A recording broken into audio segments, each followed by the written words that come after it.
46. Motion in limine? Correct. Okay. And Your Honor, I put you and Ms. Hilton on a forward. So I just forwarded to this Honorable Court and Ms. Hilton. We've not yet had an opportunity to review this. We would ask the court to allow us an opportunity to even review it before we even begin addressing it. So if we could, Can I just finish?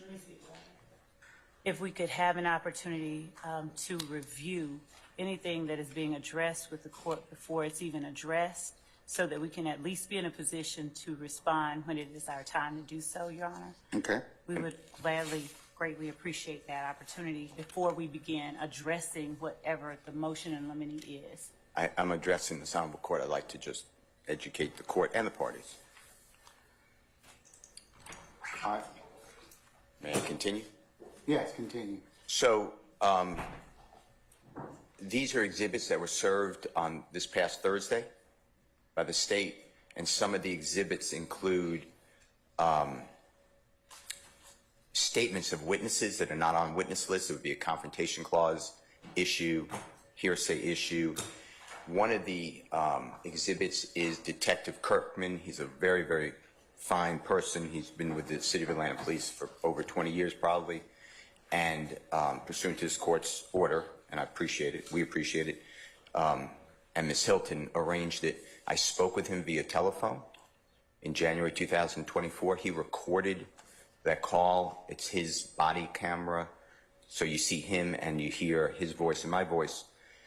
And the interview is about 10 minutes, but now it's an exhibit we were never served with. I have no problem with the interview, but this brings me into my next issue, which is not in writing, but I could put it in writing if you want.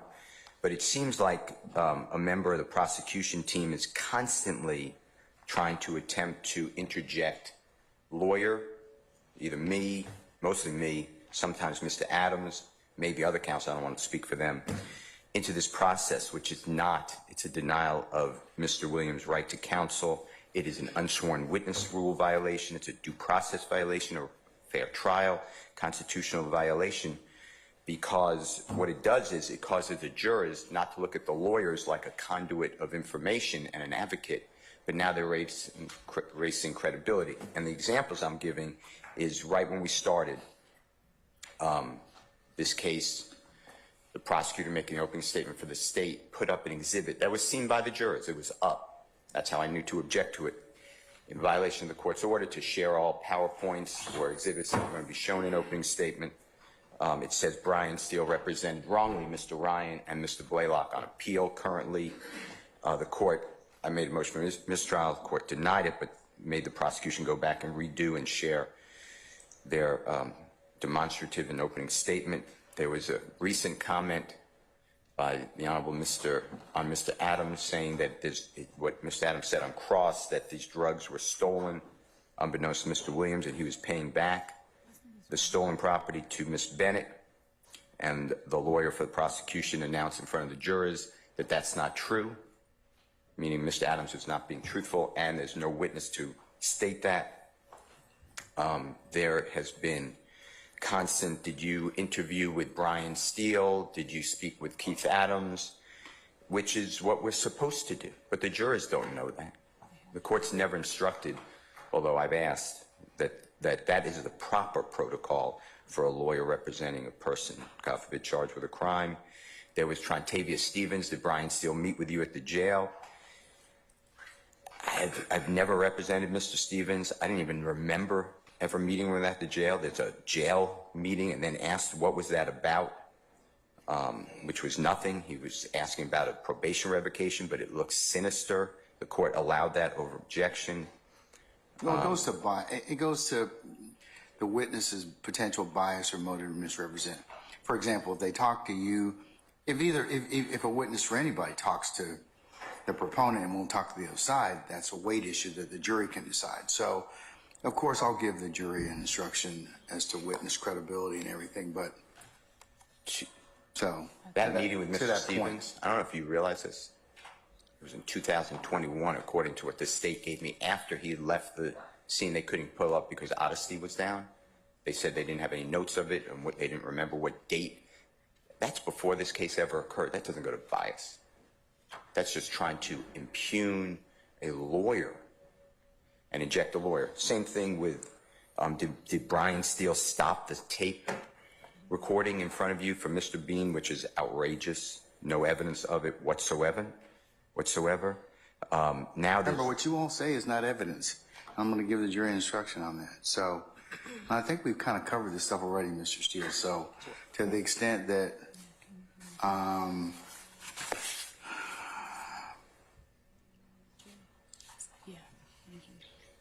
mean, I think some of it's premature in the sense that what I'll instruct the jury on and what how they're to consider it. But you've made this issue before, so.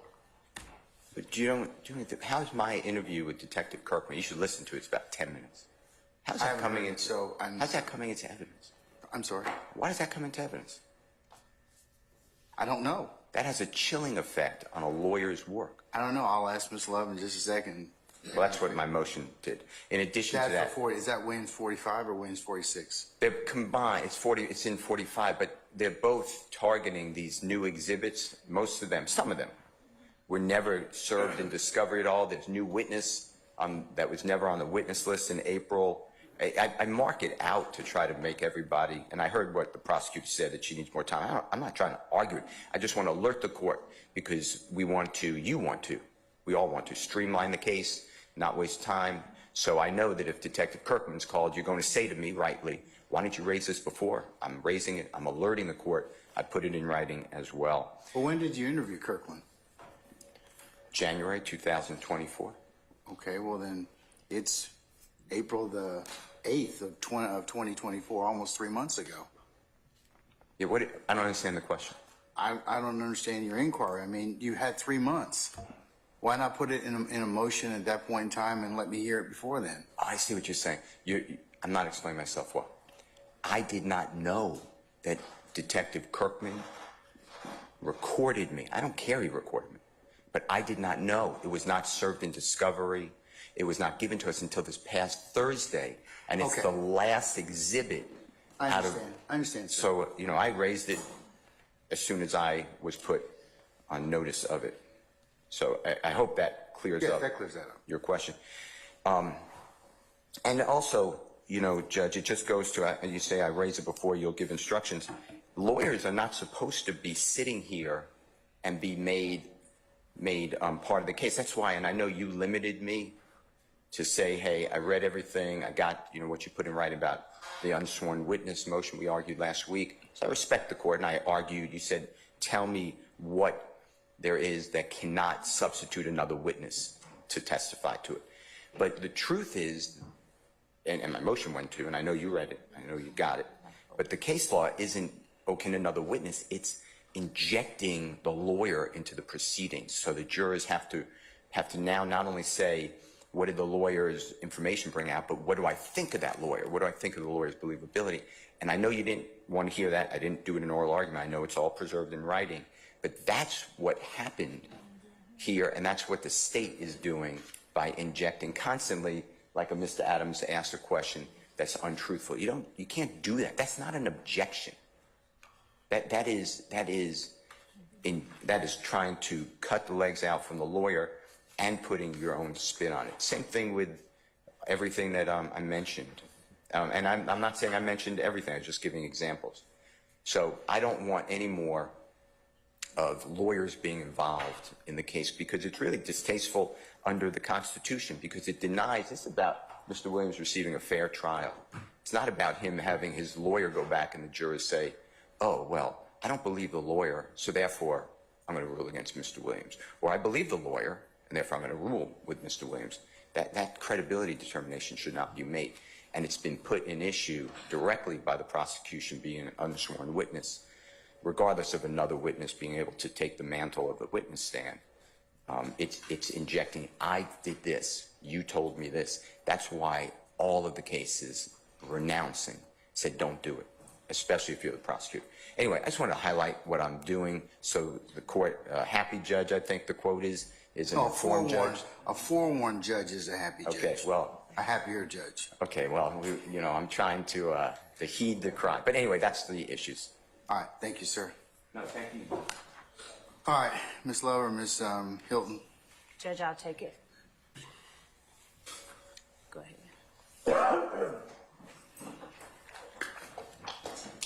Again, Your Honor, What's I the believe purpose that of this is premature. of the tape of Kirkland Your Honor, Steele? what I did and what I informed the court and the parties that I would be doing was to provide all of the possible exhibits. And I just want to also supplement that with the fact that I did send a link to a video that I didn't include in the PowerPoint, but that is also potentially an exhibit. These are potential exhibits, Your Honor. As the court said, a forewarned judge is a happy judge, so we sent them the potential universe of exhibits that we anticipated needing to use for any reason, impeachment, any reason, so that they cannot say we did not know. We don't have them numbered as exhibit numbers because we don't know if we're even going to need to put them in. But as it relates to the interview that Mr. Steele conducted of Investigator Kirkman, Mr. Steele himself conducted that interview and we knew nothing of it. Investigator Kirkman told us just previously to him being called in last week or week before that he recorded it. And so we served it on them because he recorded it and gave it to us, so we gave it to him. It's a statement of a witness, albeit a statement he made to Mr. Steele. So I think that this entire motion in limine is a bit premature. One, we've just seen it, but two, we've not tendered any of these items. This is just a list that we can say, hey, you've seen it, it's on slide A, B, C, or D, so that we can facilitate the smooth execution of the trial. As it relates to the notion that it somehow makes Mr. Steele a witness in the case. That's what I was going to ask you. Are you going to Judge, ask Detective Kirkland anything about this particular interview? If you're not, then it's not a discussion that we I have no idea what they're going to say to Detective Kirkman. I have no idea whether Detective Kirkman says something different than what he says in the interview. In that instance, it may be necessary to put Detective Kirkman's words in, and I don't know, it may even be necessary to complete them with Mr. Steele's, but that doesn't make Mr. Steele a witness. Mr. Steele stating that did not happen from his seat during my examination of a witness makes Mr. Steele a witness, and he did that twice in response. Remember, what lawyers say is not evidence. So. Exactly, Your Honor. And so, anyways, that's the point. Anything that we're else? making. And anything else, we'd ask to be allowed the opportunity to at least read the motion in limine. But as it relates to the It's not very PowerPoint. long. It's not very long. Okay. All right. Anyways, is your witness here? Is Ms. Bennett here? One of them will be here in a few minutes because we've already had one on the way. And Right. she's not here. But I did alert the court as to my. Thank you. Thank you, madam.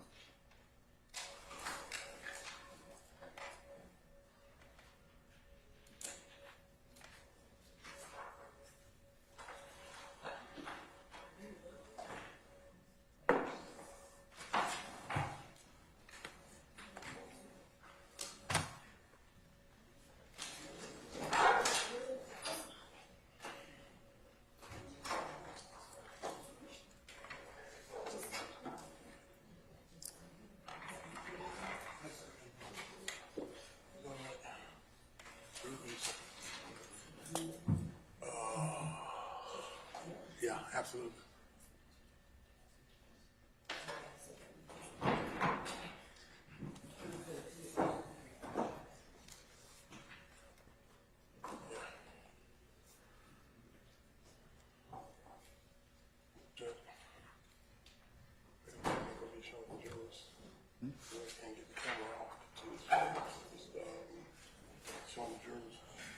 Hey, Wes, can we get the camera off? Say again? You want me to ask Violetta to do it? Yeah. Why don't you call Violetta?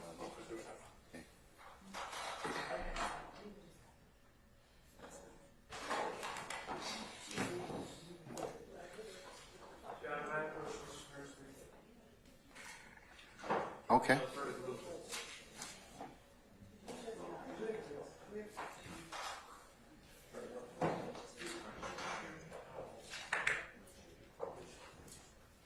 She's going straight to voicemail. She's going straight to voicemail. But I know it's ringing now. She's supposed to be bringing me down some water, so.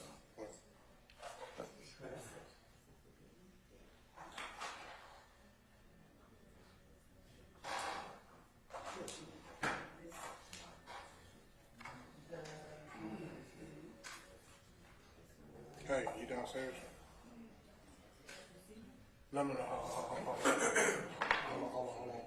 Before you come, I need you to turn the camera off. It's the one, PTZ1.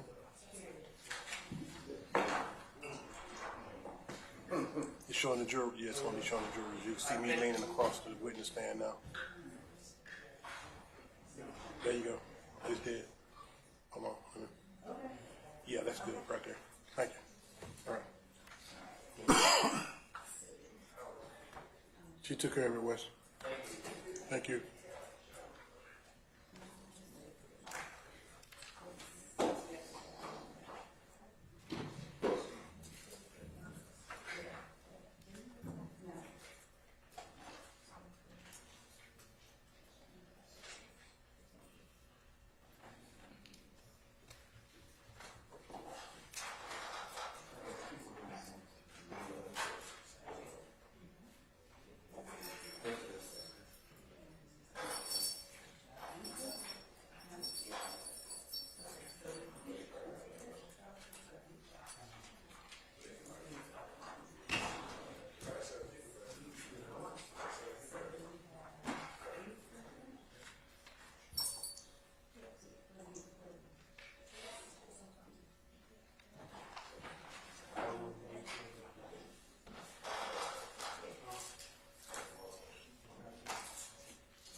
Who is this from?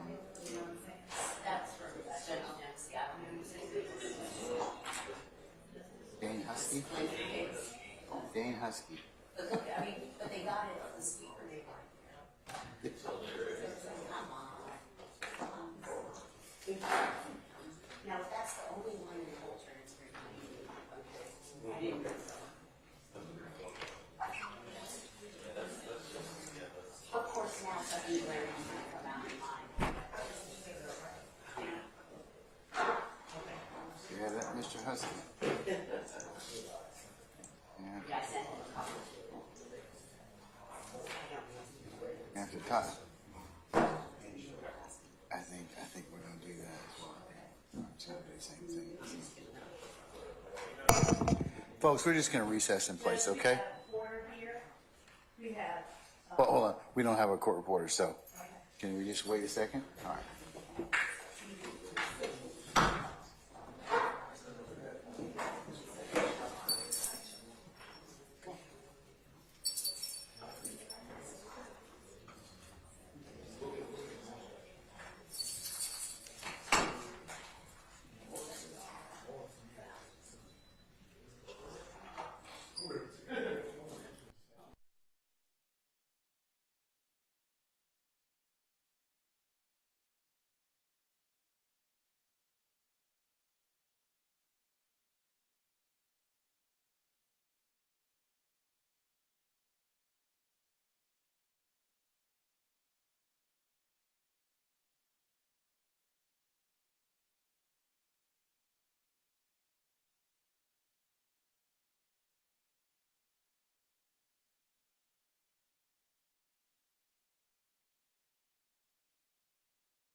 All right, Sergeant Ingram, all our jurors present? Yes, sir. All right, summon our jurors, please. Oh, hold on. Wait, before I do that. Is Ms. Bennett? Okay, let's go ahead and bring Ms. Bennett back in, please.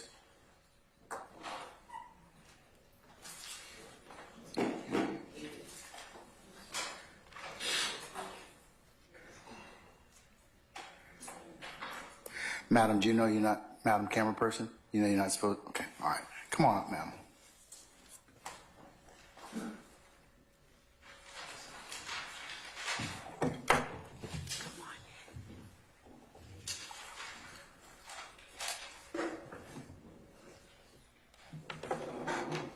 All right, Sergeant Ingram, summon our jurors, please.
All right, ladies and gentlemen, please be seated.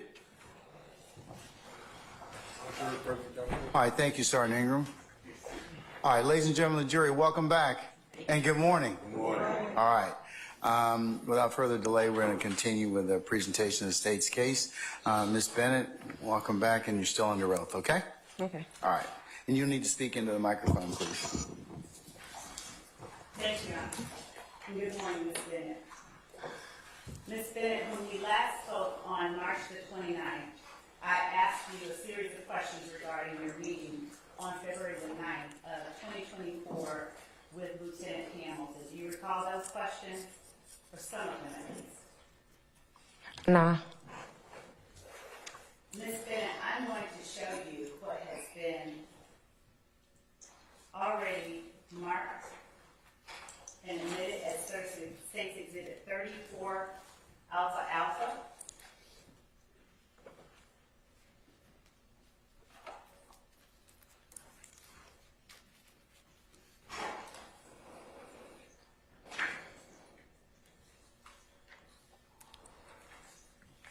And ask you if you recall us talking about the messages that are in 34 Alpha Alpha. Yes. So if you need to refresh your memory with anything as it relates to 34 Alpha Alpha, would you let me know? Okay. Okay? So, Ms. Bennett, the last thing that I asked you on Friday, March the 29th was on February the 9th, around 6:06 p.m., you received a message from Lieutenant Hamilton stating that it was good seeing you and meeting your boys. Enjoy the night. Is that accurate?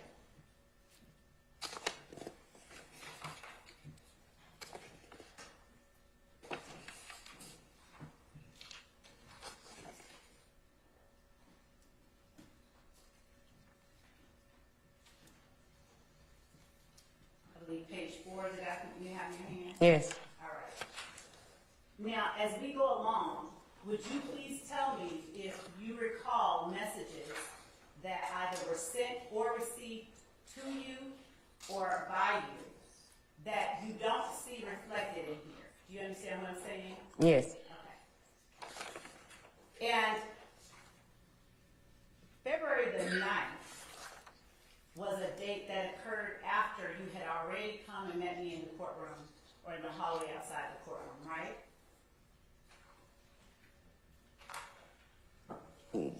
Yes. And when you met Lieutenant Hamilton was accompanied by ADA Christian Atkins during the time that you all spent talking, is that correct? Repeat it. When you spoke with Lieutenant Hamilton, he was accompanied by ADA Christian Atkins as well as your boys, is that correct? Later. And would that be about 5 or 10 minutes later after you had gotten there? 15. 15 minutes? Ma'am? 15. Okay. And that's 15 minutes? Yes. You were there for about 15 minutes. Now, and that was meeting at the restaurant that you asked him to meet you at as opposed to the coffee shop you all were initially supposed to meet at, correct? Testimony, Your Honor. I sustain the objection. Let me rephrase. Were you all supposed to meet at a restaurant? I'm sorry, at a coffee shop prior to your deciding or writing the question, can you meet me at the restaurant? Both. And were you all supposed to meet at that coffee shop about 2 hours before you sent Lieutenant Hamilton the text, can you meet me at the restaurant? Yes. And did you ever show up at the coffee shop? No. Were you aware that people were waiting for you at the coffee shop? Yeah, he was. Were you aware that other persons with the district attorney's office were waiting for you? I'm going to object to No, they weren't. Hold on. I sustain the objection. Were you told that other people were waiting for you as objection to well? hearsay. I sustain as to form. Have you met Assistant Chief Investigator Mike Green? Who? Mike Green. I don't recall who that is. But you have met ADA Christian Atkins, correct? This him? Yes. Have you Yes. met him? Yes. And he was the young man who met with you at the restaurant with Lieutenant Hamilton, is that correct? Yes. Was there any reason that you wanted to meet at the restaurant versus the coffee shop that you had told them you would meet at earlier? No, I wasn't going to the coffee shop because when I talked to him, I told him I didn't drink coffee. And we always made plans to go to the restaurant. And that was before or after the 2-hour delay? Before. Did you tell him you were going to be 2 hours late? No, I was trying not to show up. Did you know that ADA Christian Atkins was going to be joining you all at the restaurant? No. And when you got to the restaurant and ADA Christian Atkins spoke with you, did you all speak at an adjoining table to the one where Lieutenant Hamilton sat with your sons? Yeah, we had sat at a different table.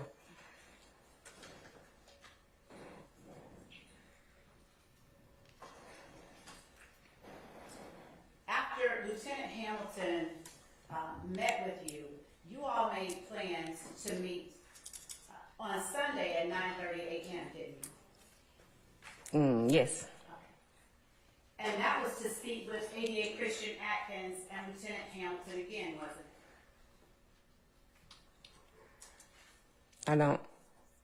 I'm not sure.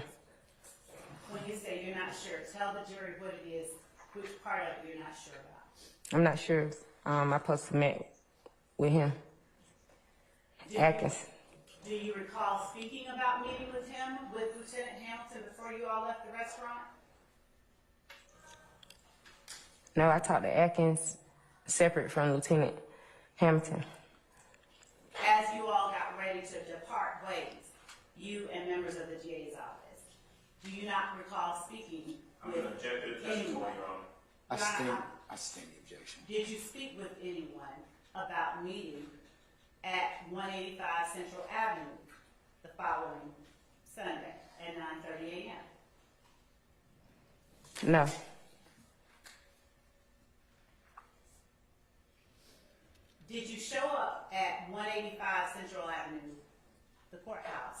Sunday at 9:30 a.m.? No.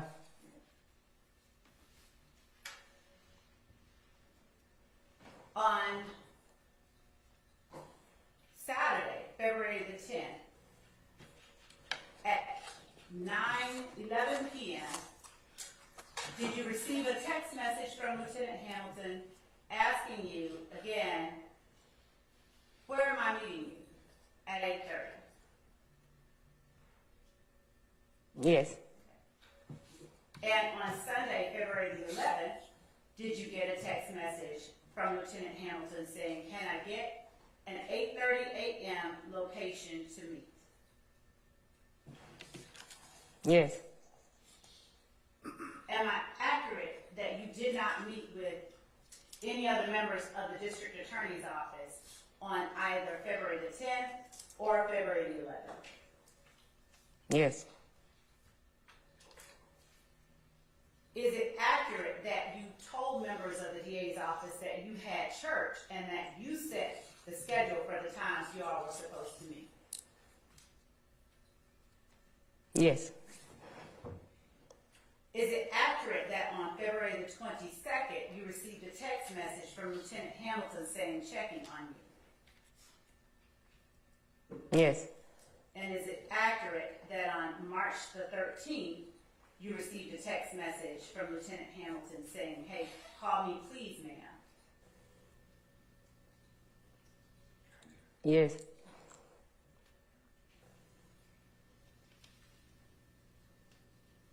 Did you receive a text message from Lieutenant Hamilton saying, good morning, tell me a good time to call you for about 10 minutes? I know you have someplace to go today. And did you receive that on March the 18th at 7:34 a.m.? Yes. Did you receive another text message from Lieutenant Hamilton on March the 20th saying, I need you to call me. We need to meet with you tomorrow? Yes. Did you understand the we to be Lieutenant Hamilton and 88 Atkins? No. Who did you understand the we to be? I don't know. Did you receive a text message from Lieutenant Hamilton on March 20th at 6:43 p.m.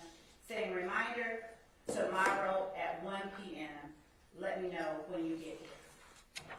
Yes. On Sunday, March the 24th at 8:22 p.m., did you get a message from Lieutenant Hamilton saying, hey, I've been guaranteed you will be the first up Tuesday. Please arrive between 8 and 8:30 at 185 Central Avenue outside Courtroom 1C. Please let me know when you arrive. Yes.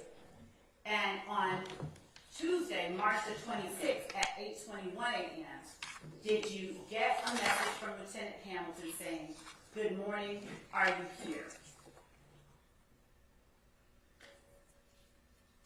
Yes.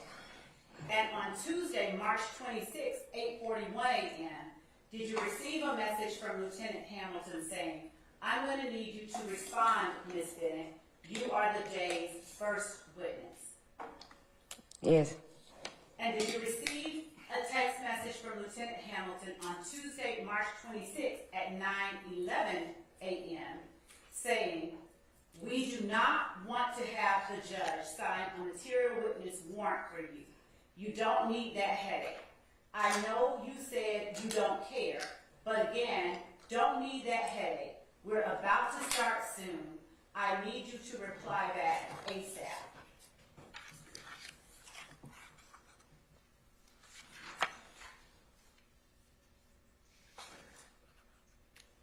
Did you receive that text message? Yes.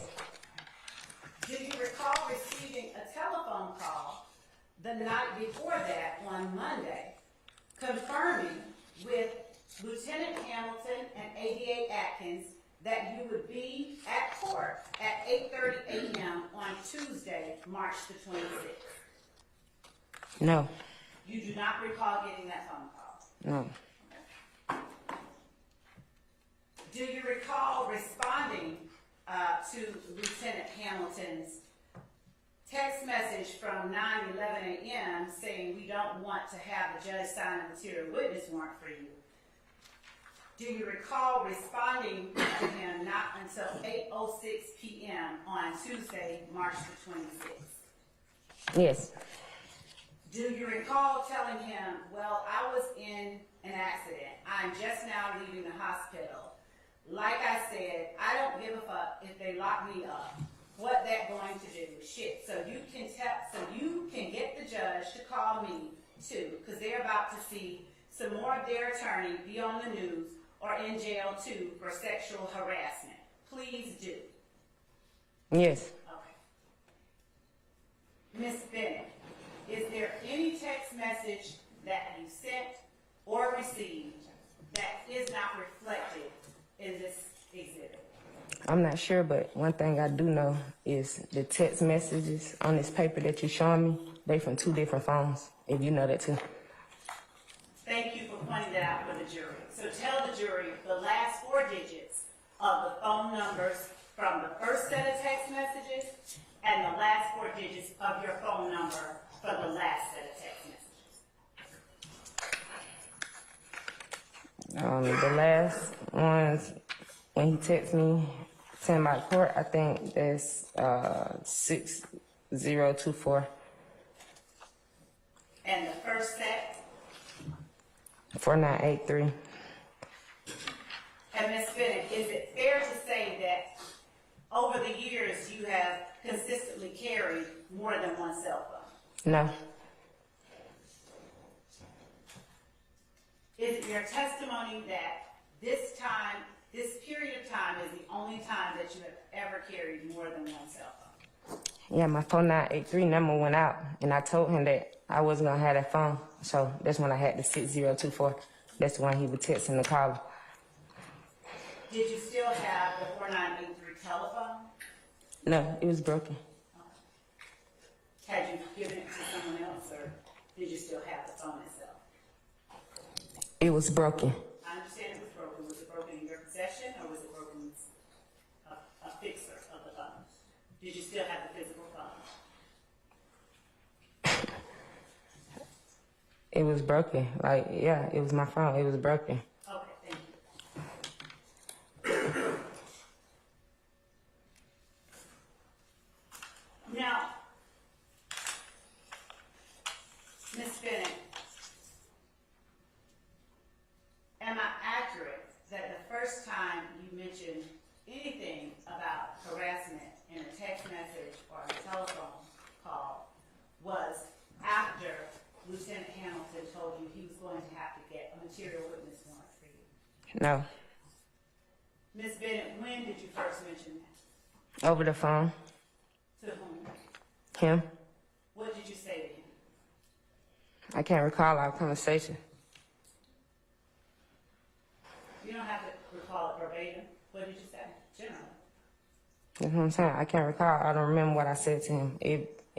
I've been here and said this. Like, it wasn't through a text message or something over the phone. It been happening a while. I'm sorry, say that last sentence. Yeah. Say the last sentence. On the text message. Yeah, over a phone. And Ms. Bennett, to be clear, your assertion about harassment was not in any way connected to an allegation regarding your home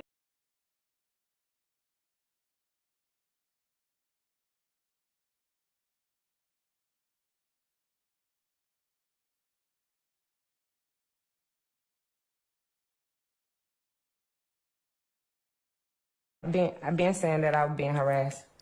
I was saying that to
whether, about a person named Buck Buck. Were you familiar with Buck Buck? No. Do you recall getting on February the 6th, Tuesday, February the 6th, at 5:46 p.m., a voice text from Lieutenant Hamilton?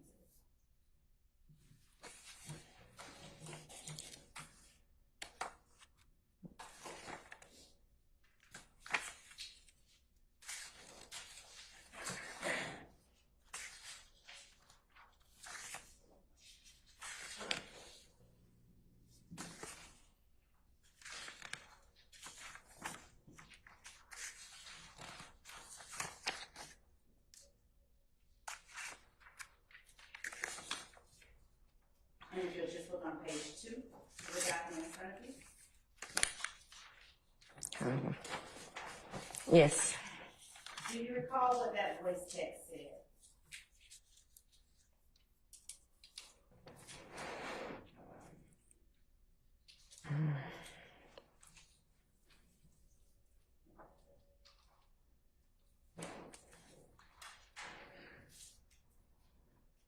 I think it was some stating to court, if I ain't mistaken, because I had talked to him on the phone. It was something, what now? Stated to court. Saying come to court? No, it was something about court. About court? Mm-hmm. Did you get any other voice texts from Lieutenant Hamilton that are not reflected on this document? I'm not sure. Would you recall if you did?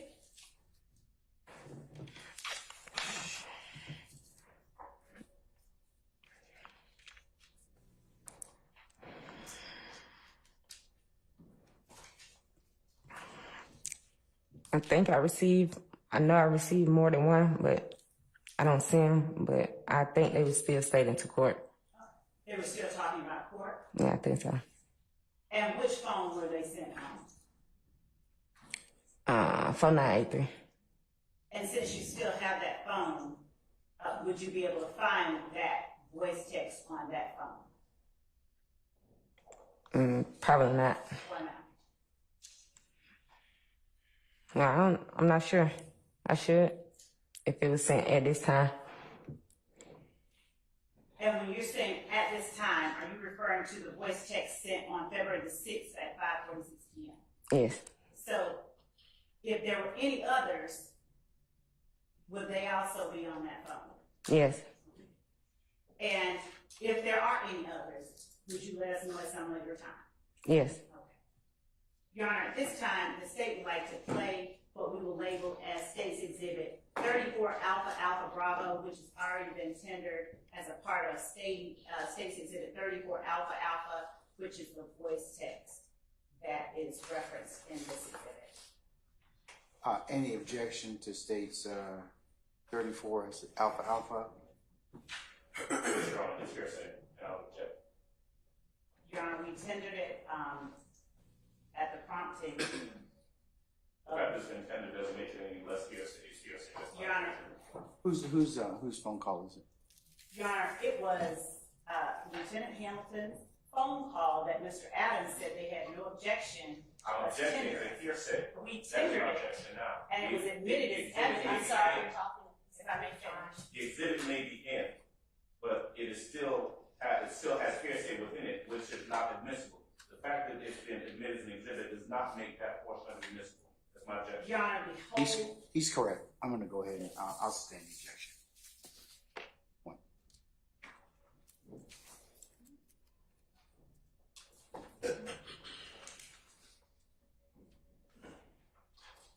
Ms. Bennett, while we were speaking earlier, you talked about your apartment, 980 Confederate Avenue, apartment D, facing Confederate Avenue. Did I get that correct, or am I wrong? Yes. And so, the name of the apartments that you lived in was Trestle Tree Apartments, is that right? Yes. And Trestle Tree Apartments had going through the center of it in the section that you lived in, Confederate Court. Is that accurate? Yes. And Confederate Avenue was the main street that was perpendicular to Confederate Court. Is that accurate? Yes. Now, when you talked about the building being shot in 2013, is it accurate that no bullet holes went through your front door? I don't recall none going through my front door. Is it accurate that the bullet hole that went through your window came from the Confederate Court side of the street? It couldn't have. Say that again? It couldn't have. Could not or could? Couldn't. Okay. Tell me why. My building sit on the street on Confederate Ave. Confederate Court, when you turn in, that means they have to go through 3, 4, 5 buildings to get to that building. Ms. Bennett, It's impossible. Ms. Bennett, do you remember a building 988 Confederate Court to the immediate right of 980 Confederate Avenue when you lived in those apartments? Building who? 988 Confederate Avenue. And I don't know what building next to me, to my right. I don't know the address. All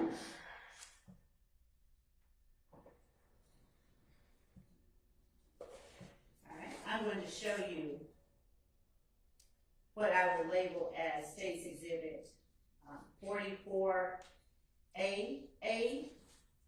that is 44 Alpha Alpha, 45 Alpha Alpha, and 46 Alpha Alpha. Your Honor, these are demonstratives that we have provided in the exhibit list that we have provided to the defense and the court, and they are on slides.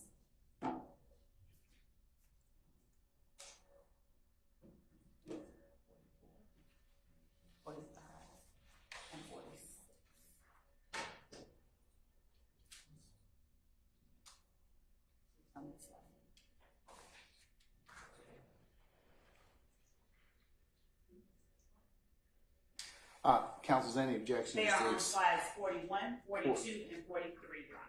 Any objection to states 44 alpha, 45 alpha, 46 alpha? Yes, Judge, I've got a slide. We're trying to see what those correspond to. Sure. Those slides, please. Yes.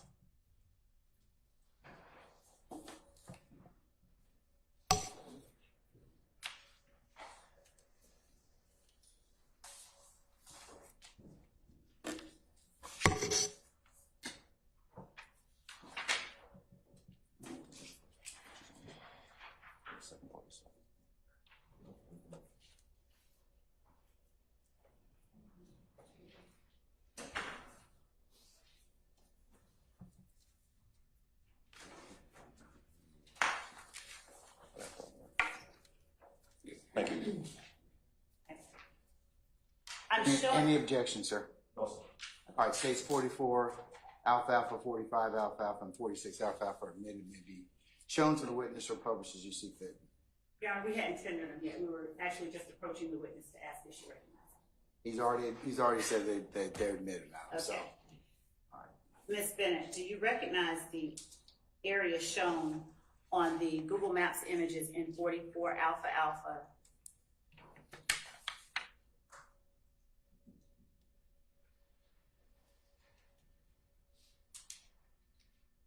Yes. 45 Alpha Alpha.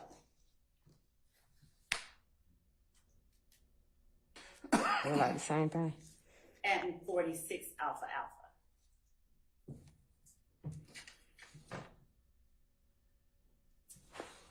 And Ms. Knight, if you would please. I don't know which one that is. Screen. I said I don't know which one that is. Ms. Knight, would you please place on the screen 44, 45, and 46 Alpha Alpha in turn?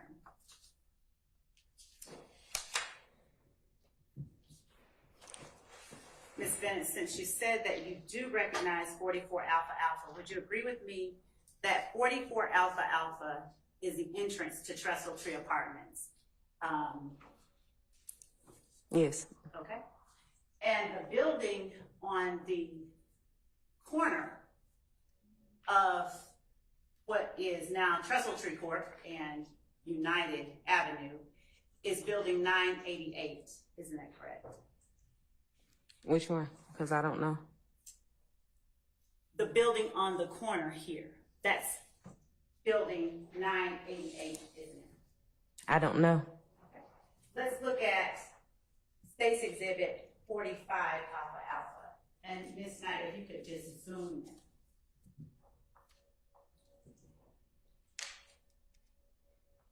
Are you able to better see? Yes, but I still can't see the numbers. Let's look at and take attention to this building to the left of the building on the corner where the hand is. You see that bush on the corner of the building to the left? Ms. Knight, would you put the hand over the bush on the corner of the, no ma'am, to the left of the, yes. You see that bush? Yes. Ms. Knight, would you zoom in on that bush? As close as you can. All right. And now go to State's Exhibit 46 Alpha Alpha. And would you zoom in on the numbers behind that bush in State's Exhibit 46 Alpha Alpha? Ms. Bennett, would you agree with me that in 46 Alpha Alpha, your building is reflected as being next to building 988? No. Can you see that this is building 980 or not? No. You cannot? No. Okay.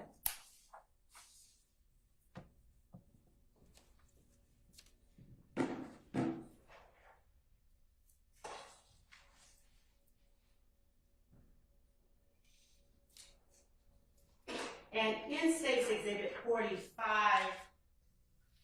Alpha Alpha,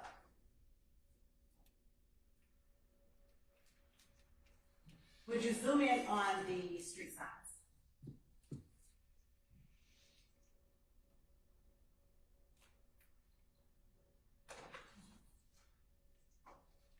Miss Bennett, can you see, and if you need to go over a little bit more, can you see that one is Confederate going in one direction and one is Confederate going in towards Trestle Tree? Yes. Okay.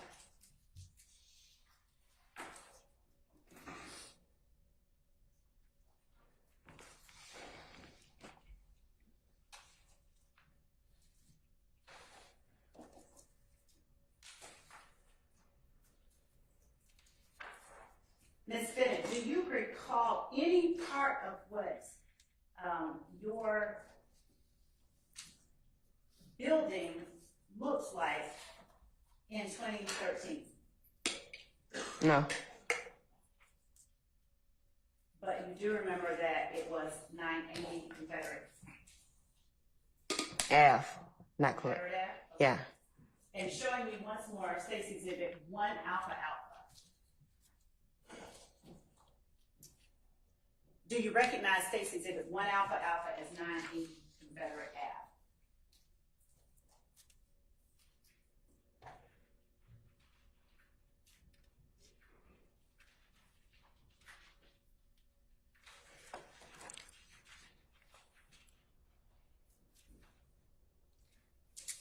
No.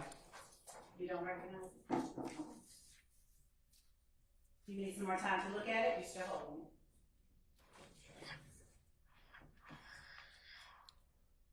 You don't need any more time? You just don't recognize it?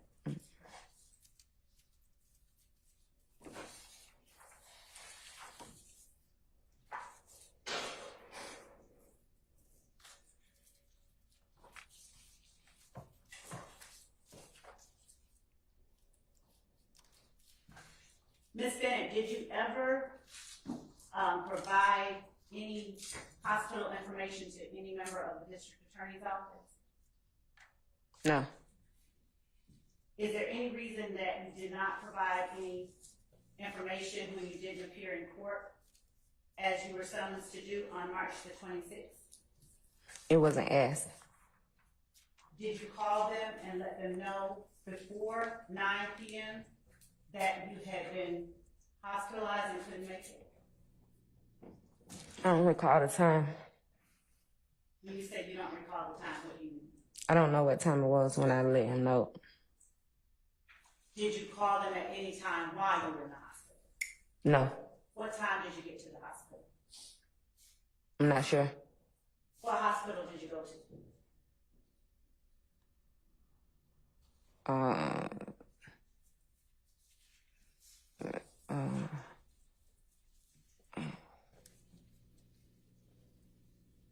Piedmont. Do you have any records or anything like that showing that you were at Piedmont? Yes. Okay. And where are they? They not here. Did you offer them to the officers who came to arrest you for not appearing in court on March the 26th? No, they ain't asked me none of that. Did they tell you why you were being arrested? Now they were just being very aggressive. They were being very aggressive. Yeah. How are they being very aggressive? Because when I let them in, the lady was trying how she was holding me and stuff, and I ain't have on no clothes, and I kept asking them, can I put my clothes on? And it was like men in the room and stuff when I was trying to get dressed, and I kept asking her respectfully, so you just gonna let him stand right there and look at me? But she was just being a butthole, but that's how Clayton County is. And then when I came out, I kept asking her what I'm being detained for. She kept just saying, you got a warrant. And I kept saying, for what? She just said, you got a warrant. And I said, for what? She said, you got a warrant. And she kept saying the same thing. And they would never show me anything. They ain't show me nothing, no paper, nothing on her phone. And that's when I came out and seen Hamilton. And they were just smiling and high-fiving and stuff like that. And did you ever inquire with anyone what you were supposed to do when you didn't show up to court on March the 20th? No one told me nothing. I'm sorry, say that again. No one told me nothing. Did you provide anyone with anything? No one asked me to. Did you go to the hospital on March the 26th, the morning you were supposed to appear in court? Yes. What kind of accident did you have? It wasn't me. It was a family member. It was a family matter. So it was not you? No. So you were not harmed? No. So was there anything keeping you from reaching out to any member of the DA's office to say, I cannot come to court? I did reach out. Okay. How? By phone. When? Was it before or after court was over that day? I don't know if court was over. I don't know what time it was, but I let them know. And then the next day, I was detained. Now, did you reach out to the court or to anyone besides whomever it is that you say you reached out to? No, I don't know how to reach out to the court.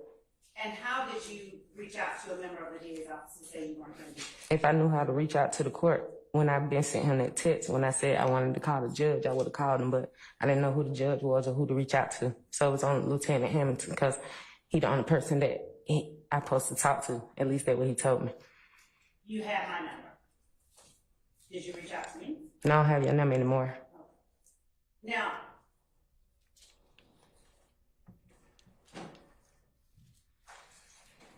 the text message that you sent at 9:00 p.m. on March the 26th to Lieutenant Hamilton at 8:06 p.m. saying, well, I was in an accident. I'm just now leaving the hospital. That was the first time you mentioned being in an accident, correct? Mm-hmm. Okay. And that was 8:06 p.m., correct? I don't know what time. If I show you the exhibit, will it refresh your memory?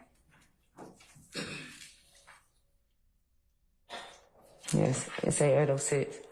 8:06 p.m. Yes. on March the 26th.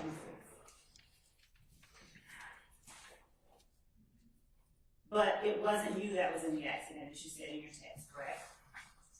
I didn't say it in my text, but yeah.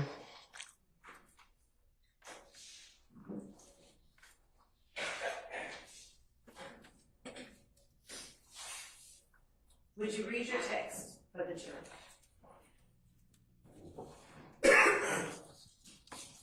They say, well, I was in an accident. I'm just now leaving the hospital. Like I said, I don't give a fuck if they lock me up. So can you get the judge to call me? Because, can you get the judge to call me? Cause they about to see, more of their attorneys on the news are in jail for sexual harassment. Please do. Now, what attorney were you talking about? Him? You knew he was not an attorney, correct? You said that I know he was not an attorney. Correct. I'm not sure what he is. You have been calling him Lieutenant Hamilton, correct? No. What have you been calling him? Attorney. That's what I thought it was. You didn't recall hearing or reading his text that says this is Lieutenant Hamilton? No.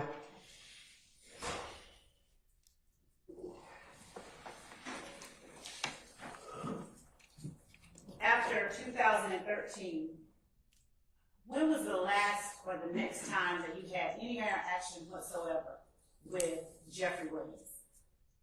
You said what?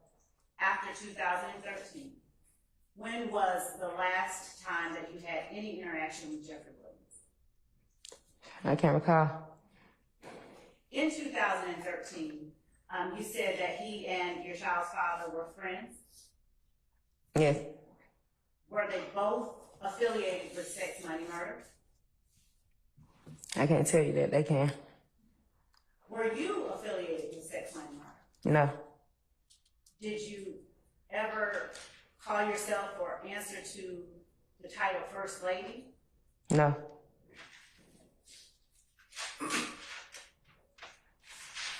Did you ever go by the title Lady LV? No. I'm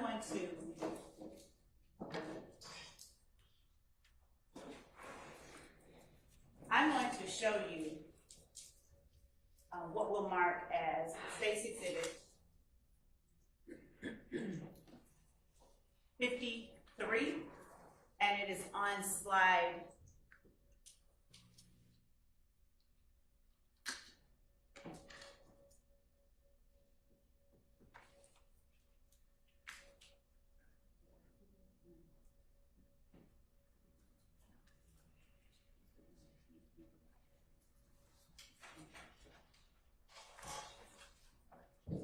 5. Actually, it's the one provided to the court and the defense prior to the provision of the exhibit PowerPoint.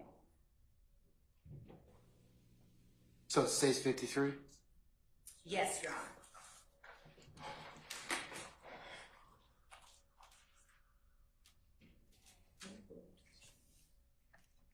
I don't know where from. You can.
we approach the witness?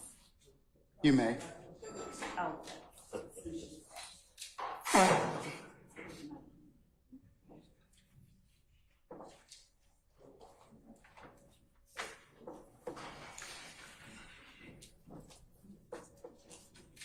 Oh, damn, that was expensive.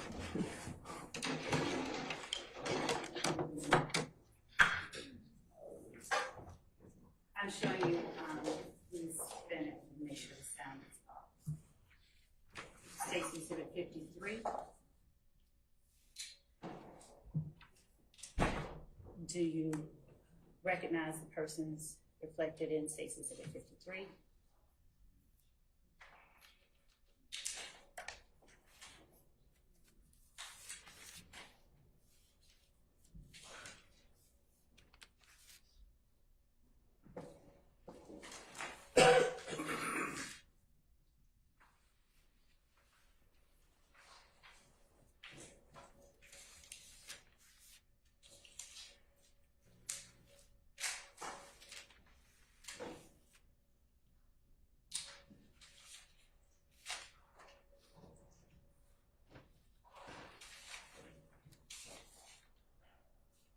Specifically at 7:24. Do you recognize the persons reflected in Stacy Exhibit 53? Yes, And how do you recognize them? it's me. Okay. And you recognize the person you are in that video with? Yes, Okay. Is this a fair and accurate representation of the people and places depicted in this video? so what? Is this a fair and accurate? I'm sorry, I can barely hear this. Is this a fair and accurate depiction of the people and places depicted in this video? Yes, Your Honor, the state tenders Stacy Exhibit 53 as evidence. Any further objection to State 53 counsels? Brings objection, Your Honor. All right, so noted. Well, State 53 will be admitted over objection and be published as you see. Thank you, Your Honor.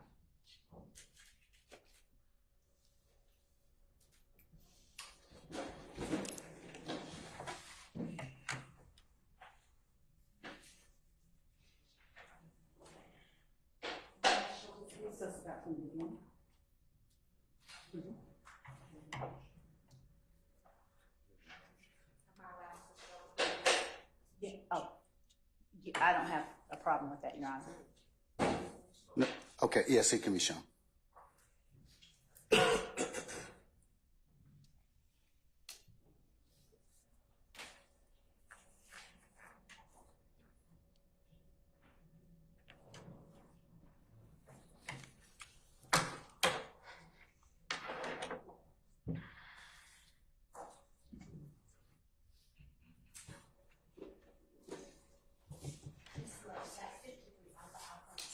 '53 Alpha Alpha, my apologies.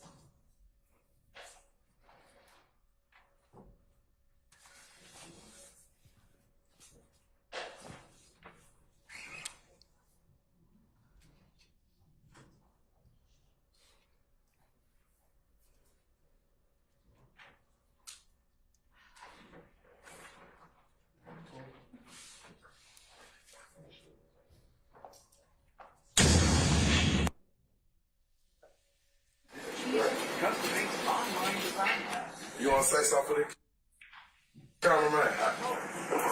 It's for the tape, man. Hold on. Ms. Bennett, who is the person we're looking at in the first I'm going to object as to relevance. I'll rule the objection. 15 seconds of this video where we pause?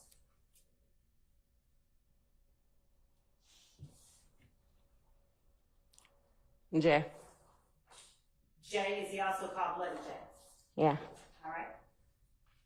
Would you fast forward to 7 minutes and approximately 30 seconds?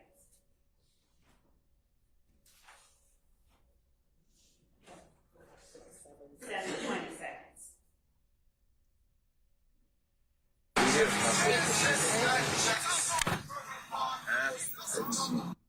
Ms. Bennett, would you tell the jury who it is that we're looking at on the screen right now? me and Jay. And what is the caption underneath your image?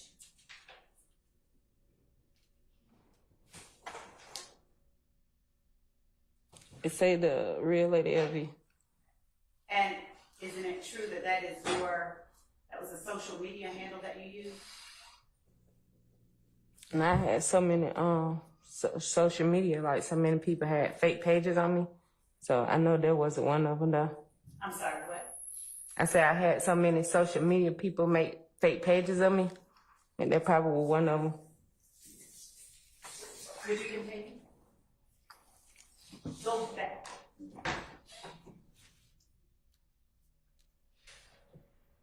So, Ms. Knight, would you rewind to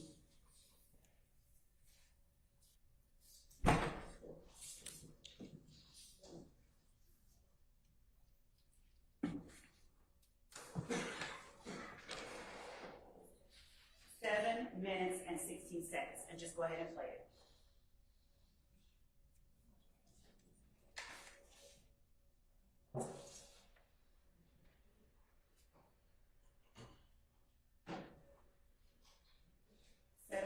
Go ahead and play it.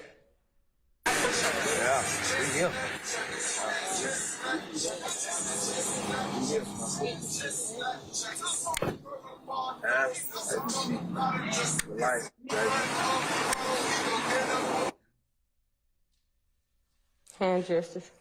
And what were those hand gestures meant to signify? I'm not sure. Ms. Knight, would you please back up about 3 seconds and freeze it on the hand gesture where she has both hands up?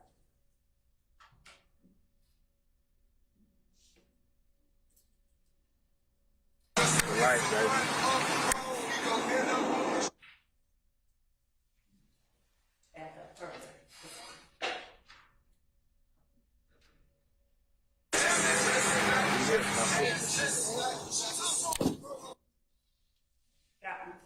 What is that meant to signify, Ms. Bennett? A bird? A bird? Yes. What kind of bird? I'm not. Yeah, you don't have to be a green bird, red bird, or a yellow bird. Just a bird. Why did you put up your fingers together to signify a bird in this moment? Why? I can't recall. Ms. Bennett, do you have a 5-point star tattoo on your person? Yes. What is it meant to signify? My father, 5th child. And is that 5-point star red? And green. I'm sorry? And green. Which part is red? The outer. Continue. The outer.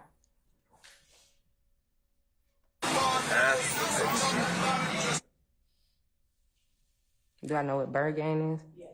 Mm-mm. Have you ever had any affiliation with bird gang? Mm-mm. Please continue.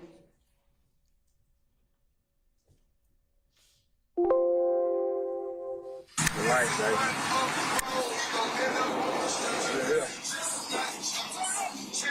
Over your eye. Zone 3. Zone 3? Yes. It was not a B? No. Go ahead.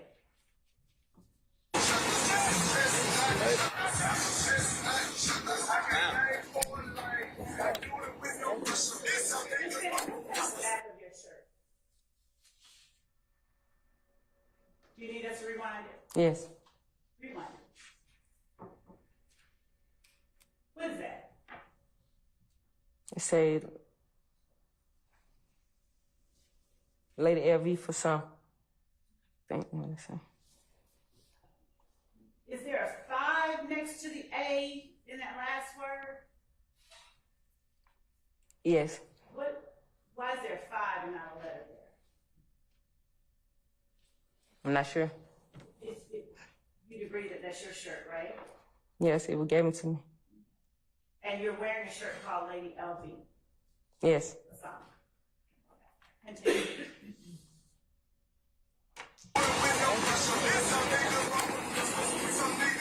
Just out here, man. You know that bullying, man. That's how we do. This is. Hey, man, what's up, my boy Frog, too, man? Shout out Frog. Hey, this is not a movie. What you say, Frog? This is actually what goes on. Hey, what your camera shot, nigga? What break? Oh, y'all ain't fucking with me. I got the camera. Who is the person in the video with you now at 8 minutes in to your immediate left? Can you show the face? Please remind us.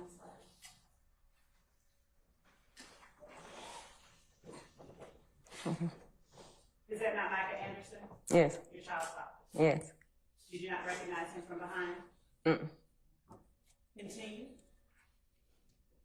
What your camera shot, nigga? What's cracking? Are y'all ready fucking because I got the camera? What's cracking? In the hood, nigga, what's cracking? Whole lot, man. Really good. First name. Damn. One more time, man. What's cracking? Hey, man. My brother, man, you know. Your hands just now at 8 minutes and 19 seconds. Ms. Bennett. Do you need to see it again? Yes. Please remind Ms. Knight. Go ahead, objection based on hearsay as well. Your Honor, we're not offering anything for this. I sustain it. You can lay foundation if you want to.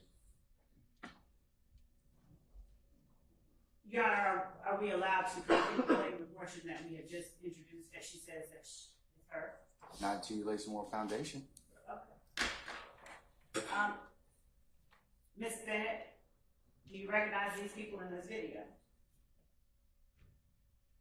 Yes. And again, are these fair and accurate reflections of a day and time where you all were together and shooting this video? Yes, I don't remember when. Okay. Say that again. And, Yes, I don't remember when. and were the words that we hear coming out of your mouth words that you actually spoke? Yes. Okay. Your Honor, may we play the portion of Ms. Bennett and her speaking? Your Honor, I would still pose an objection to the hearsay of other individuals speaking. That does not lay a foundation to introduce the Your Honor, we're not hindering what other people are saying. I'll rule the objection. You can play it. Damn. One more time, man. What's cracking? Hey, man. A handshake? What type of handshake? I don't know. I just did what everybody else did. Does this signify sex, money, murder in any way? I'm not sure. And is it your testimony that you don't know what sex, money, murder is? Yes, I heard of it. And is it your testimony that you've heard of it where? In the streets? You heard of it in this group that you're with, right? Yes.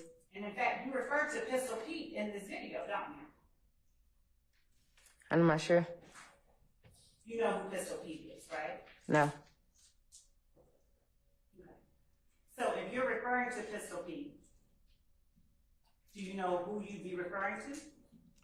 No. You said I'm referring to him. I don't know who he is.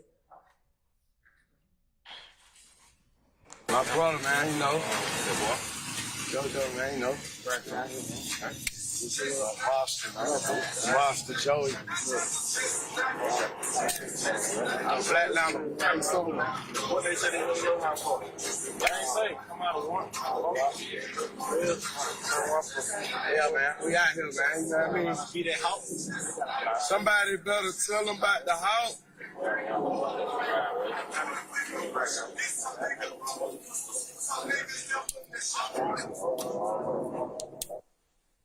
And Ms. Bennett, when I asked you earlier on direct whether Donovan Thomas was ABG, is this the same ABG that you were referring to? What you mean? Is this the same?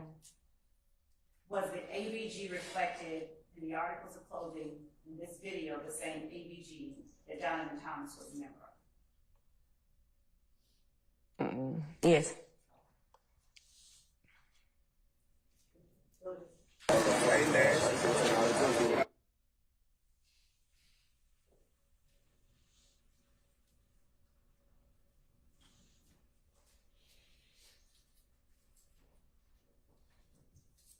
Black Lana, man. Bigger than rap, man. So you beat me out? You try that fuck shit? Let her know. You know, right there all the time. I'm gonna do a better day. We're right there all the time. Yeah. So you know, this shit bigger out.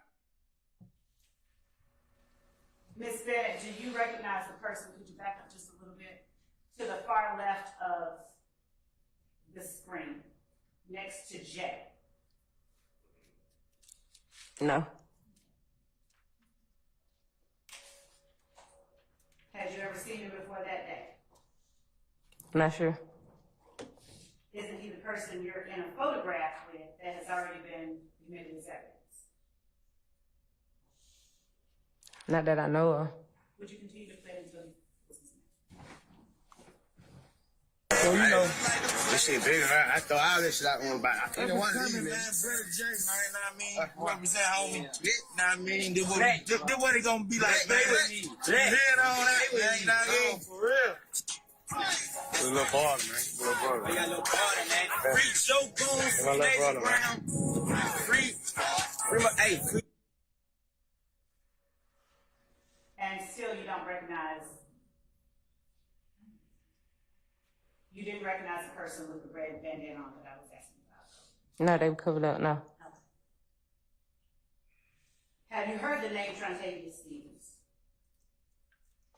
No. Have you heard the name Kit or Slug? No.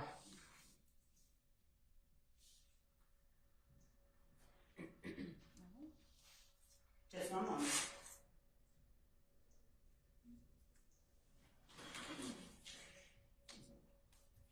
Do you know?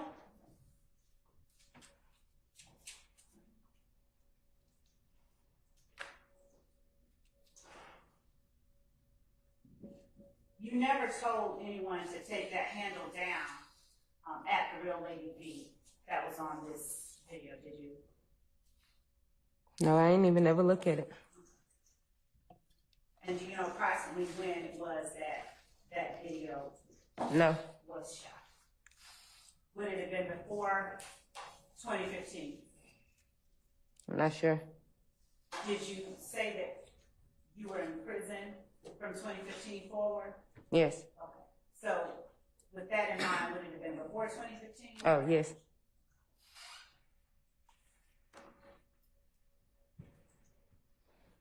I think that's all, Your Honor. Let me check.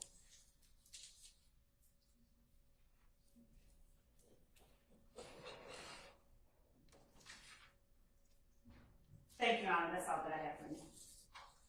Ladies and gentlemen, you want to take 5 minutes before we okay, we're going to take a 5-minute comfort break, and we'll go ahead and continue the witness examination at that time.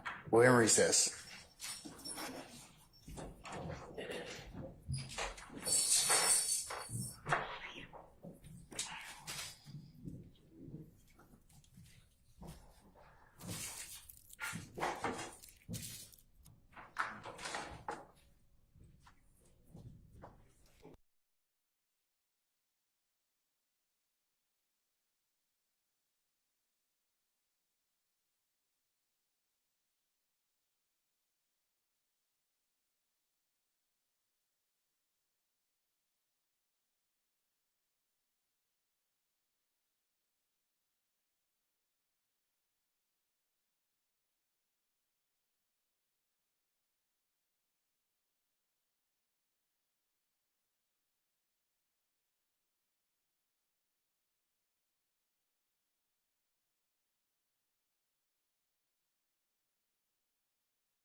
of questions, and you've been shown text messages between you and various members of the district attorney's office. Is that true? Yes. And you recognize some of those text messages that you were shown, correct? Yes. In fact, I'm going to draw your attention to just a couple of them and ask you about those text messages and your testimony, okay? Okay.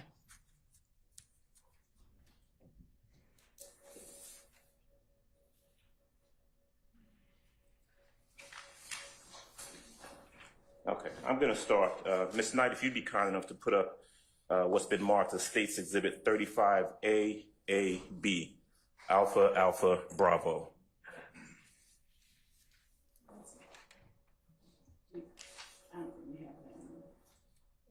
It's not on top, but you have it in your hand, so you can. All right, tell you what, may I approach the witness, Judge? You may, sir. All right, thank you. I'm going to show you their exhibit, right? 35 Alpha Alpha Bravo. And with the court's permission, if I can stand next to the witness and draw her attention to. Yes, sir, you may. All right. These are the text messages that you were shown earlier. Is that correct? Yes. All right. Would you agree that these are the text messages that purport to be between you and Madam Prosecutor, Ms. Love? Yes. Okay. And your attention was drawn earlier to one text message in particular, which was dated November 26th of 2023. You remember that? Yes.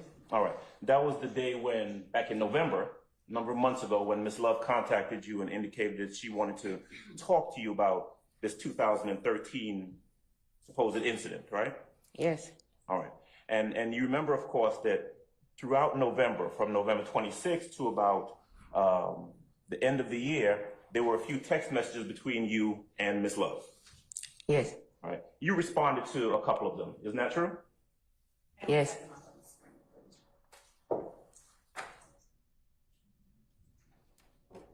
That's right. I don't need. Now, there was a text message in particular somewhere around New Year's. You remember that? Remember this one? Where it says, "Hi and Happy New Year." That message came from Ms. Love. Yes. Talked about hoping you and your boys are having a wonderful day. Yes. Talked about, and Ms. Love at that time went on to talk to you about how you were a, quote, wonderful mom to those three boys in case no one else tells you that this year. Remember when she was talking to you in that fashion? Yes. Okay. And you remember her telling you those things as she was talking to you about being a witness for the state in this case, right? Yes. That was about January. Is that correct? Yes. Now,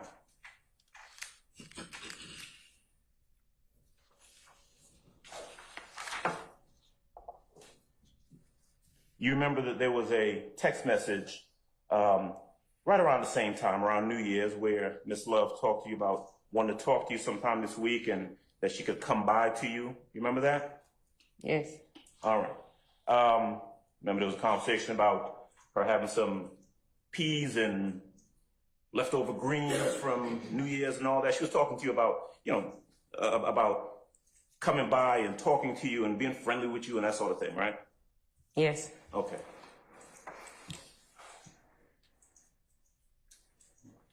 You remember Ms. Love telling you that she wanted to talk to you about questions she anticipated the defense would ask you, would try to get out of you, how you should view those questions. You remember those that being said in those text messages? Yes. All right. And in fact, in those text messages, she kept telling you that she wanted to make it comfortable for you, right? Yes. She told you that, didn't she? Yes. In fact, she said that she wanted to talk to you. She would make it really brief. She wanted the jury, or I want the jury to see the person I met the other day. She's a wonderful person, and I need them to know it. Do you remember when she was talking to you like that? Yes. Okay. And after a while, those conversations and the temperature of those conversations changed, didn't they? Yes. And let's see, that last message that we just talked about where she wanted the jury to see the person she met and what a wonderful person you were, that was about somewhere in early January, isn't that right? Yes. Now, soon after that, and we are in April the 8th, isn't that right? That's today's date, correct? Yes. All right. Is it fair to say that soon after January, you weren't having a whole lot more conversations with the assistant district attorney, Ms. Love? Yes. You kind of stopped responding to a lot of her text messages, isn't that right? Yes, and she kind of like stopped texting for a while. You were at some point beginning to feel as though you were being harassed by the district attorney's office. Yes. In fact, in conversations with whether it was an assistant district attorney or an investigator, they would ask you questions about 2013, right? Yes. You would continuously tell them, look, I don't remember, or I don't know, I don't have nothing to say about that. Is that true? Yes. Nonetheless, they kept asking you questions and telling you that they wanted you to come in and testify, right? Yes. Is it fair to say that most of their questions, everything that was asked about you, was geared towards what you could say about Jeffrey Williams? Can you repeat it? Is that what they were asking? Were they trying to see what it is they could get you to say about Jeffrey Williams? Yes. With Ms. Knight's assistance, actually, never mind. Approach the witness again, Judge? You may, sir. Thank you. Stage 33, Alpha Alpha. Let's see. In addition to Ms. Love, you were also talking to other investigators in the office, correct? Yes. Talked to Investigator Long, right? Yes. And talked to Investigator Hamilton. Yes. Get to Hamilton in a while, but there was a conversation that you had with an investigator somewhere around February, right? So now we're jumping from January when you're talking to Ms. Love to February where you're talking to an investigator. And at some point you sent a text message, right? Where you said, okay, I'm about to get a lawyer now because I keep telling y'all I don't have shit to say and y'all keep harassing me and my family, but I'll be there at 9:30. You remember that? Yes. Okay. So we move from November, and you're talking to the DA's office, right? Yes. And by the time February rolls around, right, about 2 months ago, you're still telling them, listen, I don't have anything to say. I don't have any information for you. Isn't that true?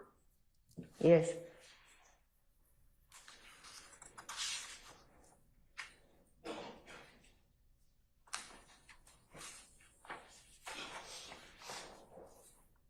Investigator Hamilton. At some point, you start having some conversations with Investigator Hamilton. Is that correct? Yes. Okay. States Exhibit 34 Alpha Alpha, please. Ms. Knight would be kind enough to go ahead and put that up on the stand for me, on the screen for me, please. Now, whether you knew him as a investigator or an attorney, what you knew for a fact was that Hamilton worked with the DA's office. True? Yes. I thought he was a attorney. I wasn't sure what he was. Okay, but I mean, certainly you knew that he was calling you and asking you questions and interacting with you on behalf of the district attorney's office. Isn't that right? Yes. And there were times where you would have conversations with him by phone, right? Yes. And I mean, actually talking on the phone, correct? Yes. There were times when there'd be text messages exchanged, correct? Yes. And in regards to your testimony, your testifying, right? Would you agree that your manner of testifying, the way you feel about testifying has something to do with the way the district attorney's office dealt with you? Objection, Dave. I stand a question. You can rephrase, sir. Yes, sir. Well, certainly you had conversations with Hamilton, right? Yes.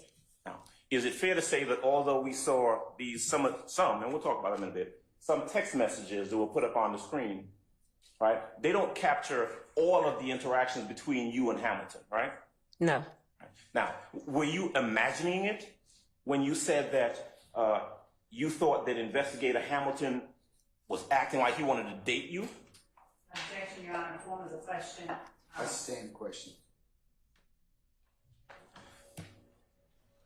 You can rephrase, sir. Yes, sir. Let me pause on Hamilton for a second. I want to go back and ask you something about Ms. Love and your conversations with her. You remember that you were asked questions about whether or not you were comfortable talking about this incident. Ms. Love, you remember those questions? Yes. You remember that you said she made you uncomfortable, correct? Yes. She made you feel in your conversations with her like you wanted to harm yourself, true? Yes. Now, do you remember testifying that at some point there was some conversation you had with her about her, quote, getting you some counseling or getting you some help or something like that? Yes. Did you ever perceive that the counseling that you thought she was referring to was her locking you up to bring you in here to testify? Did you ever think that was going to happen? Objection, Your Honor, as to the No. form of the question. I sustain the question. They did lock you up though, didn't they? Yes. So that you could come in here and testify, right? Yes. Even though you told them, look, I don't have anything to say, I don't remember anything about this, right? Yes. I sustain the question.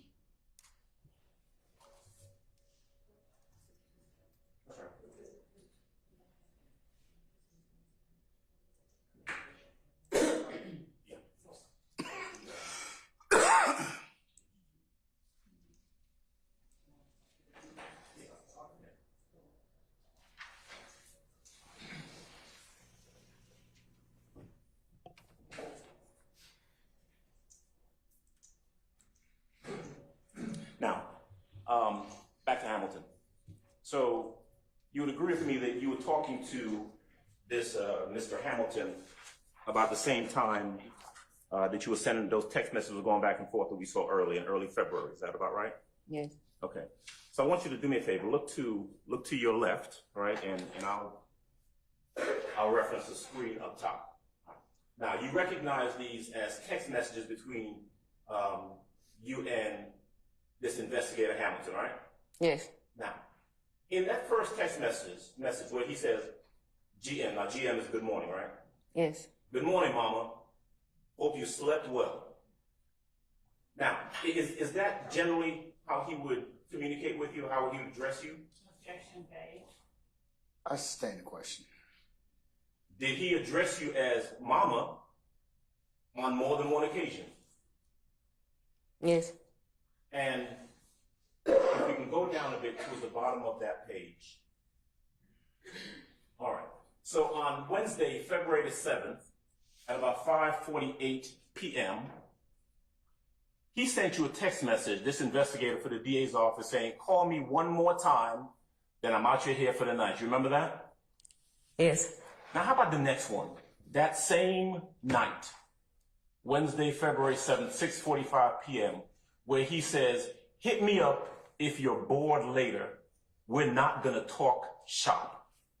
Remember that text message? Yes. Did you talk to him later on? Yes. Did y'all talk shop? Yes. What do you want to talk about?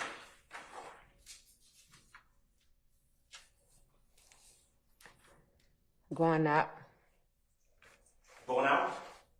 Going out as in walking out the door or going out on a date? A date. And this is February 7th of 2024, this year, when the investigator for the DA's office is supposed to be talking to you about a case, but in fact is calling you, talking to you about going out on a date. Is that true? Yes. Did the fact that this employee of the district attorney's office was trying to date you come into your mind as you're thinking about whether you have to come in here and testify or not? Yes.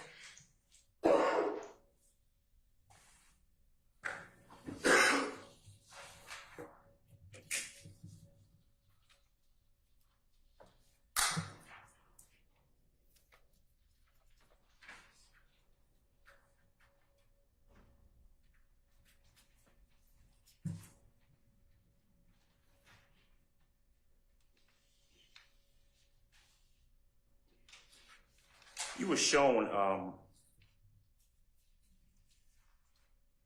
earlier one of the exhibits, text messages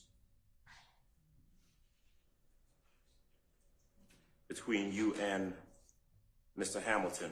And just to be clear, I asked you a little bit earlier about how many times it is that in these conversations with you, he referred to you as mama. Let's see. Tuesday, February 6th, sends you a text message, mama, thank you. With a fist, a little fist sign, right? Yeah.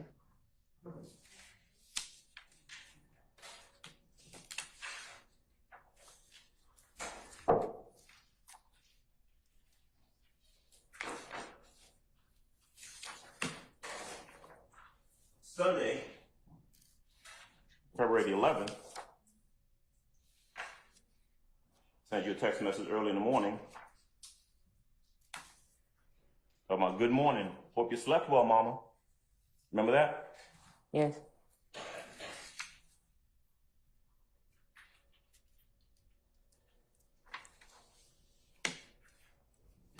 You testified last week about the fact that you were having to come meet with the DA's office and that led to you losing your job. Is that right?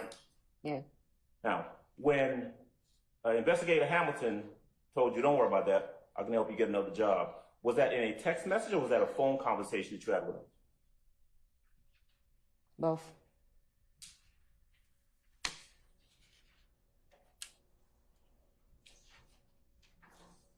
Now, as we move forward into March, right, there was that period of time where you were supposed to come in and testify. Is that right?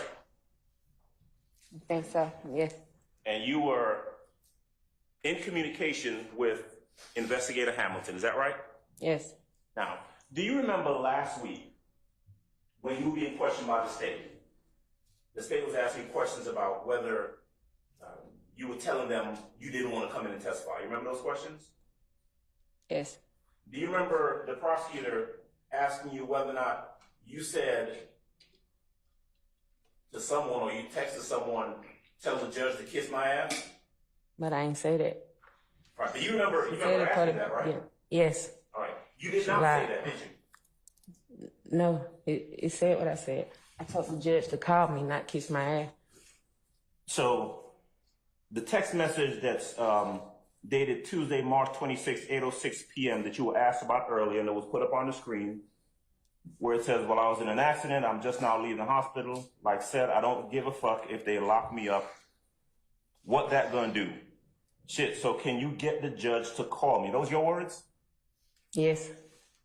Because they're about to see some more of their attorneys be on the news or in jail too for sexual harassment. Please do. That's your text message, right?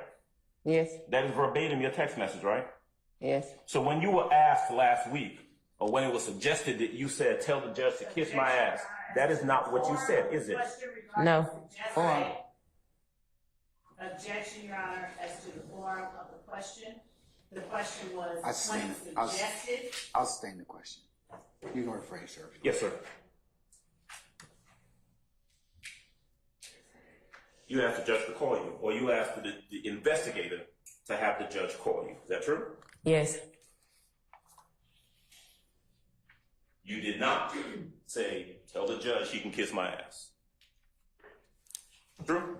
You had it right there, sir. I did not tell the judge to kiss my ass. I wouldn't have no reason to tell the judge that. I just wanted him to call me. You were on the video that was shown a little while ago. You remember that video, right? You were in that video, is that correct? Yes. Okay.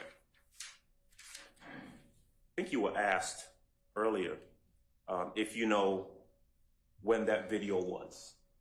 I don't. It was certainly before 2015, right? Yes. If I were to say that was in 2012, would you have any reason to dispute that? I wouldn't be sure. Okay.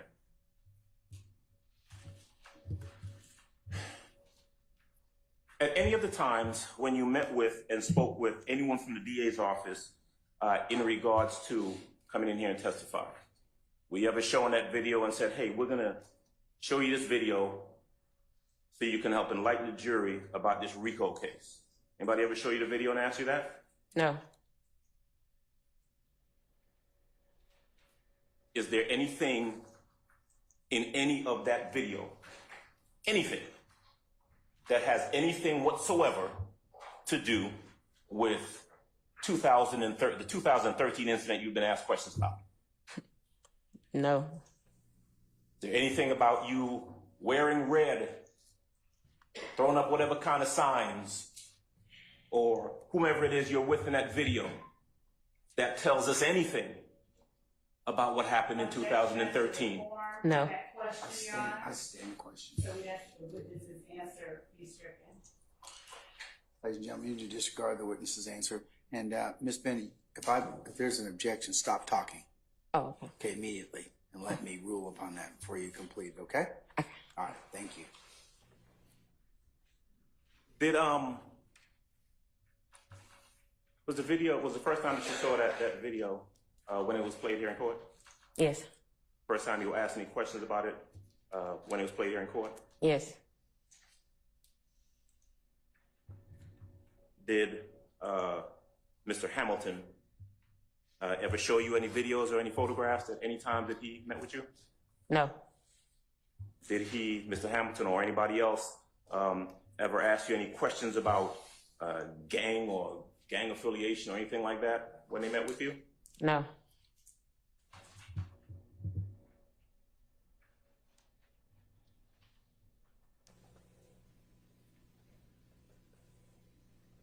Why exactly, you asked a couple questions earlier, and I want to just jump back to this for a quick second, about your meeting with Mr. Hamilton and I think Mr. Atkins. You remember being asked those questions a little while ago? Yes. Okay. Why exactly were you reluctant to meet with folks from the DA's office? Were you? Objection as an answer. Sustained.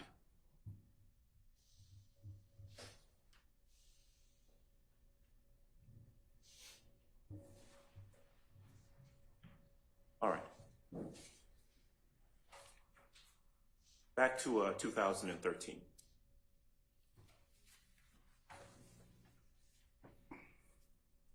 Back in 2013, is it your testimony that you do not recall the incident that you've been asked about from 2013? Objection as an answer. Sustained. Yes. Madam, remember, if there's an objection, stop talking. Okay. Jury, to disregard the witness's last answer. When you were being questioned last week by Ms. Love, and you said that the DA lied, what were you referring to?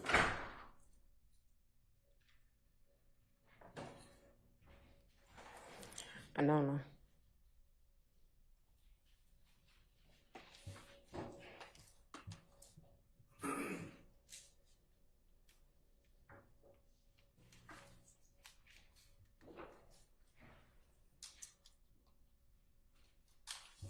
Have you,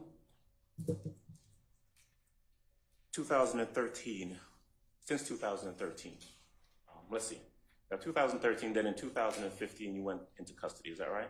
Yes. You were in custody for a couple years? Yes. You came out when? May 2017. One more time? May 2017. 2017? Yes. You've not been back in since that period of time, right? Yes.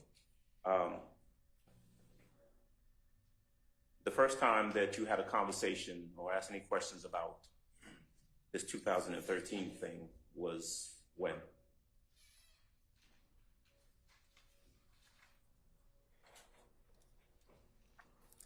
I think last year. Last year, 2023? Yes.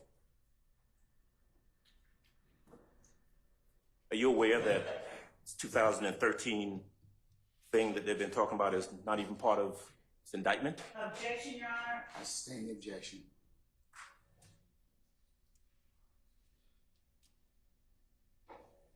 you know whether your name is in the indictment anywhere? Your Honor, objection. Sustain the objection.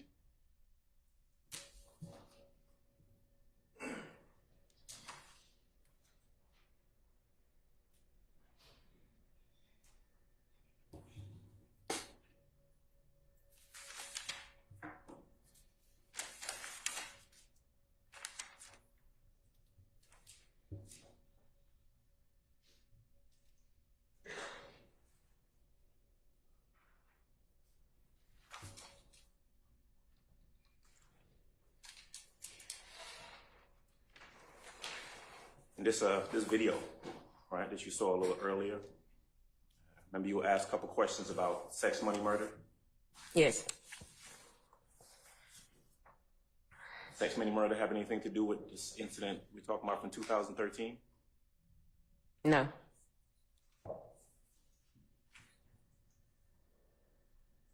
One moment, please. Yes, sir.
When you were told you had to come in here and testify,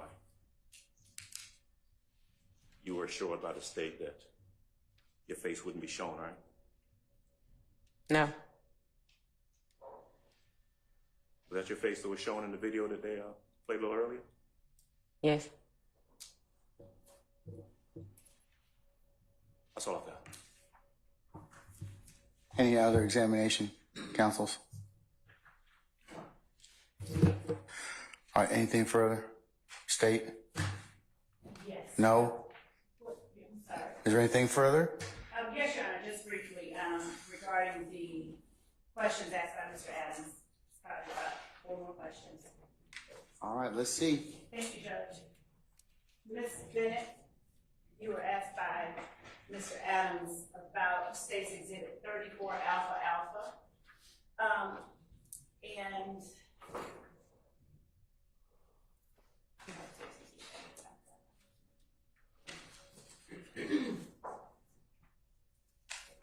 you were asked specifically about the text message on February the 7th of 2024 at 6:45 p.m.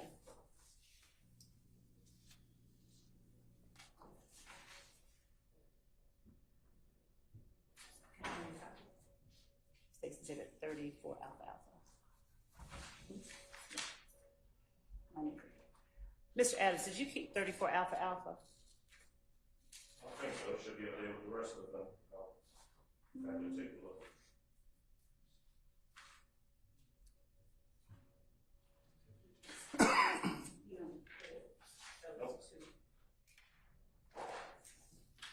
You have it? I do not. It should be with the rest of them.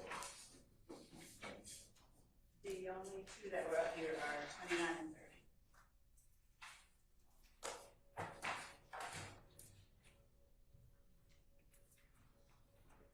Mm-hmm. 34. Okay.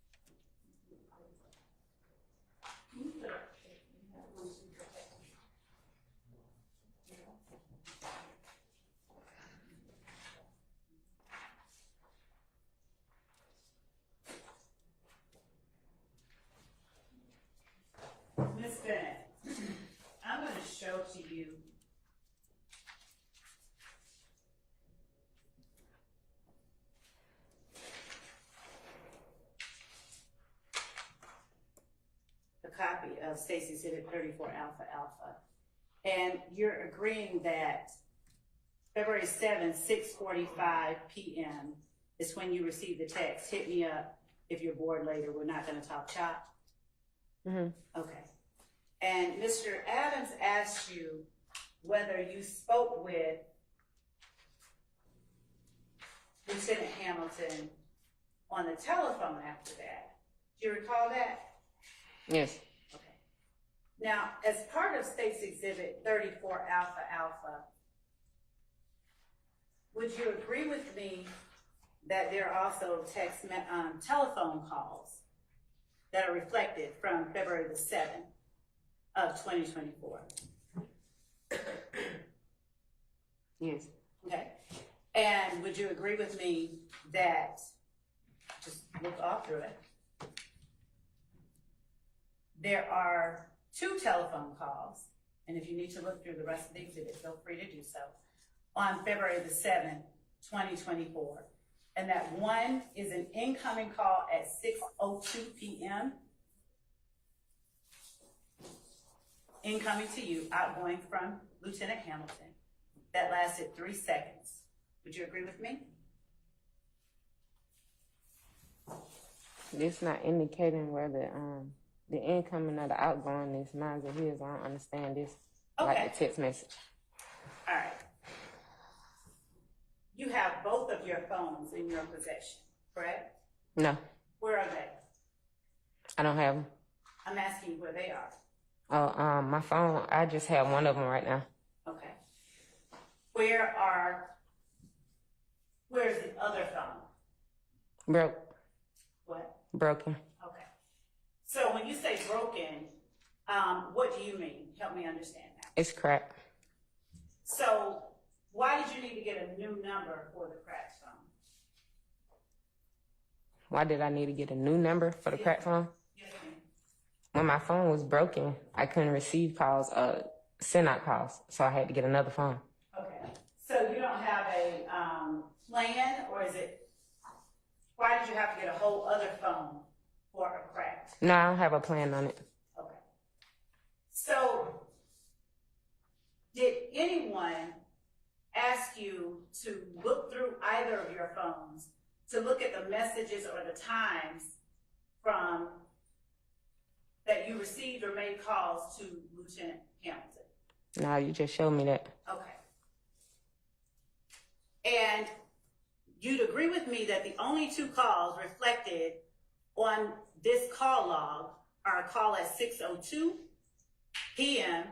going out from the phone that gave this call log, and a call at 6:22 p.m. coming in from your number. Your Honor, I'm going to object to Basis. well, mischaracterization. Not a call log, it's a screenshot. I sustain the objection. So, Your Honor, I'll rephrase my You're question. beyond your 4 questions. Let's wrap it up, Ms. Love. Yes, please. I gotta use the bathroom. Ms. Bennett, do you have anything to show that any calls were made between you and Lieutenant Hamilton on February the 7th, other than the 6:02 p.m. call for 3 seconds and the 6:22 p.m. call coming in from you for 9 minutes and 31 seconds? Like I said, I don't know what this is or which phone it was at the time. I just know you have a screenshot, so I don't know if it mean him or me. I don't understand. Did you provide anyone with screenshots of your call history? No, I just seen everything because of you. Okay, I never provided nobody with nothing. You provided everybody with everything. right. Yes. So, did you ever provide anyone anything to contradict anything in here? No, you did. Okay, I didn't provide anything, right? This is the exhibit, you understand that? Okay. Okay, did you ever provide any, I sustain the objection. Ms. Bennett, did Mr. Adams ever ask you for a call log? Objection No. Objection to burden shifting. Your Honor, it's not burden shifting when the issue has been raised that, Your Honor, may we Hold on. approach? Mr. Adams, I'm going to overrule your objection. Mr. Shard, I'm going to overrule your objection. State, don't ask that question ever again.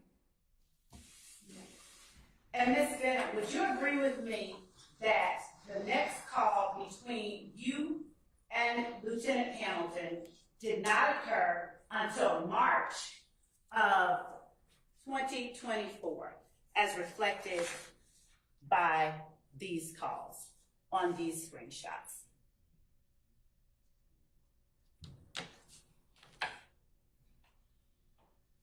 Repeat the can question. look at it as You much want as you need. repeat the question? You want me to answer? Would you agree with me that after the two calls on February the 7th, one at 6:02 p.m., one at 6:22 p.m., the next call that you got from Lieutenant Hamilton or made to Lieutenant Hamilton occurred one in February, on February the 9th?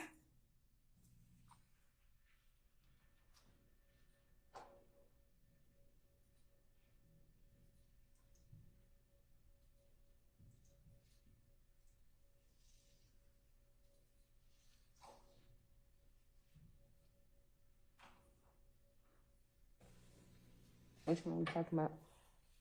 All of the calls. After February the 7th, there were two calls made on February the 7th, and both of them were before that text message was sent to you by Lieutenant Hamilton. Isn't that correct? I'm not sure. Bless you, Your Honor. Would you agree with me that the text message from Lieutenant Hamilton was sent to you on February the 7th at 6:45 p.m.? Yes. And the only two calls that were made between you and Lieutenant Hamilton were on 6:02 p.m., that's before the 6:45 text, and 6:22 p.m., before the 6:45 text? Yes. And the next call that Lieutenant Hamilton either received from you or made to you wasn't made until February the 9th. Would you agree with me on that? Check, Your Honor, best evidence. I'm going to sustain the objection on other grounds. It's been asked and answered. Let's move on, Ms. Sloan.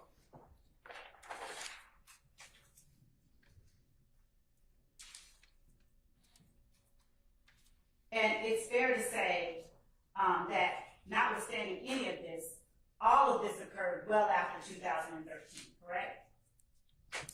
It's asked and answered. Let's move on. Thank you, Your Honor. That's all that I have. Anything further? Did the state ever provide you with your, not a screenshot, but phone logs, actual phone records to look at and ask you any questions about phone calls that had been made? Did they ever do that? No.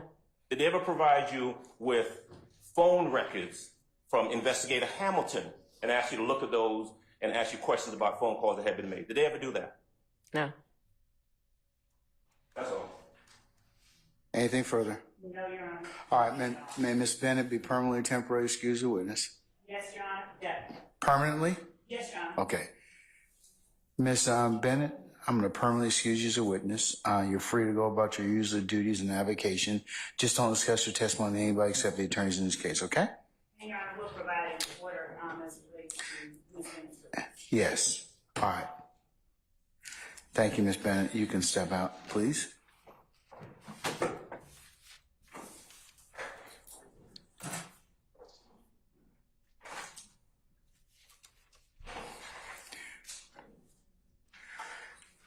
All right, ladies and gentlemen from the state, are you prepared with your next witness? I'm just asking so I can go ahead and kind of let the jurors know in terms of lunch, because it's about the noon time hour anyways, about 10, almost 10 after. So do you have? We do. Okay, all right. Ladies and gentlemen, let's do this. Let's come back for 1:15 and we'll start.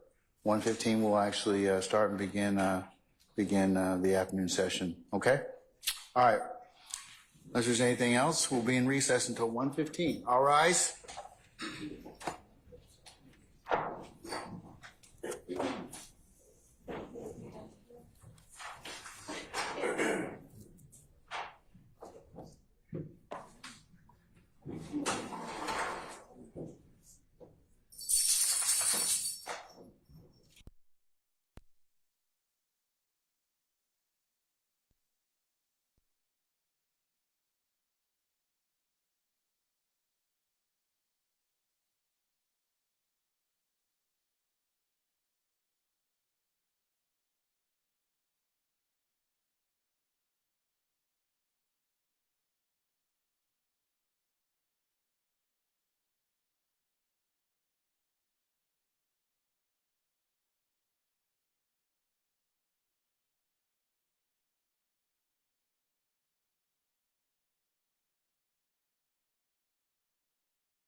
Commission, Montgomery Court. All right. Summon, is it Mr. or Miss Montgomery Porter? All right, summon Miss Montgomery Porter, please. Just have her on the ready. Can we, in fact, hold on, wait a second. Go ahead and summon our jurors, please.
All right, ladies and gentlemen, please be seated. All jurors present, count for. All right, thank you, Sergeant Ingram. All right, State, call your next witness. Yes, Your Honor. The state calls crime scene unit manager L. Porter to the stand. All right, summon Ms. Porter, please. Ms. Porter, good afternoon, madam. If you please approach the witness stand. Once you get there, before you sit down, turn and face Sergeant Ingram and be sworn as a witness.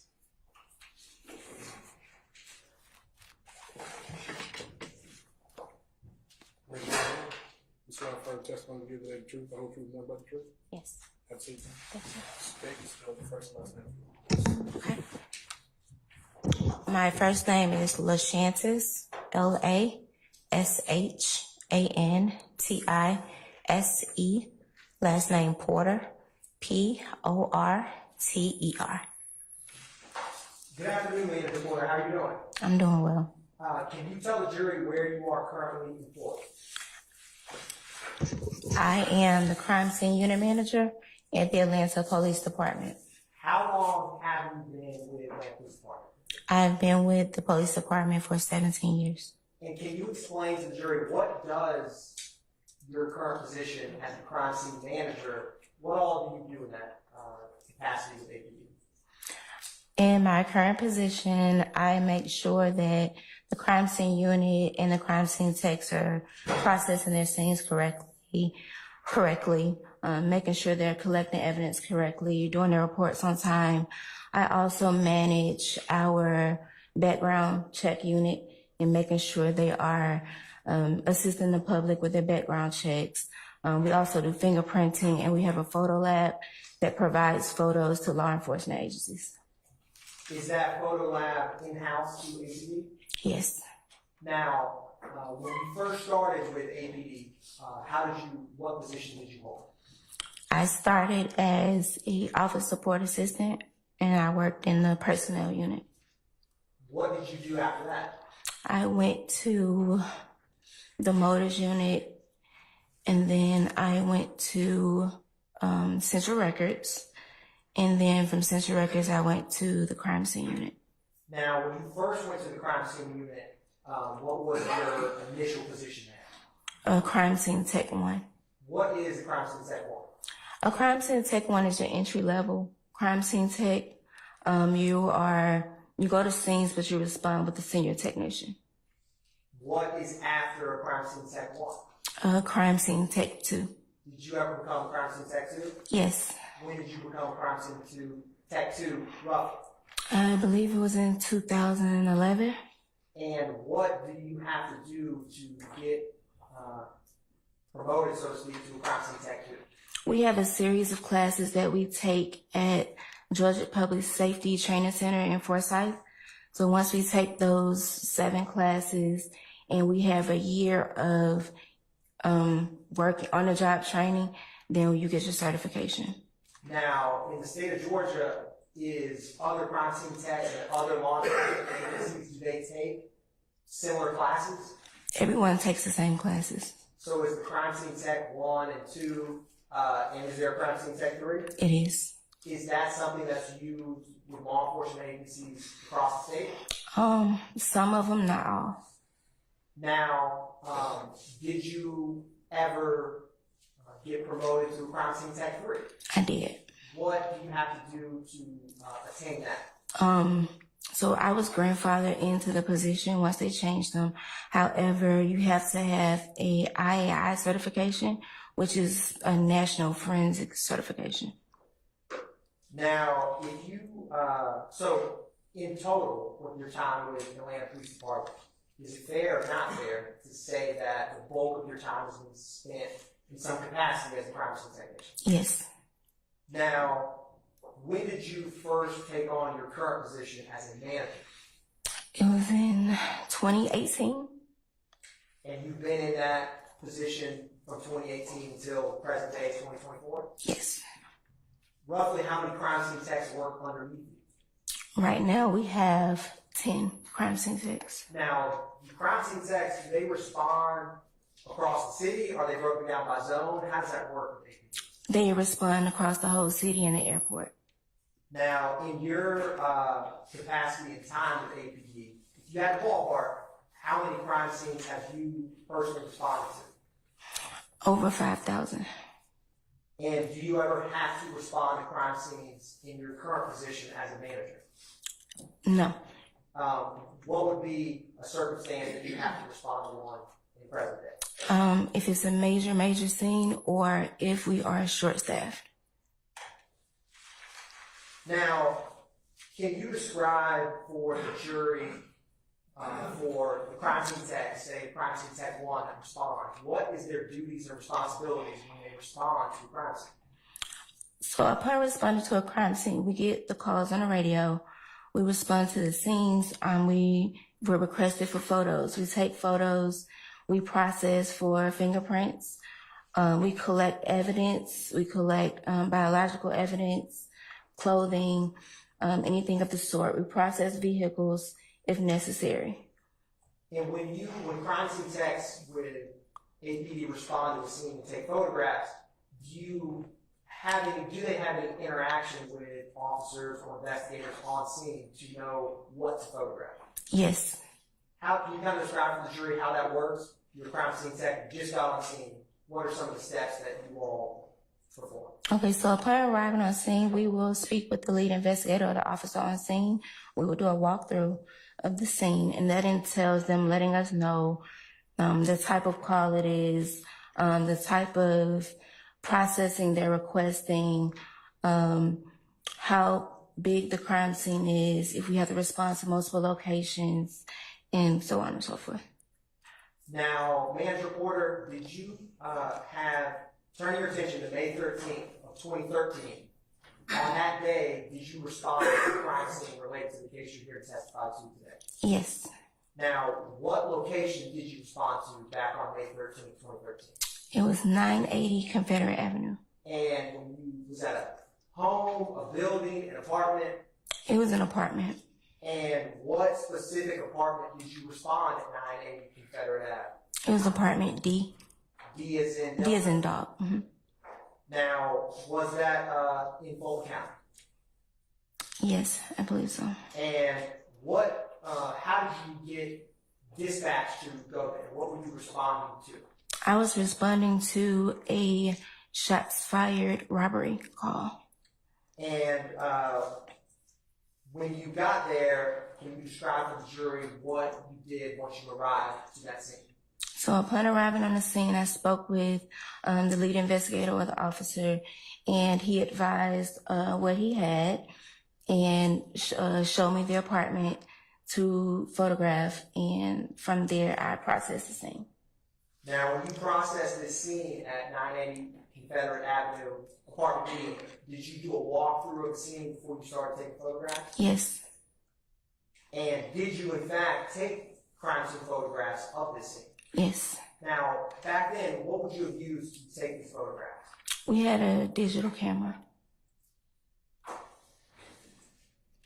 Manager Porter, I'm going to approach you with State's Exhibits 1 Alpha Alpha through 23 Alpha Alpha.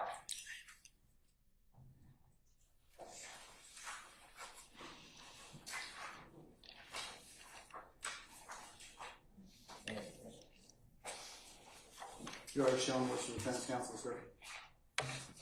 Show them to the defense counsel, Your Honor. Through 23 Alpha Alpha. Which are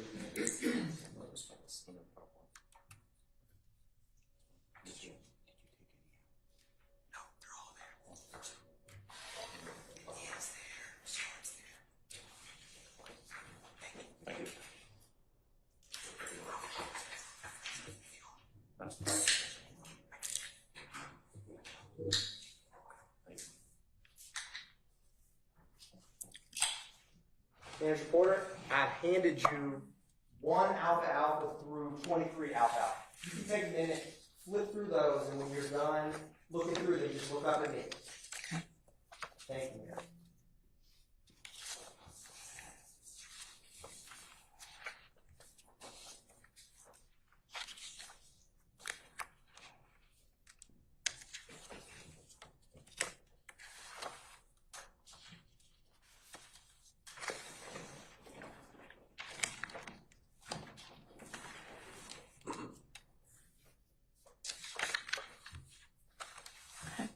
What are State's Exhibits 1 Alpha Alpha through 23 Alpha Alpha? The crime scene photos I took at the location. And are they a fair and accurate depiction of the crime scene photographs you took in responding to this scene at 980 Confederate Avenue? Yes. Your Honor, at this time, the state moves to admit and tender evidence, State's Exhibits 1 through 23 Alpha Alpha at this time. any objection to states 1 Alpha Alpha through 23 Alpha Alpha? No objection. All right, they're admitted and may be published as you see fit. Thank you, Your Honor.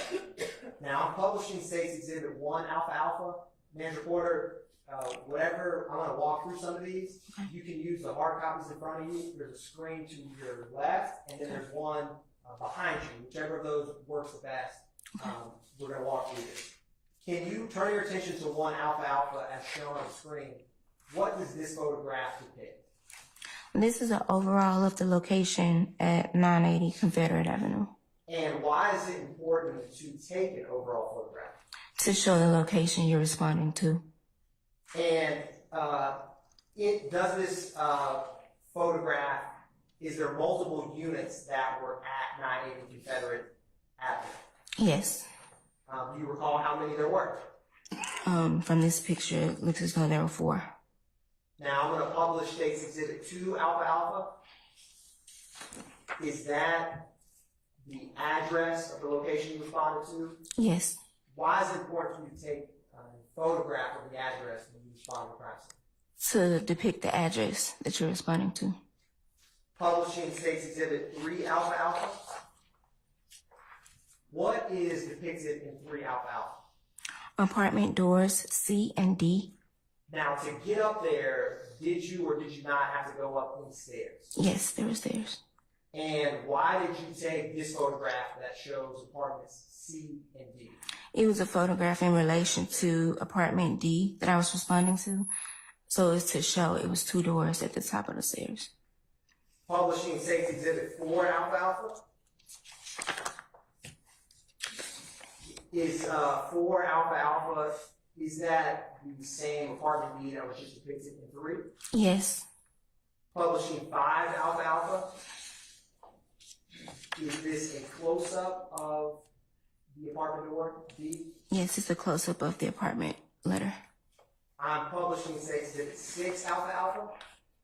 What does this depict, Manager Porter? The overall of the door with a defect in the door. Now, can you describe to the jury what you mean with a defect? What's that? So a defect is any type of damage to an object that wasn't there previously. And do crime scene techs with the Atlanta Police Department, do they classify, is that how y'all are trained to classify things as defects? Yes. And publishing State's Exhibit 7 Alpha Alpha. Is this a close-up of defect on the door? Yes. Publishing State's Exhibit 8 Alpha Alpha. Now, what does this depict, Manager Porter? This is the overall of the front door from the inside of the apartment. And publishing State's Exhibit 9 Alpha Alpha. What does 9 Alpha Alpha depict? A close-up of a defect in that same door. Now, in the defect we had shown that was on the front, and the defect as depicted in 9 Alpha Alpha, do they have any relation to one another? Could be. So there was a defect on the front of the door, and is this a defect on the back of the door? Yes. Publishing State's Exhibit 10 Alpha Alpha. What windows are depicted in 10 Alpha Alpha? Is that apartment C or apartment D? That's apartment D. Those windows are adjacent to the door, the front door. And do you notice any defects in 10 Alpha Alpha? Yes, there's a defect in the window. The computer screen has pollen because it's a yellow hue. So I'm going to have this stick, Manager Porter, and I'm going to have you show, because it's a little hard to see where this defect is. If I can find my, thank you, Ms. Love. So if you wouldn't mind, Manager Porter, can you show the jury where this defect is?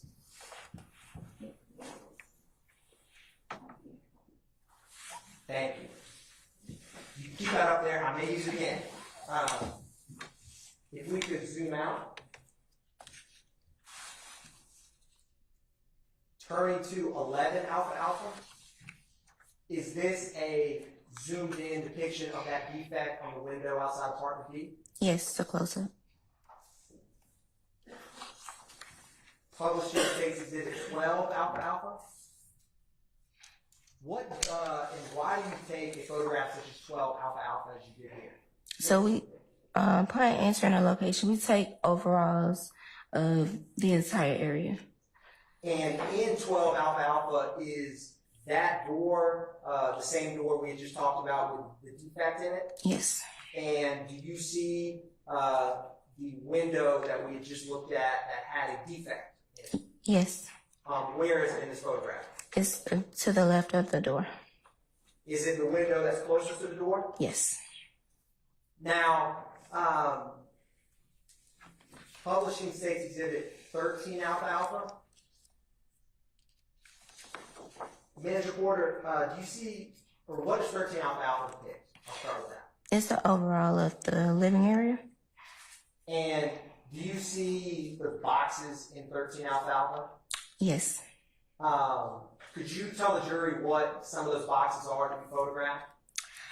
Shoe boxes and like a pamper box. What, can you show, I'll try to zoom in the best we can. Can you point where you just mentioned that there's a Pampers box depicted there? Let me just... If you don't mind, thank you, ma'am. Yes. Now, can you tell what size that Pampers box is? Size 1? Do you have kids yourself, Manager Porter? Yes. Are you familiar with what a size 1 Pampers box, what kind of age does that correspond with? Probably between newborn and 8-9 months. Now, do you see the window that has that defect in it in State's Exhibit 13 Alpha Alpha? Yes. Can you describe or show the jury where that is? The window. Yes, thank you, thank you.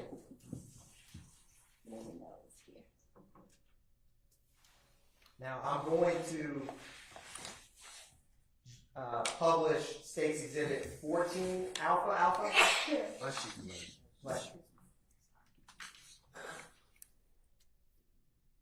Is this the same window we had just discussed in 13 Alpha Alpha? Yes. Publishing State's Exhibit 15 Alpha Alpha. What does this show, man report? This is an overall of that window with the blinds pulled up, depicting the defect. Yeah.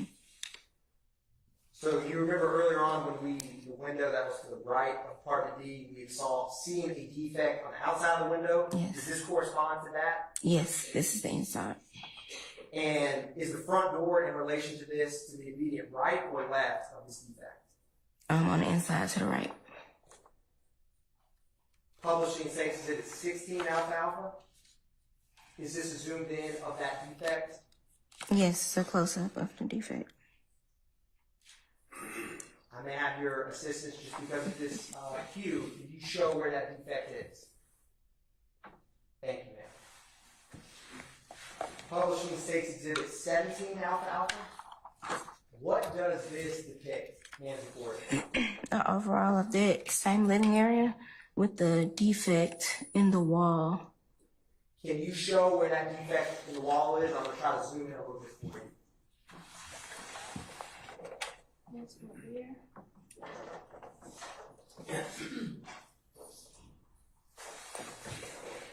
Now,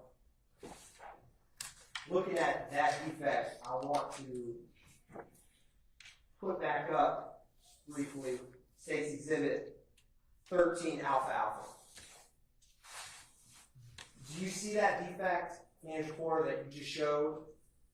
Yes. Can you show the jury where that is? And is that over the living room couch area of that apartment? Yes. Thank you. I'm going to go back to 17 alfalfa.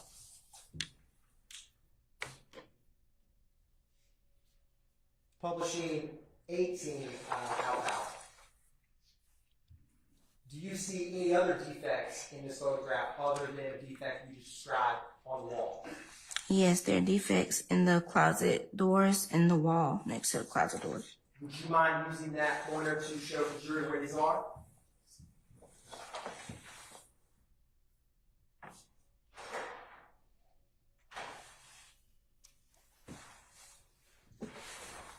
And do you see any other defects if I move this photograph to the left?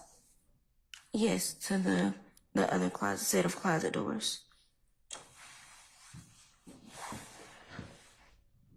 Thank you. Publishing States Exhibit 19 alfalfa. What does this depict, Manager Porter? The close-up of the defect above the couch. Publishing 20 alfalfa. This is the defects you just described depicted in this photograph? Yes, in the first set of closet doors in the wall. Publishing 21 alfalfa. And the second set of closet doors. Publishing 22 alfalfa. The close-up of the second set of closet doors. This is a zoom in of the defects you just described in the closet doors. Mm-hmm. Now, Manager Porter, when you respond and go out to crime scenes, do you ever, after you're done, generate a crime scene report? Yes. Can you kind of describe to the jury what's your process for creating that report?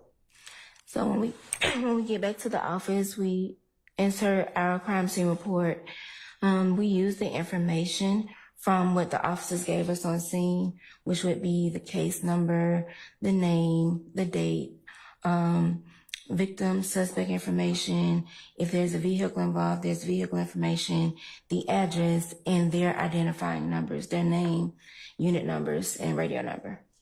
Now, in this crime scene report, do you ever provide any descriptions or break down the photographs that you took if you took some on scene? Yes. How are they broken down? By photo narrative.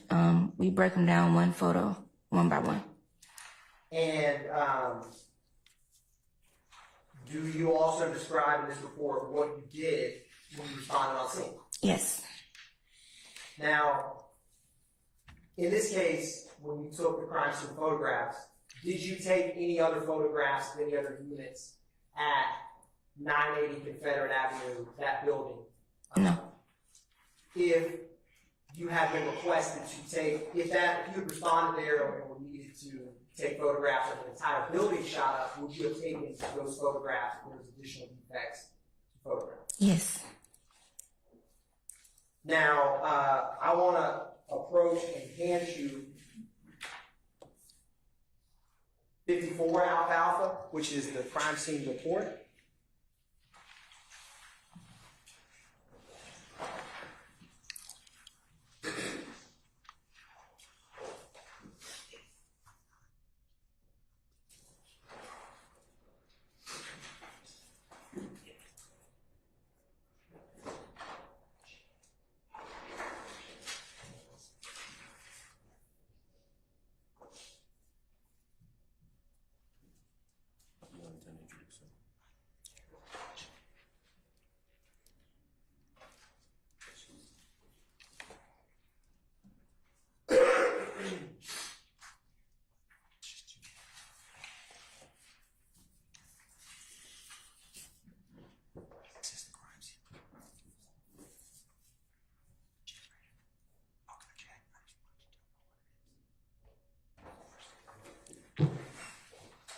Your Honor, defense counsel wants to approach relation 54 alfalfa.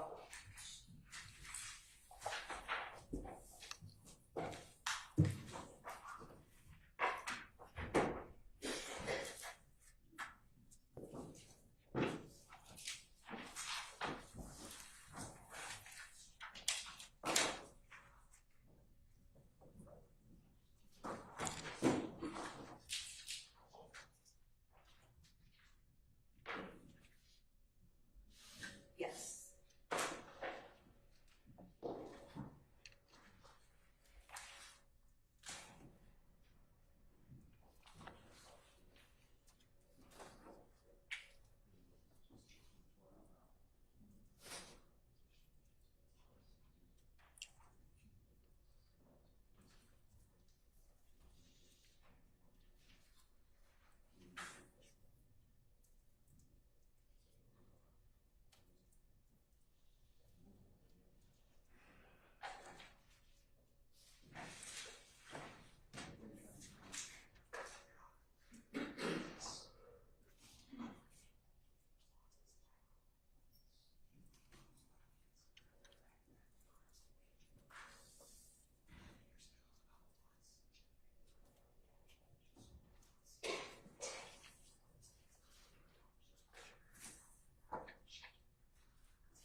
Now, Manager Porter, did you create a crime scene report in relation to this case? Yes.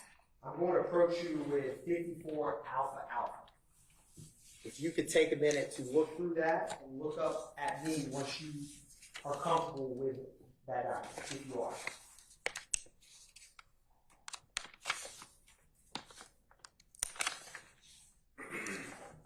What is 54 Alpha Alpha? It's my crime scene report from May 13th. And how do you recognize it? It has my name on it.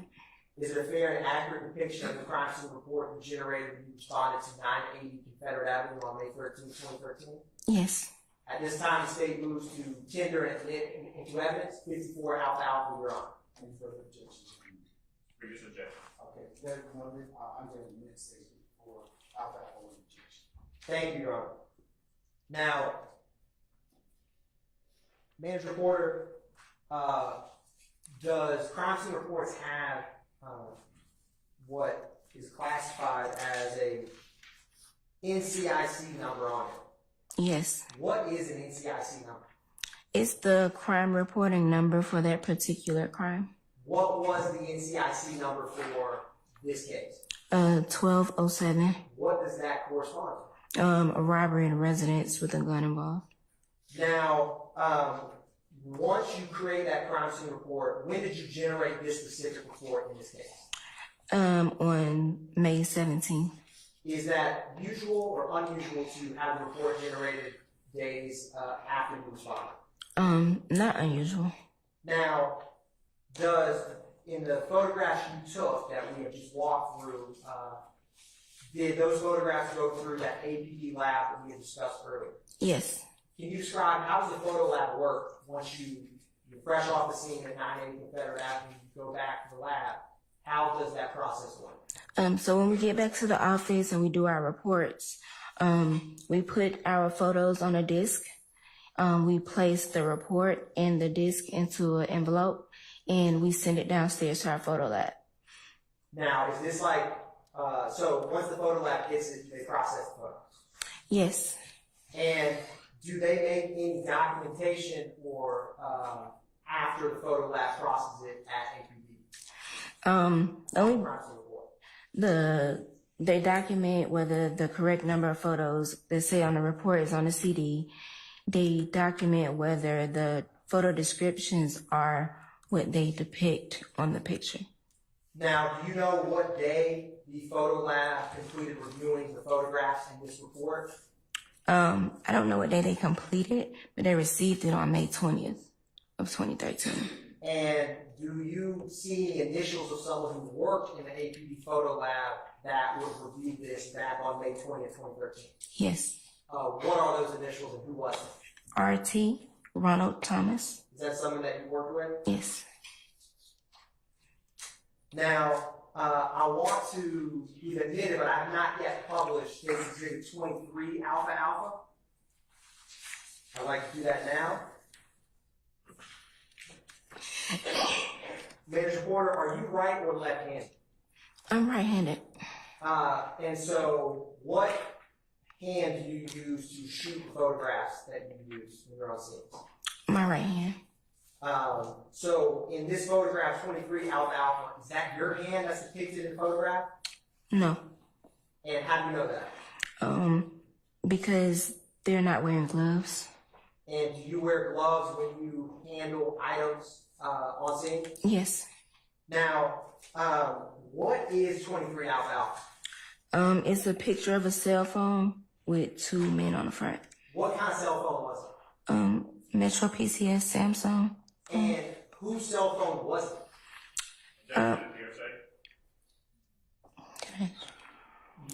Your Honor, I have a response. It's not hearsay of who she needs, or she took this photograph for a reason, so it's not, there's no truth of the matter of certain whose cell phone she believed it was, but I need to know why she took this photograph. I'm going to sustain the objection. You can refer to that. Yes, Your Honor. So, in your crime scene report, did you have a photo description for 23 Alpha Alpha? Yes. What was the photo description that you put in your crime scene report for 23 Alpha Alpha that's depicted on the screen? Your Honor, if that came from hearsay, then I'll object. Let me see it, please. I see that. Yes, you can, Your Honor. Or it's on the screen, Your Honor? No, let me see. Yes, Your Honor.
Manager Porter, who was when you responded to the scene, was the victim on scene? When you I don't recall. I don't remember.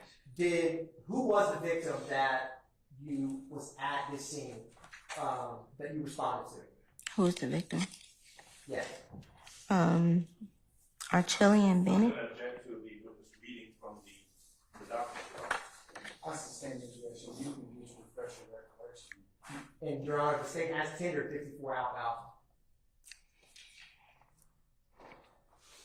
Still got refresher recollection. Yes, Your Honor. So, is there anything that would refresh your recollection, Manager Porter, to who the victim was at apartment D at 980 Confederate Avenue on May 13, 2013? Judge, I'm going to object. This can ask and answer. Overruled. Yes, my crime scene report.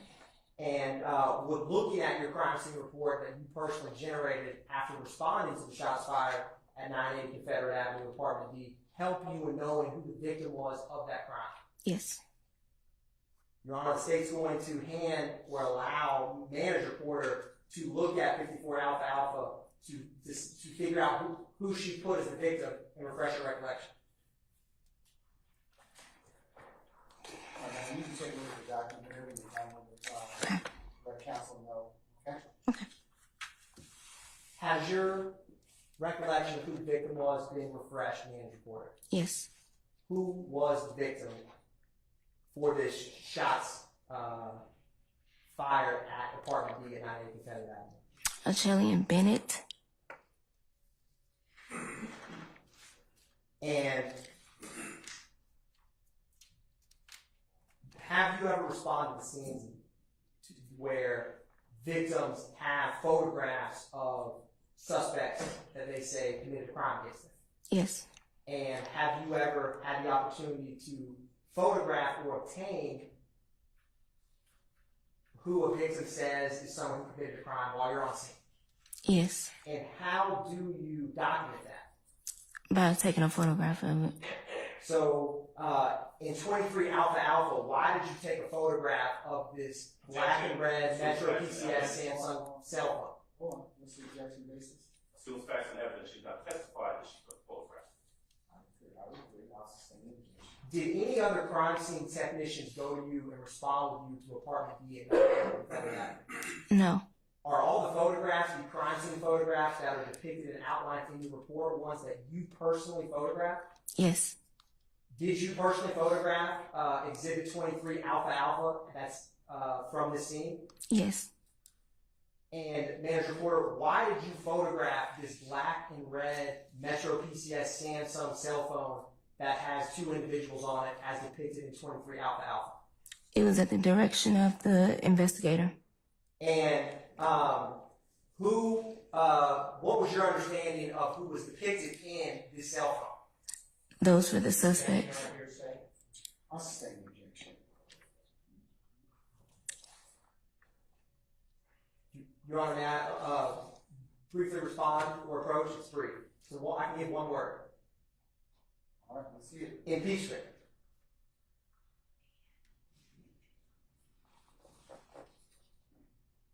Now, I'm also sustain the objection. And, Your Honor, effect on the listener would be the state's secondary response. Why she took this? As to our witness? Yes, Your Honor. Oh, Thank you, Your Honor. So, Manager Porter, when you took this photograph, why did you take it? The investigator asked for me to take it. And would you, if you took a photograph of the cell phone that the investigator asked, did you take any photographs of any other cell phones from this scene? No. Did you take a photo? How did you know what was on? How did it become this specific photograph on the cell phone? Who? Not just a blank screen or just have a timeline. Why does it depict these two individuals? Somebody brought it up. Speculation. hold on, I didn't. Hold on a second.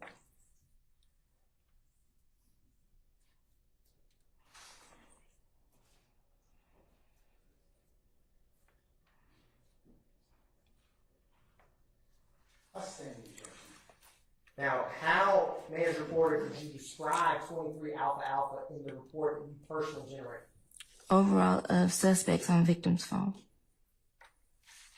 Now, when you responded to this apartment on May 13th, 2013, did you know Ms. Bennett? No. Do you even know, or did you know back then who was depicted on the cell phone that you took a photograph of? No. When you responded on scene, were the defects in the front door and the window, were they there when you took photographs on the scene? Yes. Was the defect in the closet and over the living room, in the living room over the couch, were they present when you physically walked to this apartment and took that photograph? Yes. Was the size 1 Pampers box that was sitting right next to the window with the defect through it, was that physically there when you walked through and took a photograph of it? Yes.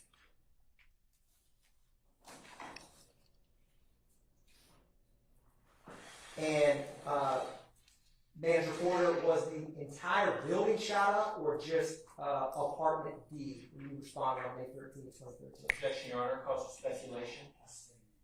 When you personally responded to that, if there was, did you see any other defects or bullet holes in that building that you inspected?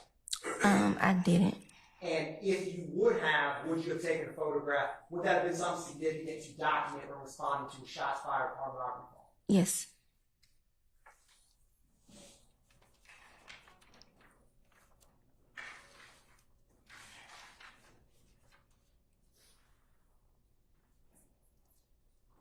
Did anyone else report their apartment being shot up besides apartment B? Objection, call secretary second. I'll sustain the objection. Did you take photographs of the outside or inside other than You remember the photograph that has apartment C and apartment D? Yes. Did you ever walk inside apartment C and take photographs inside? No. Did you ever walk inside the lower unit apartments? No. Why was it that you just took photographs of apartment D? Because when I arrived, the officers directed me to D.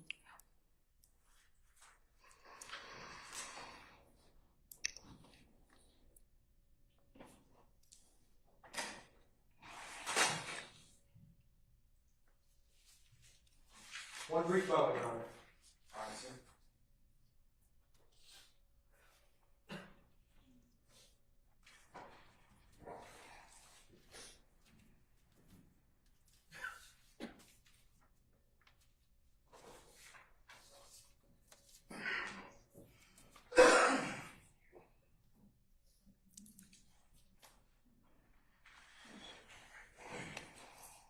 Manager Porter, remember we talked about that NCIC code earlier? Yes.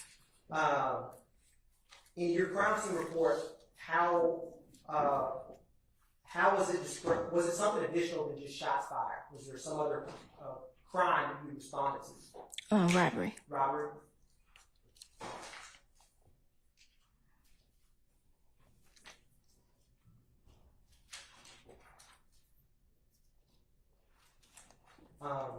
Manager Porter, other than taking the crime scene photographs that we walked through and the crime scene report that you generated, did you have any other involvement with this case? No.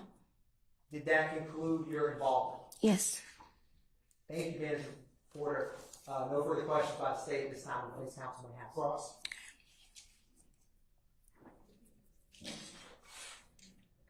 Investigator Porter, the officer who was in charge of this investigation that you spoke to when you got to the scene was an Officer Kirkman. Is that correct? Yes. As an APD detective at that time? I don't remember. But he was certainly the one who was in charge of the scene. Yes. He was there before you got there. Yes. He, as far as you know, he had spoken to individuals before you got there. Is that true? As far as I know. All right.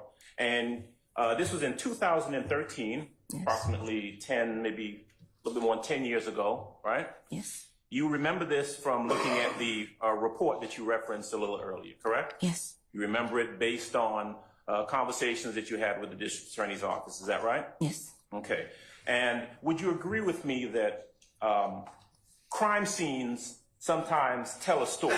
Yes. Right? They kind of, you can look at the evidence that you see at the crime scene, and that will give you some indication as to what may have happened at that location, correct? Yes. Because you can't always go by what someone tells you happened at a scene, right? Correct. Someone could tell you that something happened a certain way, but the evidence might speak differently. Isn't that true? Correct. All right. And so when you arrive as a crime scene investigator, what you're doing is you're doing an unbiased diagnosis or analysis of the evidence that you find at the location, correct? Yes. And that is what you did here. Yes. And when you took those photographs, you were taking photographs so that if need be, a detective or, God forbid, a district attorney could go back and look at the evidence and make a determination about what that evidence tells them about a case, right? Objection, Your Honor. Basis to saying, God forbid, in that question.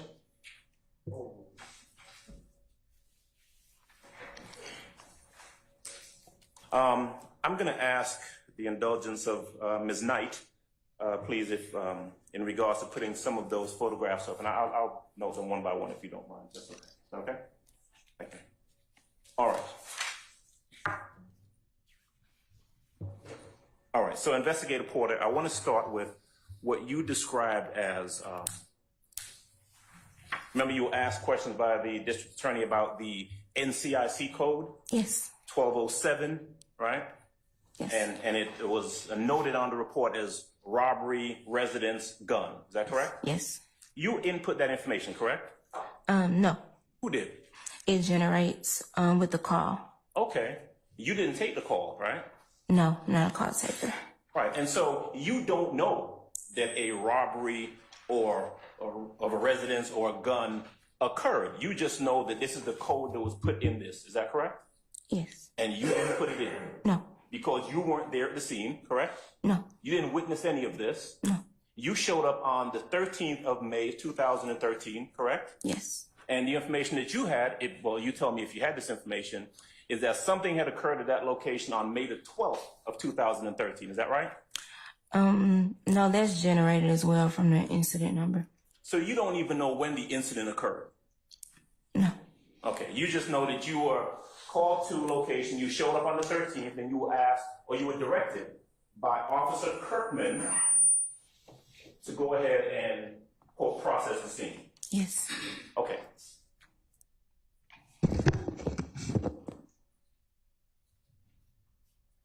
Now, you get there, and we're looking at States Exhibit 1AA. This is the apartment that you arrived at, correct? Yes. All right. You go up those stairs, and behind the bushes or the branches is apartment D at 980 Confederate Avenue. Is that correct? Yes. All right. If we can move forward, please, Ms. Knight, to States Exhibit 2AA and 3AA. All right. That's apartment D. Is that correct? Yes. And one of the things that you pointed out to the jury a little bit earlier, let's go to 4AA, is the door of apartment D. Is that right? Yes. Now, just to be clear, when you got there, Officer Kirkman didn't give you any instructions about any place else, right? Correct. He wanted you to focus on D. Yes. You have no idea whether or not there was anything involving C, A, Q, I don't know. All you knew about was you were directed to apartment D, right? Yes. Okay. And so you weren't doing an investigation of your own. You were essentially following the instructions of Officer Kirkman, correct? Correct. All right. You had no idea about any statements that had been given to Officer Kirkman by anyone before you got there, right? No. Okay.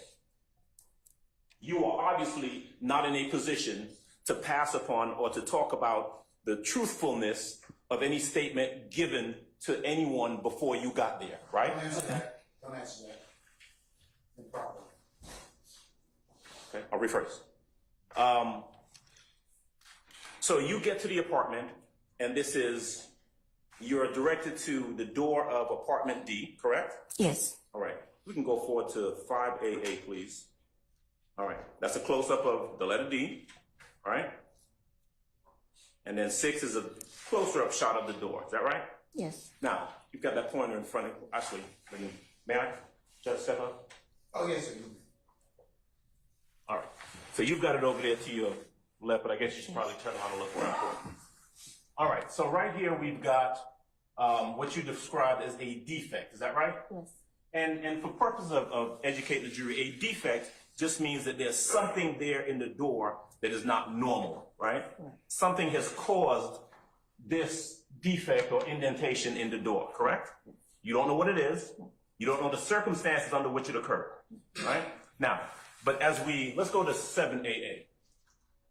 All right. Now, tell me if, as you look at 7AA, this close-up of the defect, whether you can tell what it is. What you mean? It's a defect. Right. It is not a hole, is it?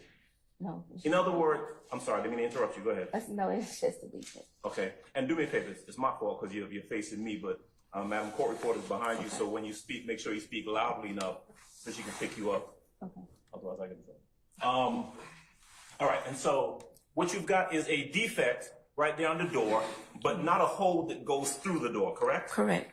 All right. Now, are you able to tell from looking at States Exhibit 7AA whether that appears to be a hole that has been patched? No, I can't tell. Okay. Oh, but what you can tell is that it's not a clear-through hole. There's nothing going through the door, right? Correct. All right. Let's go to States Exhibit 8AA, please. Now, that's an interior shot of the inside of that same door, correct? Yes. All right. 9AA. All right. 9AA appears to be a defect on the inside of the door. Is that correct? Yes.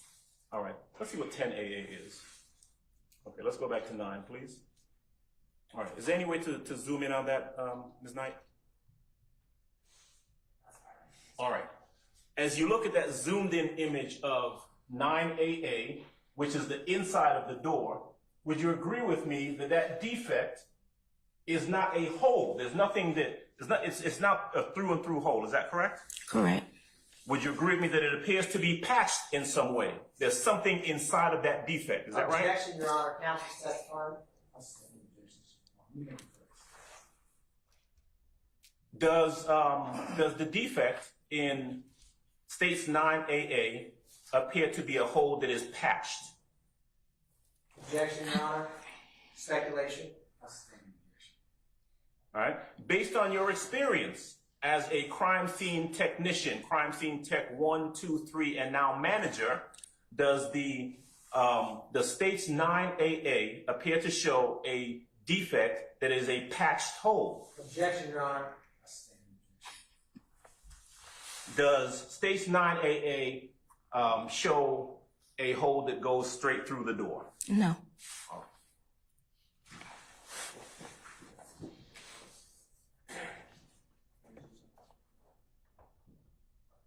Madam, do you know what 9A represents? Do you have any idea what it means? What it represents, what the picture represents? Yes.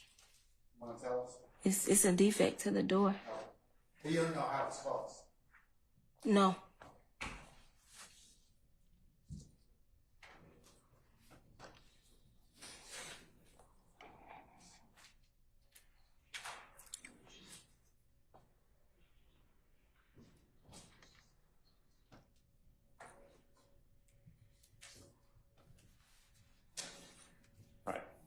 Can we go back to States Exhibit 3AA, please? Okay. Ms. Knight, is it possible to zoom in a little bit over there on C, on door C?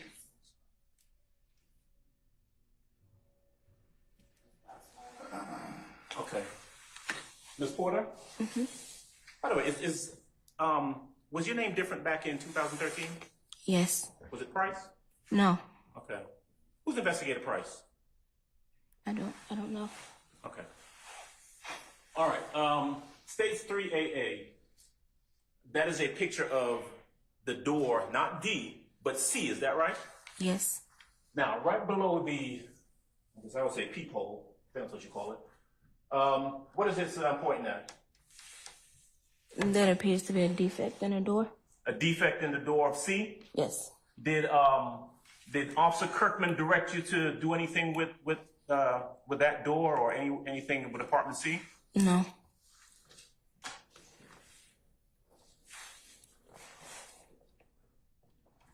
Right. Can you see what I'm pointing right here? Mm-hmm. What does that appear to be? I can't tell. I'm not sure. Okay.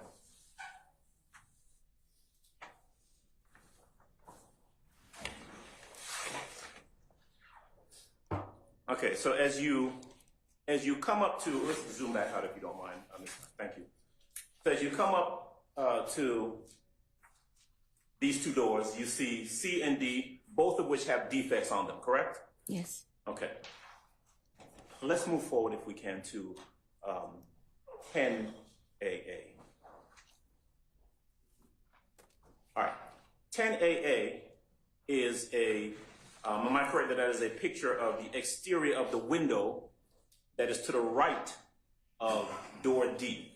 Yes. Would you agree that it appears to have a defect in it? Yes. It looks like something has gone through that window, is that correct? Yes. And that is in fact a through and through hole, right? Yes. I mean, it's not just a crack, it looks like something has gone through that window, is that correct? Yes.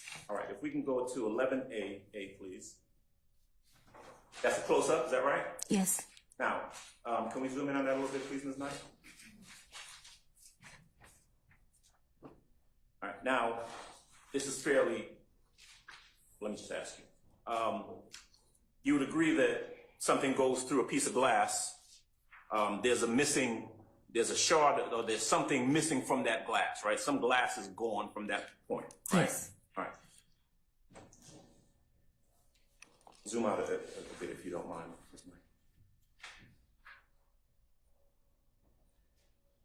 All right. Now, you would agree with me that as you look at this picture, you don't see any shards of glass or any splinters of glass or anything on the outside of that windowsill. Is that right? Correct. And certainly you didn't see any or weren't directed to photograph any, correct? Correct. All right.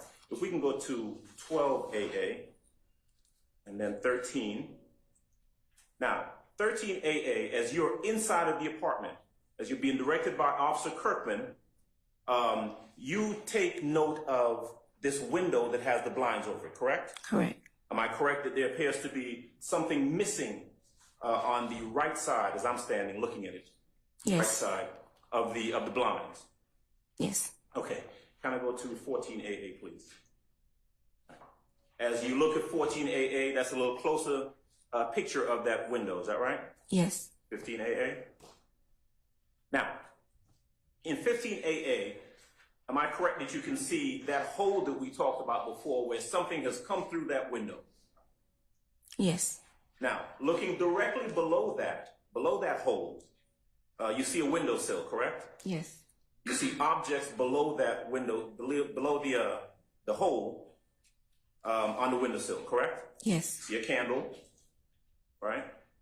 Yes.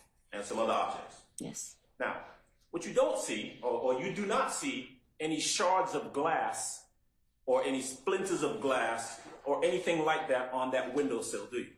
No.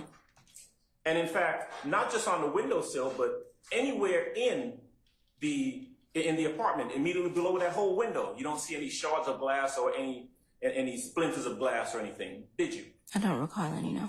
Okay, you didn't take any pictures of it, right? No. If you had seen some, you would have taken pictures, right? Yes. Because that, again, would have helped to tell a story about what you're seeing at the crime scene, correct? Yes. Now, let's go to 16AA.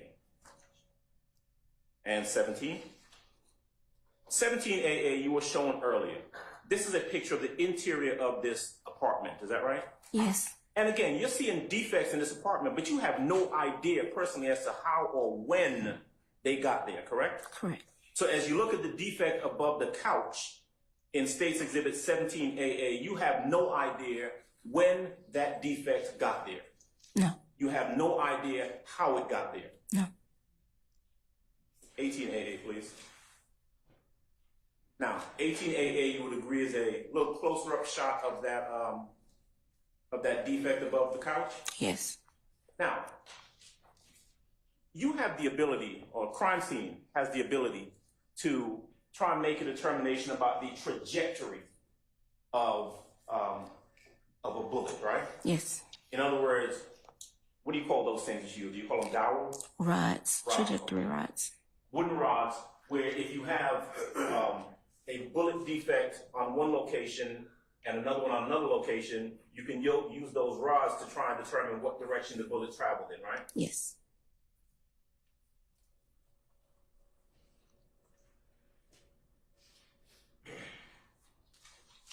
Do we even know that 18AA is a defect caused by a bullet? Do we know that? I'm not sure, no. Because when you examined it and you took pictures of it, you would have had an opportunity to look at it up close, right? Yes. And generally, your experience tells you that when a gun is fired and a bullet leaves that gun, it goes somewhere, right? The bullet goes somewhere.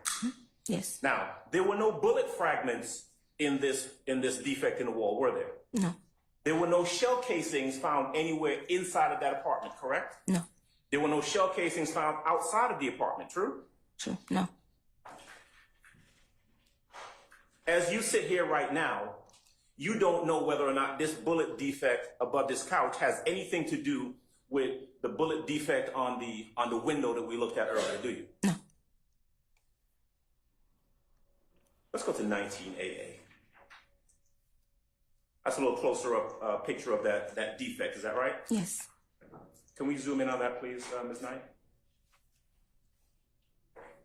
Now, as you look at this photograph, does there appear to be anything on the inside of that bullet defect, patching or putty or anything like that? No. Let's go to the next photograph. I think that's 20AA. Now, 20AA is a picture of a closet door and some other stuff, right? Yes. Let's go to 21AA, please. All right. Now, 21AA, am I correct that as we're looking at that, we see 3 defects? Yes.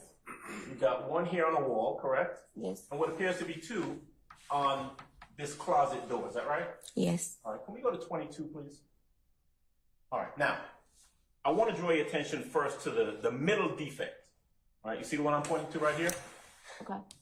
Right. Now, it appears to you, and maybe you can tell me from your memory from 2013, that this appears to be a metal door, is that right? It appears to be metal. Yeah. Yes. Okay. And the defect that I'm pointing at, the one in the middle, does it appear to you as though the metal is, or the defect protrudes outwards? Yes. Right. It doesn't look as though something is going in. It looks as though something has come out. Is that correct? Yes. Objection, Your Honor. Calls for speculation. I'll stand first. Yes, sir. In your role as a crime scene technician, are you called upon to make a determination as to whether something appears to be an entrance defect or an exit defect, for example?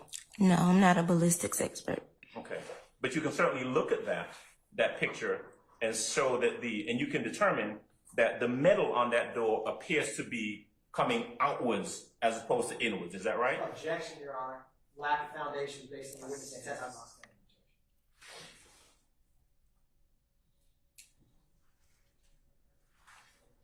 All right. Ms. Porter, let's see. So in this photograph, 22AA, we've got 1, 2, and 3 defects. Is that correct? Yes. All right. Can we go to 23AA, please? 24, actually go back to 22.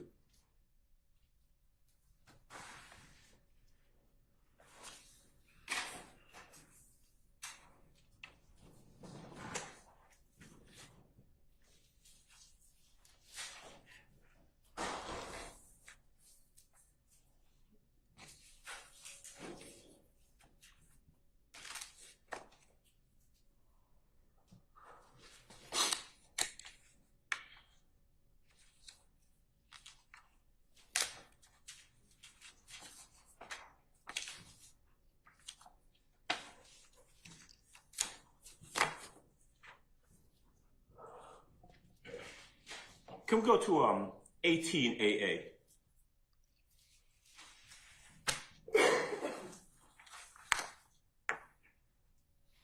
All right.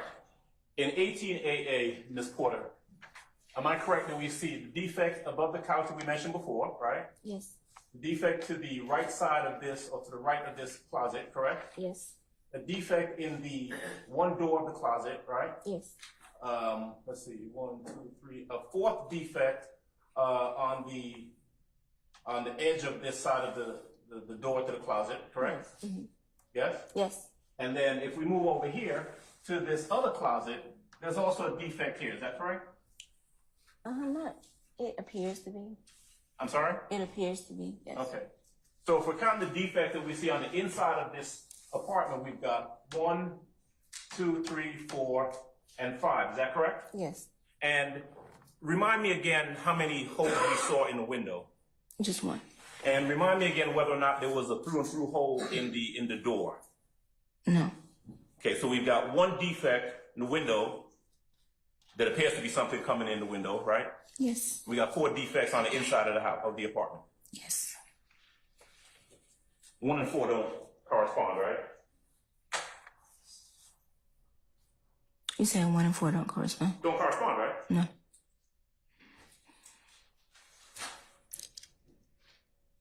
The closet door, let's see, I think that's 21AA. Here we go. Did either you or Officer Kirkman or anybody else who was trying to figure out what actually happened at this apartment look on the inside of that closet to see if there were any bullet fragments on the inside of that closet? I don't recall if we did. But by the time you got here to the scene in 2013, you've been a crime scene investigator for how long? About 4 years. Okay. So you know what to look for when you're at a crime scene, right? Yes.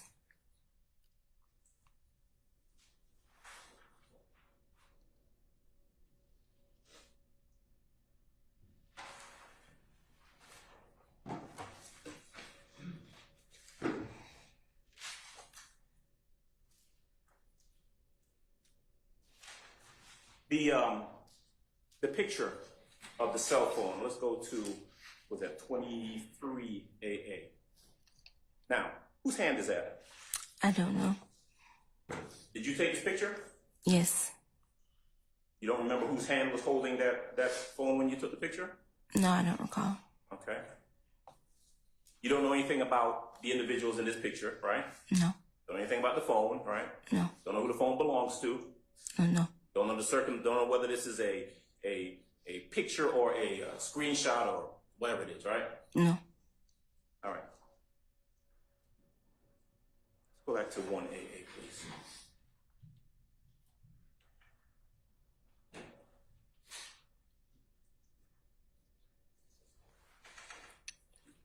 All right. So, at the conclusion of your investigation, or your work at this scene, you left out of there having taken some pictures, correct? Yes. Didn't get any fingerprints from anywhere, right? No. Were you directed by Officer Kirkman or anyone else to dust for or check for fingerprints anywhere in the apartment? No. On the front door or anywhere inside? No? No. Okay. You did not conduct any tests with a rod to determine the trajectory of anything that came into the apartment, true? No. Right. All right. You did not find any bullet defects anywhere in the apartment or in any of those bullet defects, correct? Correct. No fragments whatsoever? No. No shell casings? No. Inside or outside? No. All right. There is nothing about this scene that you photographed back in 2013, 10 plus years ago, that tells you anything about what happened there that day. Correct. Objection, Your Honor. Basically. That's why we're here, Your Honor. In fact, you don't even know how or when any of those defects or anything got to that location. True? Correct. All right. Thank you. That's all I have. Any further examination? Redirect. Thank you, Your Honor. Manager Porter, on cross, you were asked about the story that your photos told. Do you remember that question? Yes. Does your narrative that you put in the crime scene report capture the story that your photographs were intended to tell? Yes. And what is the purpose in general of your narrative? To summarize what we did on the crime scene. And did your narrative, in fact, tell you the story in this case, as defense counsel had asked you on cross? And was that story, did it involve any other apartments besides apartment D? Objection, Your Honor, compound question. I stand corrected. Did your narrative involve any other apartments besides apartment D? No. And you were asked on cross about your photos labeled and about telling the story. Remember that? Yes. With photograph 23 Alpha Alpha, did that tell the story, as the defense counsel said, of a person being victimized by the two people captured on that phone? No. Why did you take a photograph of 23 Alpha Alpha? I was directed to by the lead investigator on scene. And why did you label it as you did in the crime scene report? I'm gonna say it's because that's what they informed me on the scene. And you were asked on cross about only following directions. Did you personally have a practice of observing all the surroundings in a situation like this for other relevant defects? Yes. Did anyone from any other apartment draw you to any other defects? No. Did anyone from apartment downstairs grab your attention that day and say, and direct you to take photographs from a crime that committed against you? No. Did anybody from apartment C come out when you were on scene and direct you to take photographs of a crime or something that happened in their apartment? No. Defense counsel had asked you on cross about, did you look through into the closet? Do you remember that? Yes. Did you look through every nook and cranny of apartment D for shards of glass or shell cases? No. Did you search, open, and examine all of those boxes right next to the Pampers box that we had talked about? No. Is it, defense counsel had asked you if you located shell casings in the yard or outside the apartment, do you recall that? Yes. Is it possible that you could have missed a shell casing? Did you search every blade of grass outside? Objection, post speculation. Did you search every blade of grass outside of that apartment? No.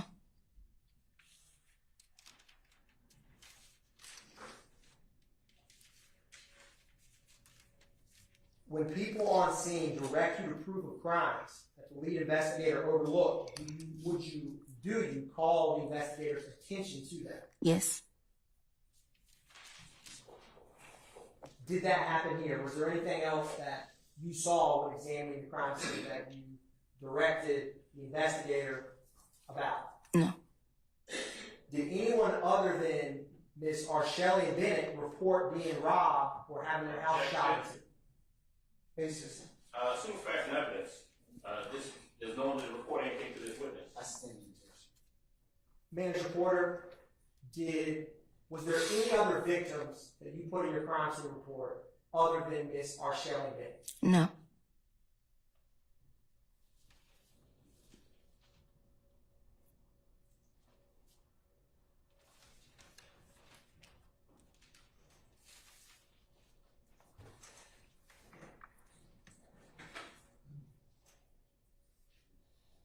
No further questions. Thank you, Manager Porter. Anything further, Mr. Chairman? Very briefly, you don't know whether Arshelian Bennett was a victim or not, do you?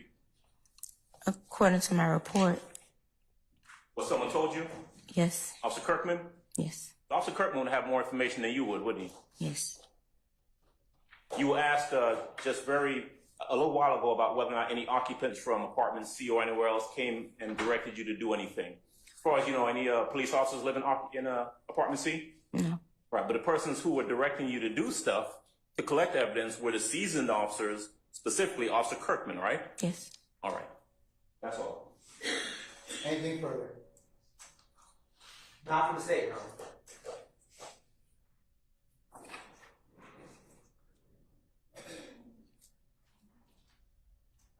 All right, Ms. Porter, be permanently temporary excused. She may be permanently excused, Your Honor. All right. Ms. Porter, I'm going to go ahead and permanently excuse you as a witness. That means you're free to go about your usual duties and application.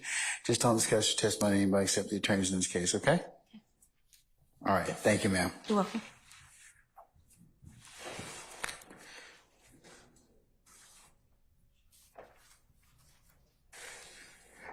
Ladies and gentlemen, how about we take 10 minutes and then we proceed? Is your next witness available, madam?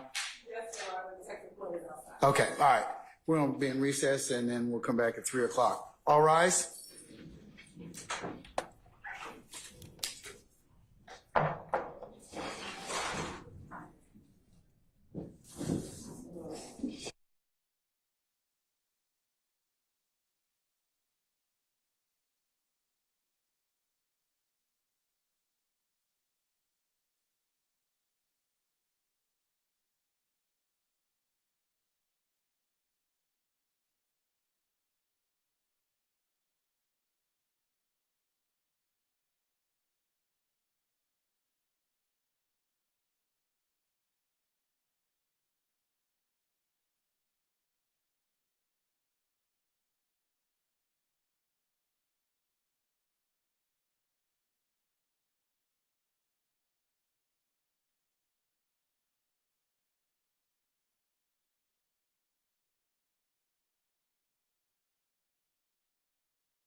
I've examined them.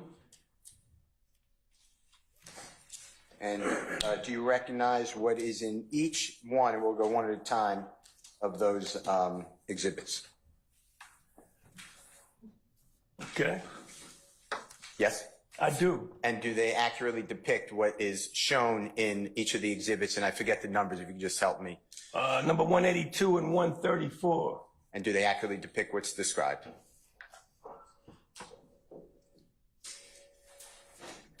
I mean, they're exhibit numbers to me. I don't know what else they mean. Not the exhibit number, I'm sorry, the photographs. The items in the photographs, the items depicted. Yeah, I remember the crime scene technician taking these photos. Your Honor, I move for the admission of Mr. Williams' number 182 and 134. No objection, Your Honor. All right, Defendant Williams, 182 and 134 Yes, sir.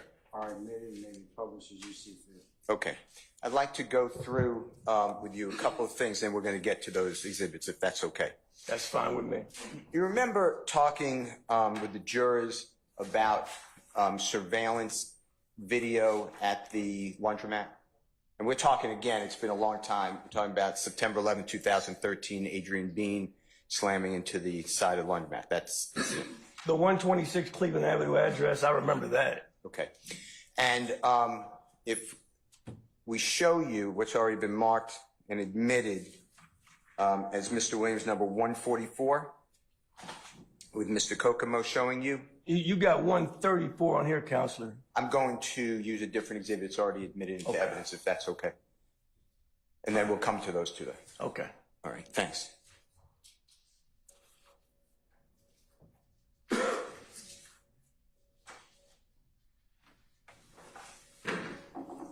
So you see, it's on the screen, Detective Quinn, you see Mr. Williams or JW Exhibit 144. I see it now. And then I asked Mr. Kokomo if he could just zoom in on, tell us if you recognize this as a surveillance video camera on the side of that building on top of the red 2004 Nissan vehicle. Can you see that item? I mean, I see something fuzzy up here underneath this green awning right here. Yes, Yeah, right underneath it. And do you recognize that as a surveillance video camera? I do now. All right. And then if you go to Mr. Williams, 116, Mr. Kokomo, just another angle of that same photograph. It's already in evidence.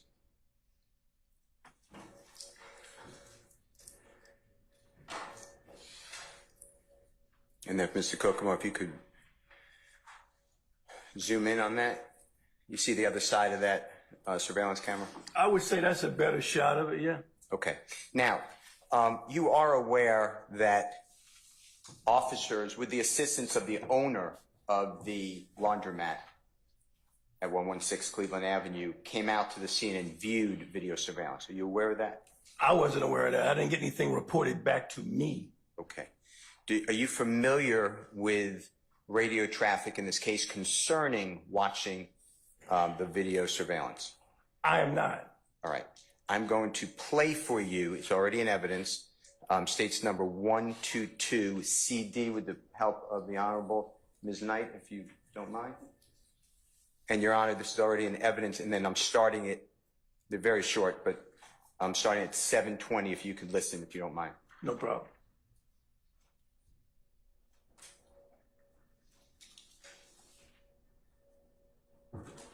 And this should be the police traffic, okay? Sounds good.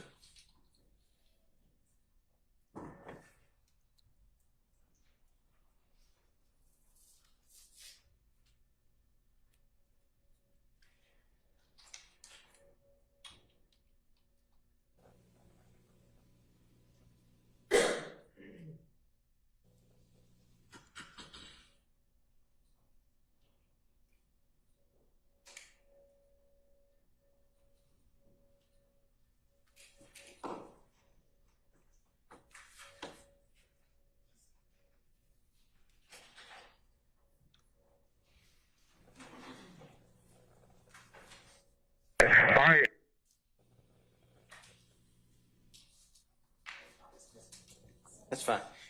I appreciate it. Your Honor, we're starting at 7:10 with the court's permission. All right, yes, sir. Hey, I got somebody gonna put in the back of your car. I need you to keep an eye on. I'm right over here.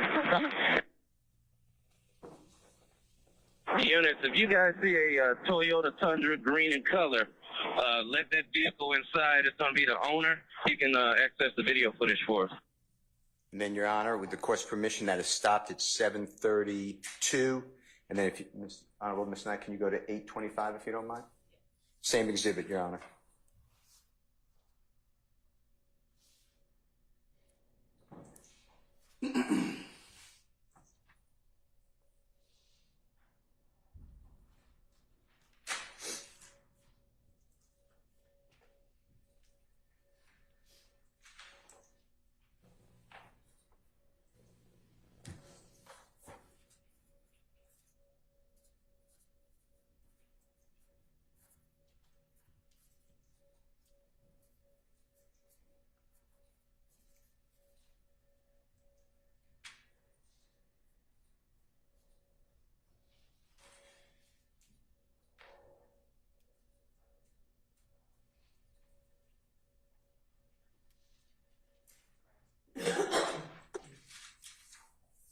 What did you say?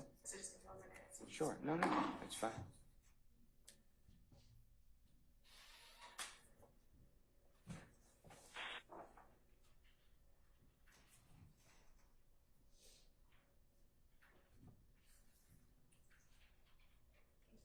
Okay, Your Honor, with the court's permission, starting at 8:22. Yes, sir. Sending the green Tundra is the owner of the laundromat. Green Tundra coming up to the crime scene. Yeah, let him through. His name should be Khan, I think.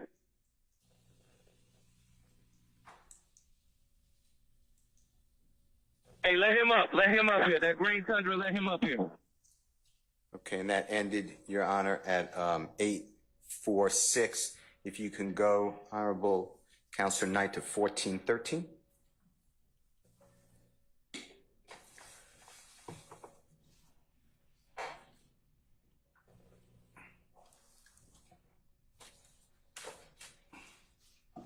Raise.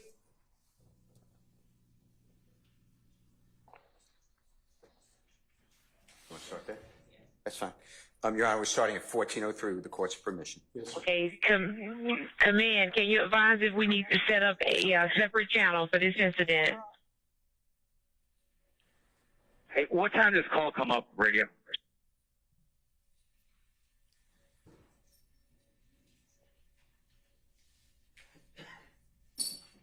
Okay, the original call or when the 63 came up? This is 63. We're trying to watch the video right now to get a good time frame. Stand by. Your Honor, it stopped at 14:36, and then the last one is 15:08.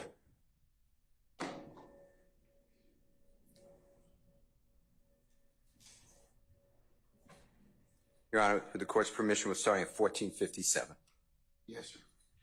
305-26. 305-26.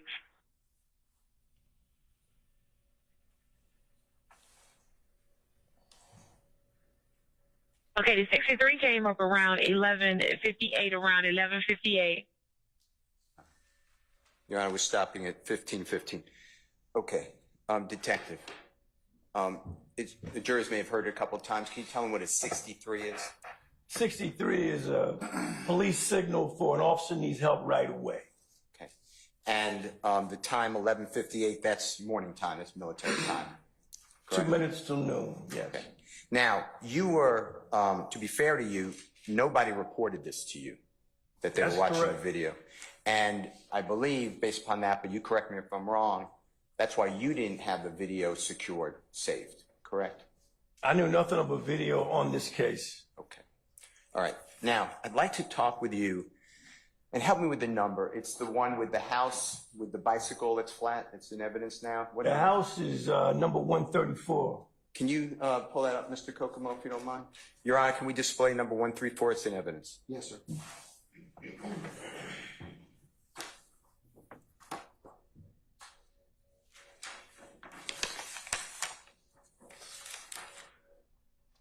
Your Honor, may I approach while that's going on? You may, sir.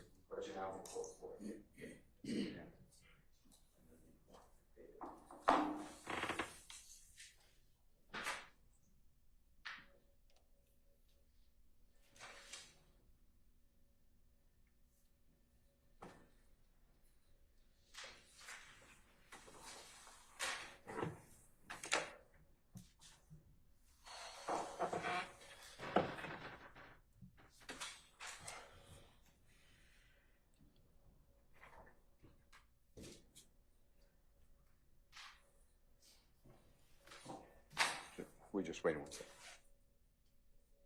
Are you ready? Okay, sorry. Detective, can I ask you a question? Is your screen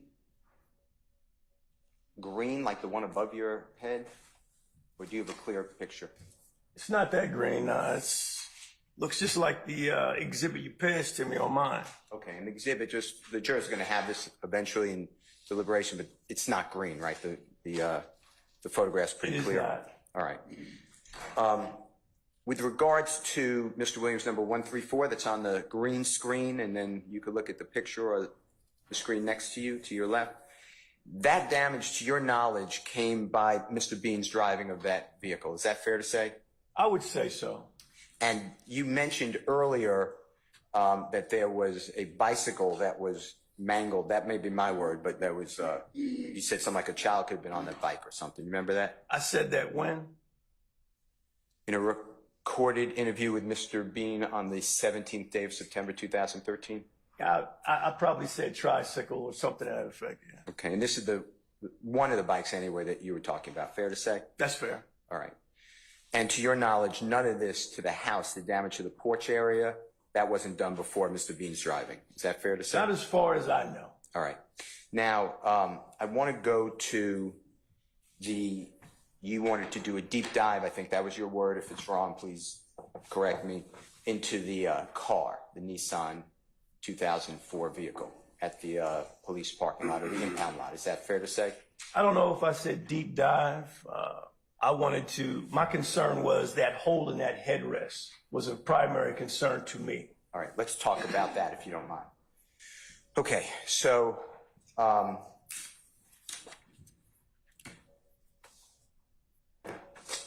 some of these exhibits are already in, or all these exhibits should now be in. May I approach John? You may, sir.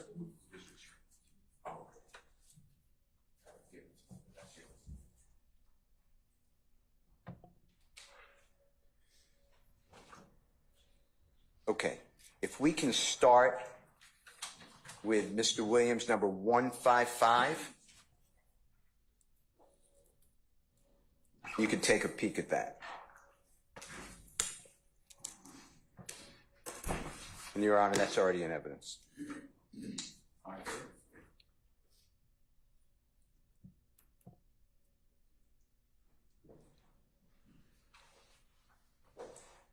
Mr. Kokomo, are you helping us out? Thank you, sir.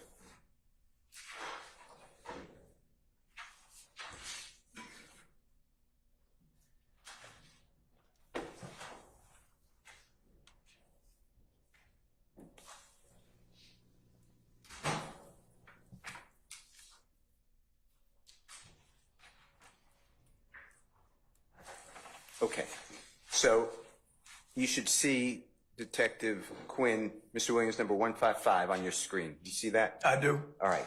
Now, that is the passenger side rear window door area looking into the vehicle. Is that true? Yeah, we call them vent windows, yeah. And the vent window was taken out based upon your information by Detective Robertson L's firing self-defense. I mean, that was my educated theory. I mean, based off what I knew, I assumed I wasn't there. I could just go by the corresponding hole inside the car in the headrest. And then for corresponding holes inside the headrest, there's also Mr. Murphy who shot twice. Is that fair to say? See, I don't know how many times Murphy was shot. That was never any kind of report given to me. I know there was some kind of shooting where he got it in the leg or legs. Okay. Were you aware, and if you just answered this, just answer it, that Mr. Murphy was shot in his heel on one leg and then on his upper left artery in his thigh, upper thigh. I never knew that. Okay, that's fine.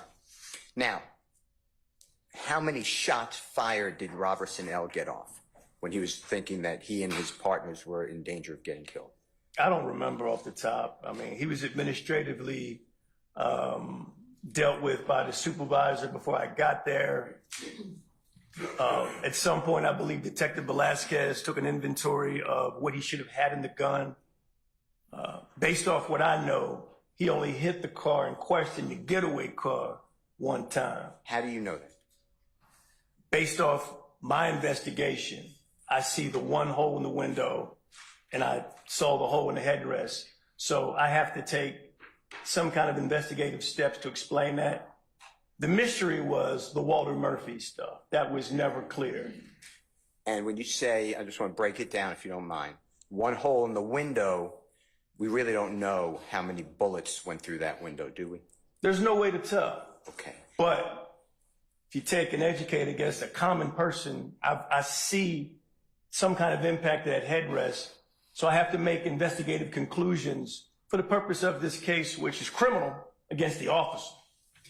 And then Walter Murphy, you said that's was it wild card you said? I didn't say wild card, but I never knew because I never got any other information about how he got his injuries. Now, tell the jurors whether there were any shell casings, to your knowledge, found inside that vehicle. To my knowledge, there were none. Now, I'd like to talk with you about, and just help me with the number again. Mr. Williams' number, is it 182 in front of you? It is. Can we show that? Number 182. Are you familiar with when a gun is fired, how gunpowder residue and particles come out the muzzle of the gun as well as the missile? You know what I'm talking about? I know what you're talking about. Okay.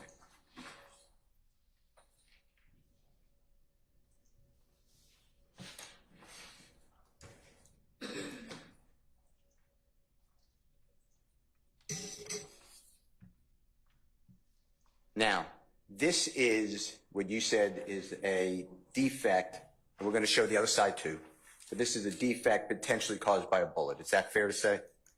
I believe that. And around, and I know it's green on the screen of the jurors, but do you see any type of soot or gunpowder burns or stippling or anything like that in this headrest? I don't see any of that. Explain to the jurors what those concepts are, if you don't mind, as you understand them. I understand you may not be a ballistic expert, but we'll have them coming. Okay, tell me what you want me to tell the jurors again. Explain to them how when a gun is fired, how not only does a bullet or the missile, but the gunpowder particles come out and how it burns into an item. I mean, I can give you a rudimentary breakdown, but if you're close up on something, there's going to probably, more than likely, be scorching or burning from that explosion of that projectile coming out of that gun. You can make reasonable conclusions that the gunshots weren't fired close up in any situation if you don't have that present. And that's because if you know that coming out of the end of the gun, the muzzle of the gun is burning gunpowder, right? Yeah, and that's as far as I go because I'm not a gun expert, but I've been shooting them for years. Do you know how far, and if you don't, just say I don't know. Just say, Brian, I don't know. How far any of those weapons found in the 2004 Nissan, how far the gunpowder would come out of the end of the gun? I can't answer those kind of ballistics questions for you. All right. Now, if we look at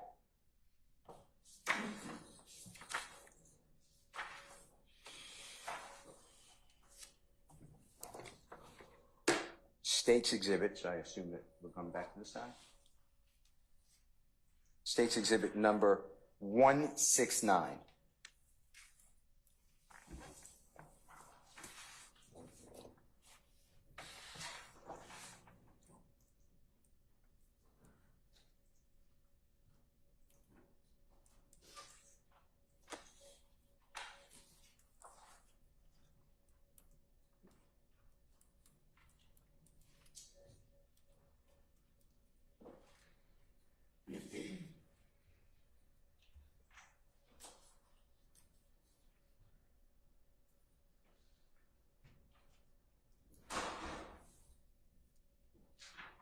C, by the way.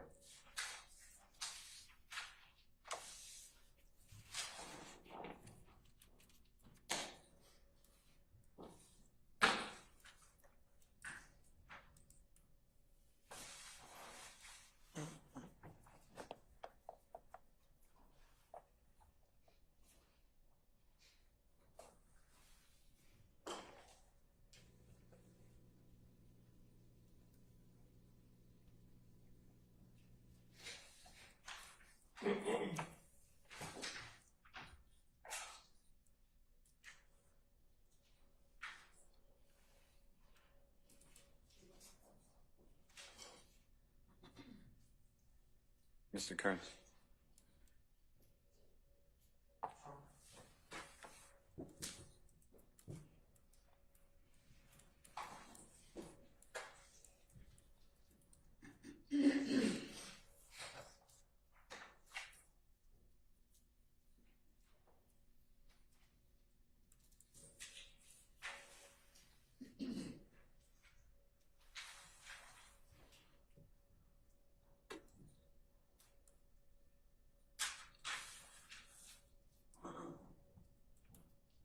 Okay. Detective, Honorable Detective Quinn, do you see 169C? I do. In Colette or Charlie? Okay. Now, do you call that a dowel or a rod, the red item that's going through it's perforating the headrest in the passenger seat? Yeah, we call them dowels, rods. Okay. And generally, I know there could be ricochets, but generally a bullet, is it fair to say, goes in a straight line when it's fired? I guess that's fair to say. And here, you can explain to the jurors, but you see the yellow dowel and then going into the red dowel, then going into another red dowel. You see that? I see that. And there seems to be like an angle from the yellow to the red. No one's saying that the bullet traveled in that direction. That's just a weak piece of prop, stuff we put together. It just kind of broke at that point and separated from the red, so it's not a straight. So the trajectory, though, is what I'm focused on, if you don't mind, goes from, it appears to be going in a downward trajectory, slightly downward. Is that fair to say? Through the headrest, by the way. Through the headrest, yes. Okay. And the way I get that is it appears, at least from this picture, we could look at other pictures, that the exit towards the front part of that headrest, towards the front seat, yes, is lower than the headrest on the back part of that headrest. Is that fair? I think that's fair to say. Okay. So assuming a bullet goes in a straight direction, if a person, let's say in the back seat, fired that weapon, the gun or the muzzle of the gun has to be at whatever angle can make that, has to be higher than the entrance wound to the headrest to make a downward angle. Is that fair to say? I can't speak on that. I'm not no expert with all that. I have to take investigative conclusions. And my investigative conclusion was that rear vent window was blown up. And so there's a corresponding hole inside the car. And there was a guy sitting up front that's 6'8", 300 pounds, got hit in the back. That's all I'm trying to prove at that point. And that gentleman who is 6'8", God forbid, shot in the back, left shoulder. Is that fair to say? That's why I'm there. Other than that, I would not even be on this scene. But I got shot by the police. Sorry about that. I'm focused on the left shoulder of the gentleman 6'8". Great pro throw, right? Yes, sir. Okay. Now, if you go to 70C, as in Colette Charlie, it's a similar photograph, but it's a little more direct. You see how the angle is going down? I see it, yes. All right. And then I'd like to go to 72C, if you don't mind.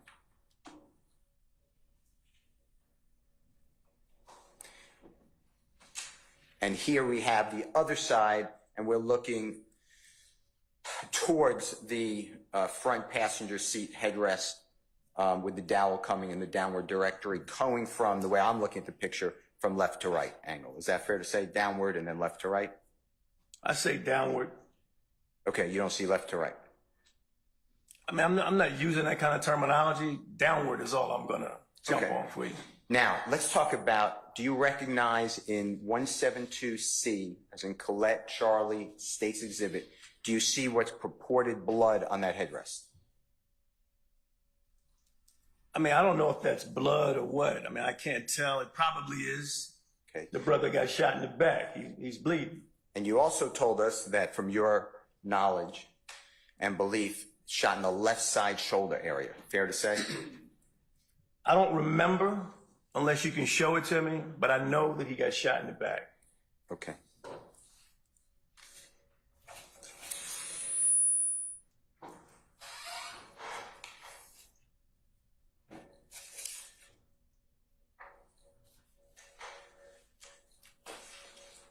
Can you get me left side shoulder? Just ask Trish.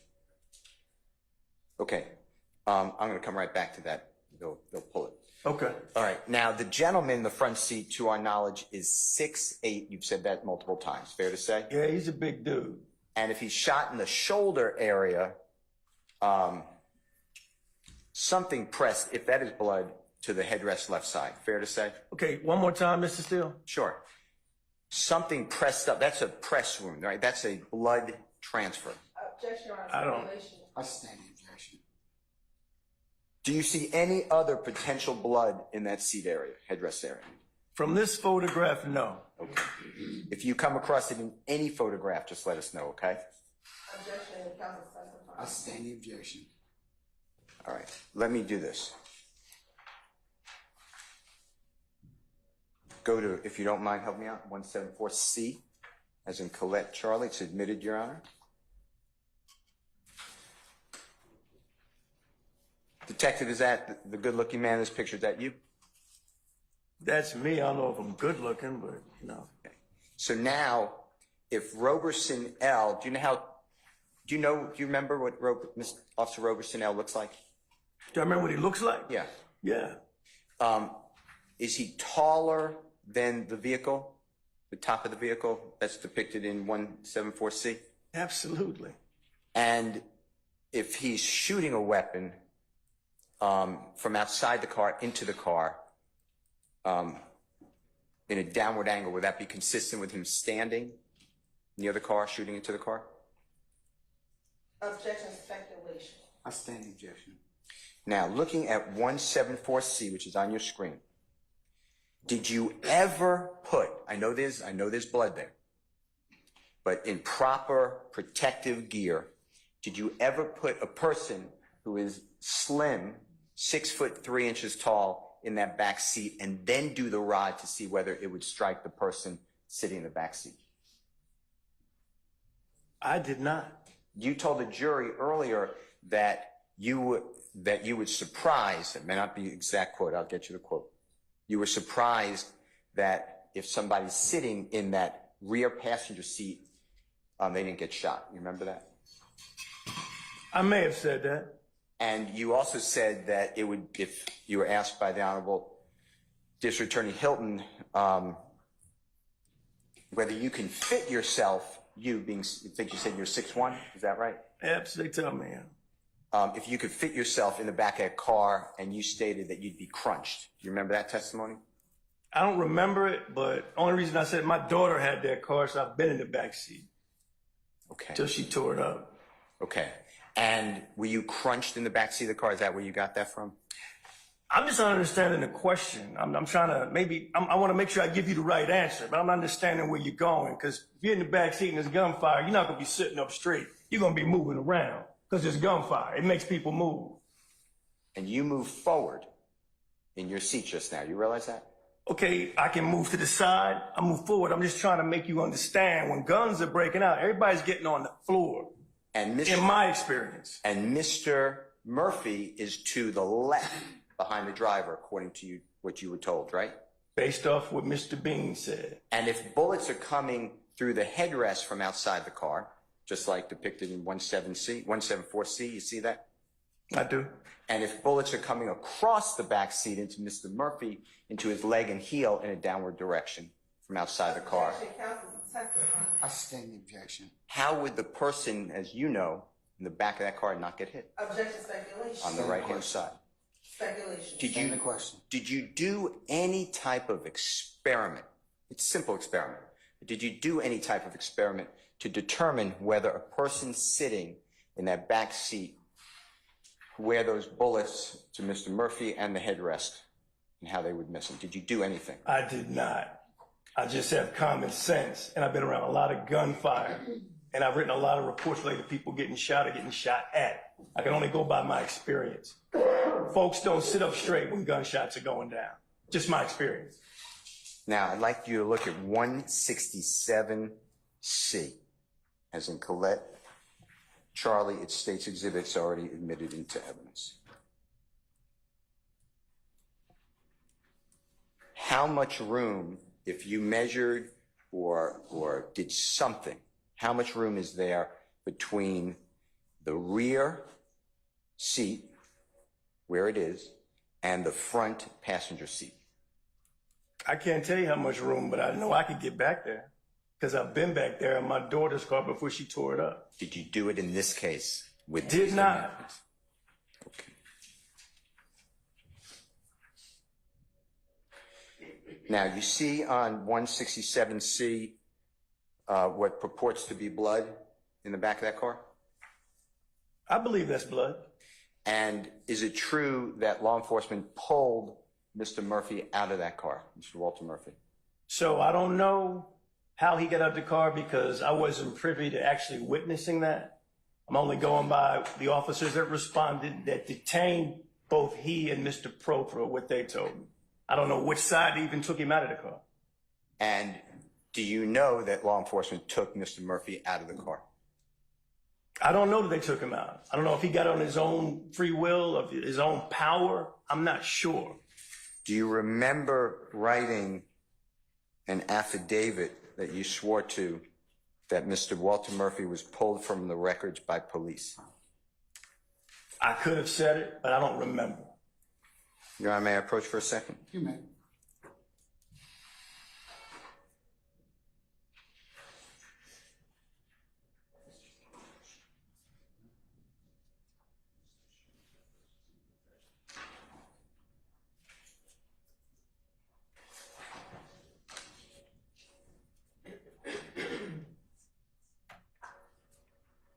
May I approach, Your Honor? You may, sir. May I approach you, sir? Absolutely. I've shown you a 3-page document. What's this, the search warrant I did? Yeah. Okay. You can look at anything you need. I'm interested actually to have to Well, do first. point to where you want me to go. That'll make it go faster. First line. Okay. Does that refresh your memory? Let me see.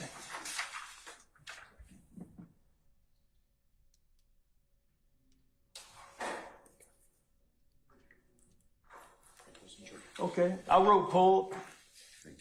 I'll concede to that, but I'm writing a warrant to a judge trying to get the permission to get inside that car legally.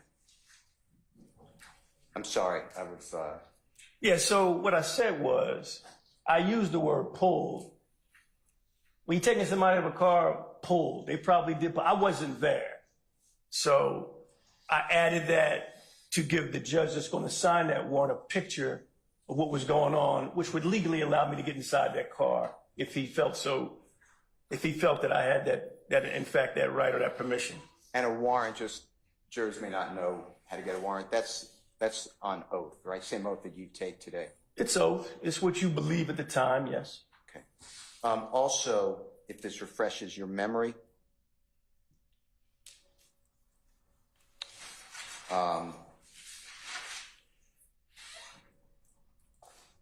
in the first paragraph, and I'll find you the exact area of that same document.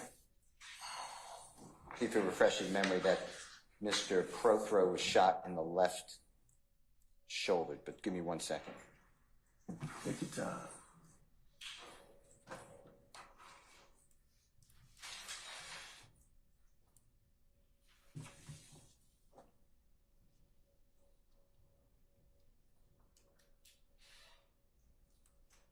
Looks like it's that third paragraph, Counselor, on the second page. Did you find it for me? Okay, is it fair to say left, and I appreciate it, left shoulder? It's fair. Okay. All right. Your Honor, may I collect that item? Yes. Yes, sir.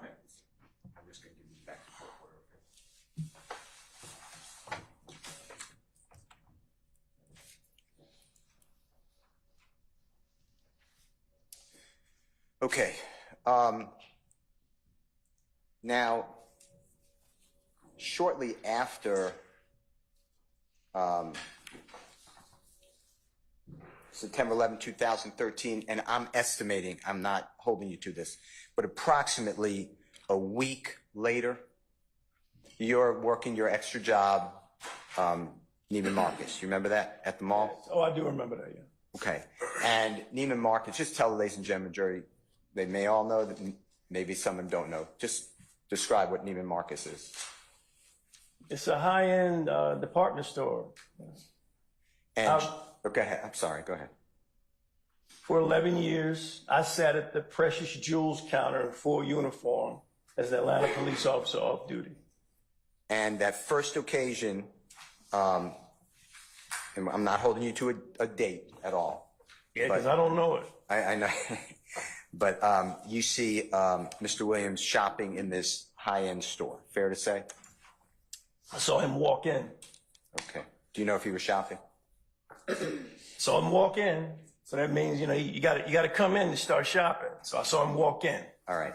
And you told Mr. Williams about what Mr. Bean had told you a week before, whenever it was. Remember that? A week or so, yes. And Mr. Williams told you something to the effect, I don't even know what you're talking about. Remember testifying to that? Absolutely. And Mr. Williams was adamant about that, you said. Jumping up and down, yes. And then about, and again, loosely, a couple of weeks later, go by, maybe 2 or 3 weeks later, you remember that? Yes, sir. And Mr. Williams again is shopping or entering, maybe to shop, Neiman Marcus. Remember all that?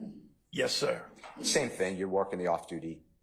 Just to give it context, so menswear is downstairs. My stool to get on that down escalator to get the menswear, which I'm assuming where he was going, you got to go past me. So I don't see you come in, but that's where most men, they go straight down. And I'm sitting right there so I can see down there and I can see the precious jewels counter. And at that time, you explained to Mr. Williams that you did some investigation into him and you found out he was going to blow up. Remember testifying to that? Did some research. And blow up, just explain that to the jury. He's going to get a bag. Explain that better. He's about ready to get some money. And you were talking about music, right? Yeah, like I said, I went online and I saw, I said, oh, damn, you know, like this is really great happening. And then a month maybe goes by, we're estimating, and then Mr. Williams is, I believe, with his sister, you said. 100%. And at that time, Mr. Williams and or his sister, maybe both of them, whatever you tell us, they actually collectively asked you if you would help out with road security. Remember that? Just to be precise, his sister Dolly, and that's what I remember, it's a name, you know, you don't hear much. She explained that she was his manager. And they wanted to hire me as their road security. And did you ever have any dealings with security for popular artists? That's not what I do. I'm a low rent, get your extra cheese type police officer. I do the stuff with the least impact, like sitting at a jewelry counter for 11 years. And that's, again, at that high-end store, Neiman Marcus. Beautiful store, yes.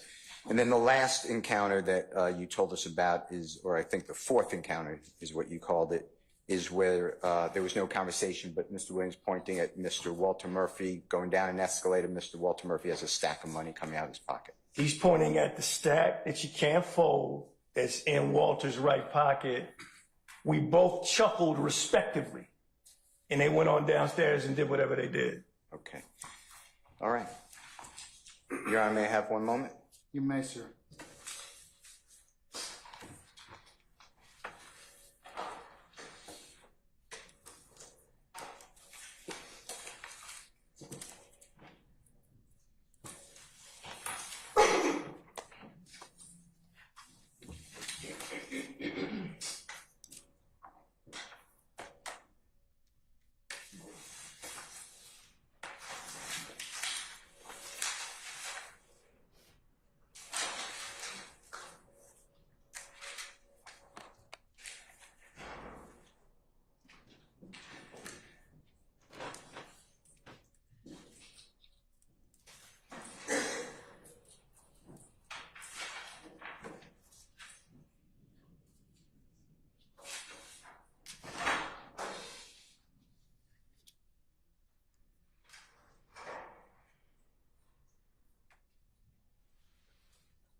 I don't have any question. Thank you so much.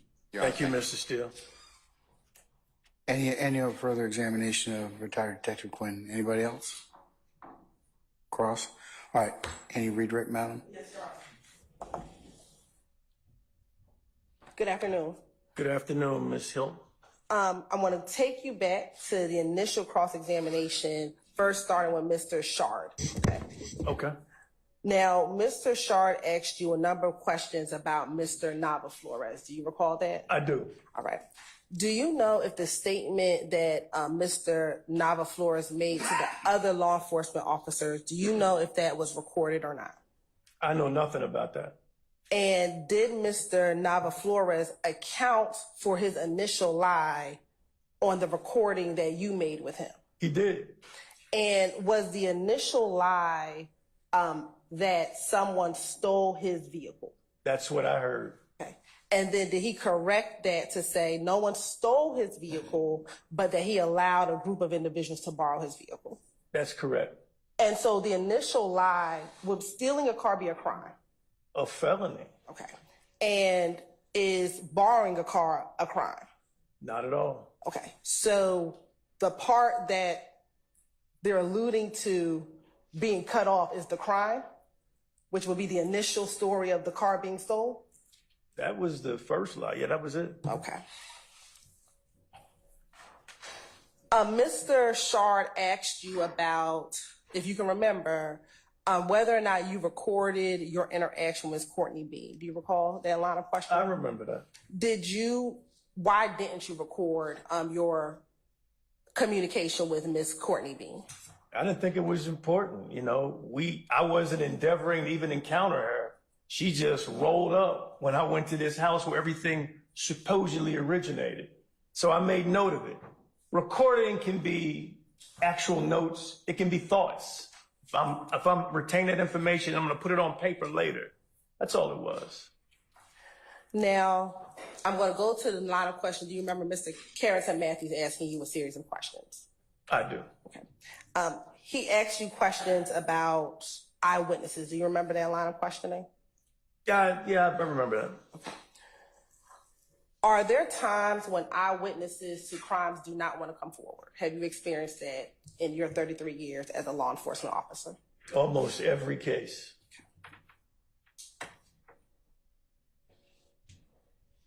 Mr. Matthews asked you a number of questions about investigators knocking on doors when they go out and canvass a scene.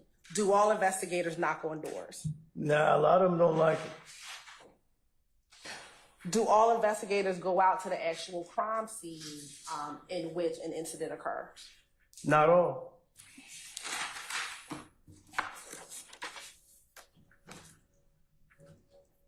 In your experiences working as a homicide detective and being on the street, are all cases investigated the same way?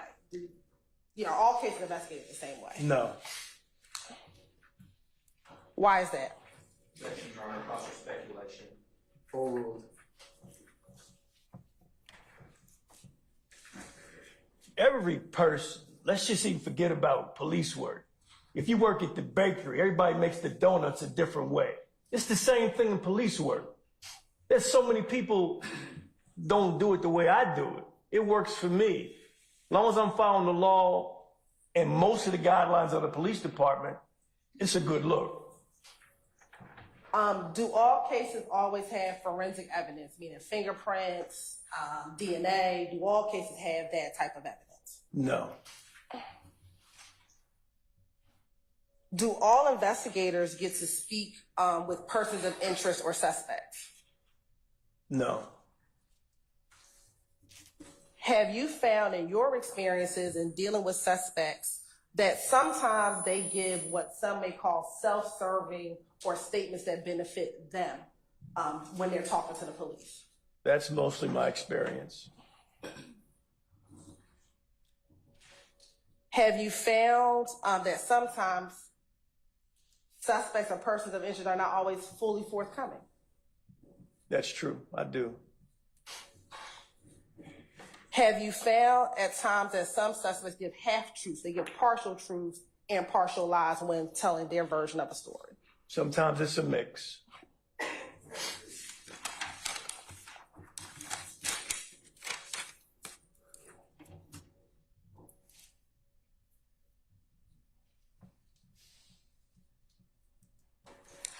Now, going to Mr. Steele's initial line of questioning before we took our break, do you recall him asking you questions about Adriane Bean and Adriane Bean putting Thug into this case? Do you recall that line of questioning?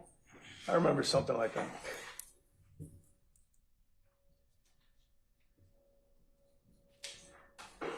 Was the first time that you heard the name Thug on the jail calls or when you interviewed Mr. Bean? Heard it on the jail call. And was that when Mr. Bean was speaking to his wife and this other friend this other friend that he was speaking with? Yes. And during those jail calls, did you hear the friend relay to Mr. Bean things that he was hearing himself from Thug or other people? Yes.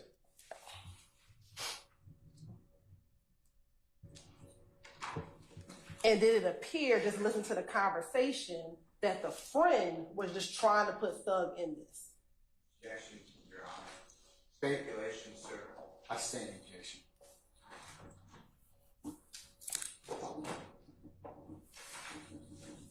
Based on what you heard, did the friend randomly interject Thug, or was that a part of the conversation that he was having with Mr. Bean? Objection, Your Honor. That's the evidence rule.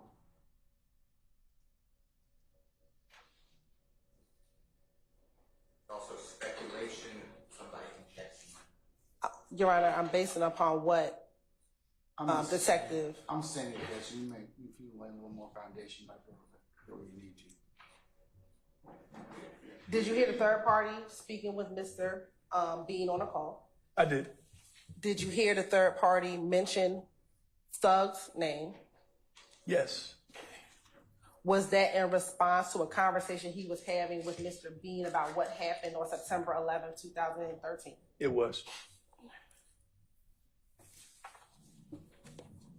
And were the two of them speaking freely based upon your conversation, speaking freely based upon their conversation about what happened during September 11, 2013, and what was happening after the incident once Mr. Bean was arrested? Objection, Your Honor. That would be speculation. I stand in objection. Let me ask you this. When Mr. Bean came forward, did he admit to being the driver in an armed robbery? He did. And was he eventually charged with that armed robbery? He was.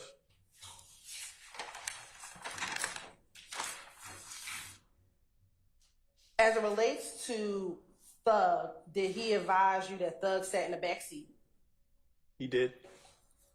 Did he ever try to say that Thug was a shooter in this incident? No. Did he ever say that Thug got out the car during this incident? At some point, yes. During the robbery portion, did he say that Thug got out the car at all? Never said that.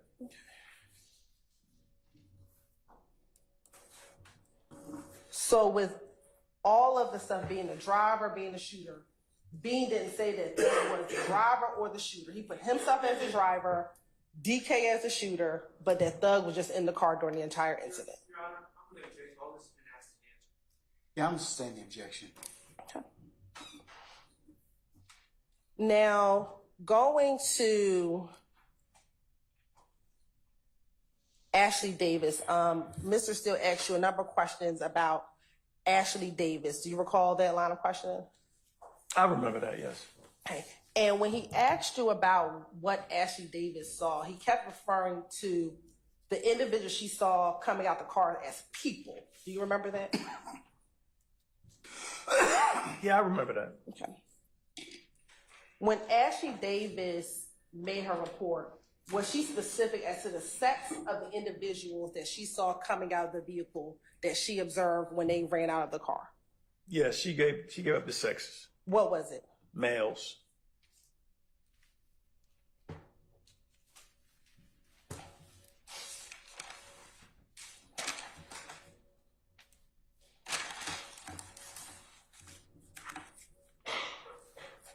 Personnel check.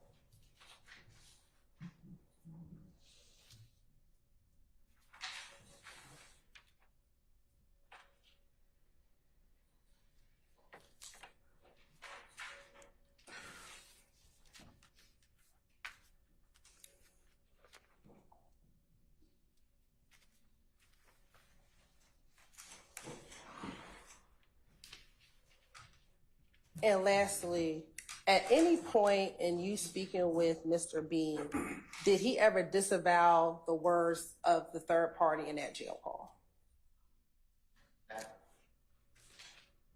Person can't disavow a third party. I'm gonna sustain the objection. It's confusing too. After taking out your arrest warrants, did that conclude, and testifying, of course, here today, did that conclude your involvement in this case? Yes, ma'am, it did. I have no further questions. Any cross? Mr. Matthews, Mr. Sharp, or Mr. Steele, anything? No, Your Honor. All right, may we permanently or temporarily excuse Detective Retired Quinn? Permanently, Your Honor. All right, Detective Quinn, thank you for coming in. Please don't discuss your testimony with anybody except the attorneys in this case, okay, sir? Thank you, Judge. All right, thank you. Yes.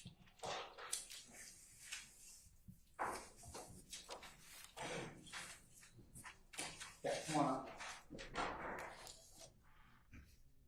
Can I get a number?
All right, ladies and gentlemen, we have come to the end of our business day. So what I'd like to do is to recess you for the evening. I'm sorry you'll miss the rest of the clips. Well, you might catch a few minutes of it anyways. But if I could ask you all to come tomorrow morning for a 9 o'clock, for an anticipated 9:30 start time, 9:30, 9:45 start time. But if you all could be here by 9 o'clock or shortly thereafter, that would be fabulous, okay? All right. Any ministerial inquiry with me? Anyone? Okay. Hearing none, let me go ahead and go through your admonitions. Please leave your notepads in the basket in the back. Please do not discuss anything that you have heard thus far in court amongst yourselves in small groups while you're sitting back there, or any other times that you may be in each other's presence or outside of each other's presence with third parties, such as your family or any well-wishers or anything such as that. Don't go by and visit any of the scenes that may be depicted in this case. Remember, it would also be a violation to have any third party discuss anything in this particular case in your presence or hearing, and if anybody should try and attempt to do so, you need to let myself and Sergeant Ingram know immediately. Please also do not listen to any third party recounts of this trial, either on any form of social media, podcasts, or the news, because remember what I told you, and I've continued to tell you, that you can only consider what's been presented in this courtroom, and you cannot consider any third-party recaps, so that would be a violation. Also, remember what I told you before, you cannot sit and handicap or otherwise recap the testimony as you go along. That would be a violation. Remember, you cannot consider this case properly until I tell you it is appropriate and I give you instructions on how you're supposed to begin and continue your deliberative process. So, ladies and gentlemen, unless you have anything else of me, what I will do is I will recess you all tomorrow morning, and we'll see you at 9 o'clock or thereabouts. Once you all get here, then we'll start somewhere around 9:30 and 9:45 with your with all of you accounted for. Okay. All right. Anything else of me? All right. If not, ladies and gentlemen, enjoy the rest of your evening. Okay. All rise.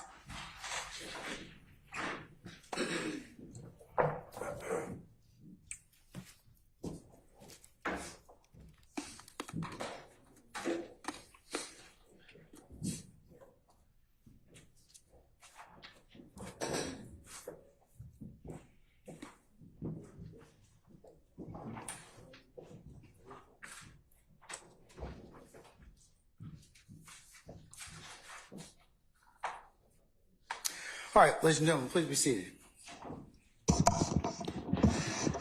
West. Do you have that? Do you have those?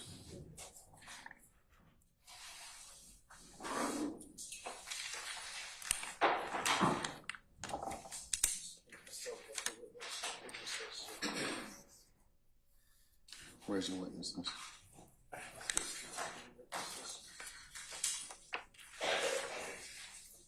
Is it right?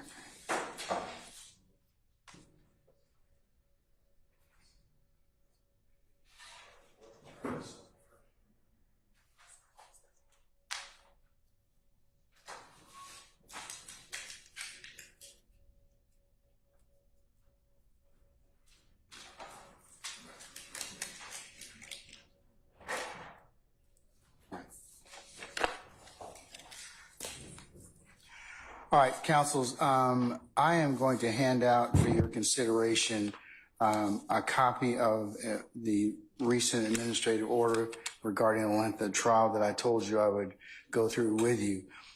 Ms. Love, have you completed the witness list that's supposed to be attached to this as Exhibit A? Your Honor, I believe you have, and I'm bringing over a printed copy to the court. All right. I know that we did complete it. We're bringing in a printed copy to the court in this part. All right, that was supposed to be done earlier today, because if not, I'll just attach the one you gave me on Friday with everybody's notes on it. So, Your Honor, we have that for.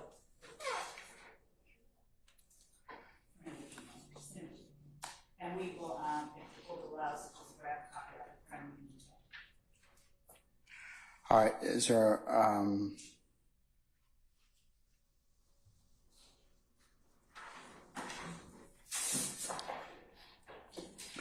Mr. Kearns, if you go ahead and hand out each set of lawyers a copy of the administrative order, please.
Mr. Kearns, did you give a state? I'm about to write. Okay, all right. I want to make sure I have enough copies for everybody. Okay.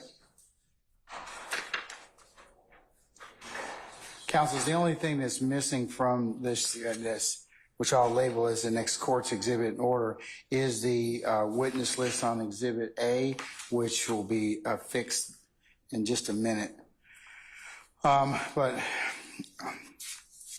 what I want to go through with you all, just to make sure that we're all on the same sheet of music, is I've covered the reasons and rationale that I have entered this administrative order, and it was in part due to Mr. Kendrick's motion that was made on March 19th and March 22nd, and the state's response there too. But the court had been considering taking up this issue. Mr. Weinstein's motion just gave me, and the state's response just gave the court a vehicle to talk about it.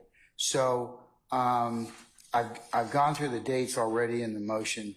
I mean, my order that we've spent thus far, given the significant dates of plea and arraignment, pretrial proceedings, pretrial motions, jury selection, the seating of our petite jury, and opening statements and the presentation of evidence.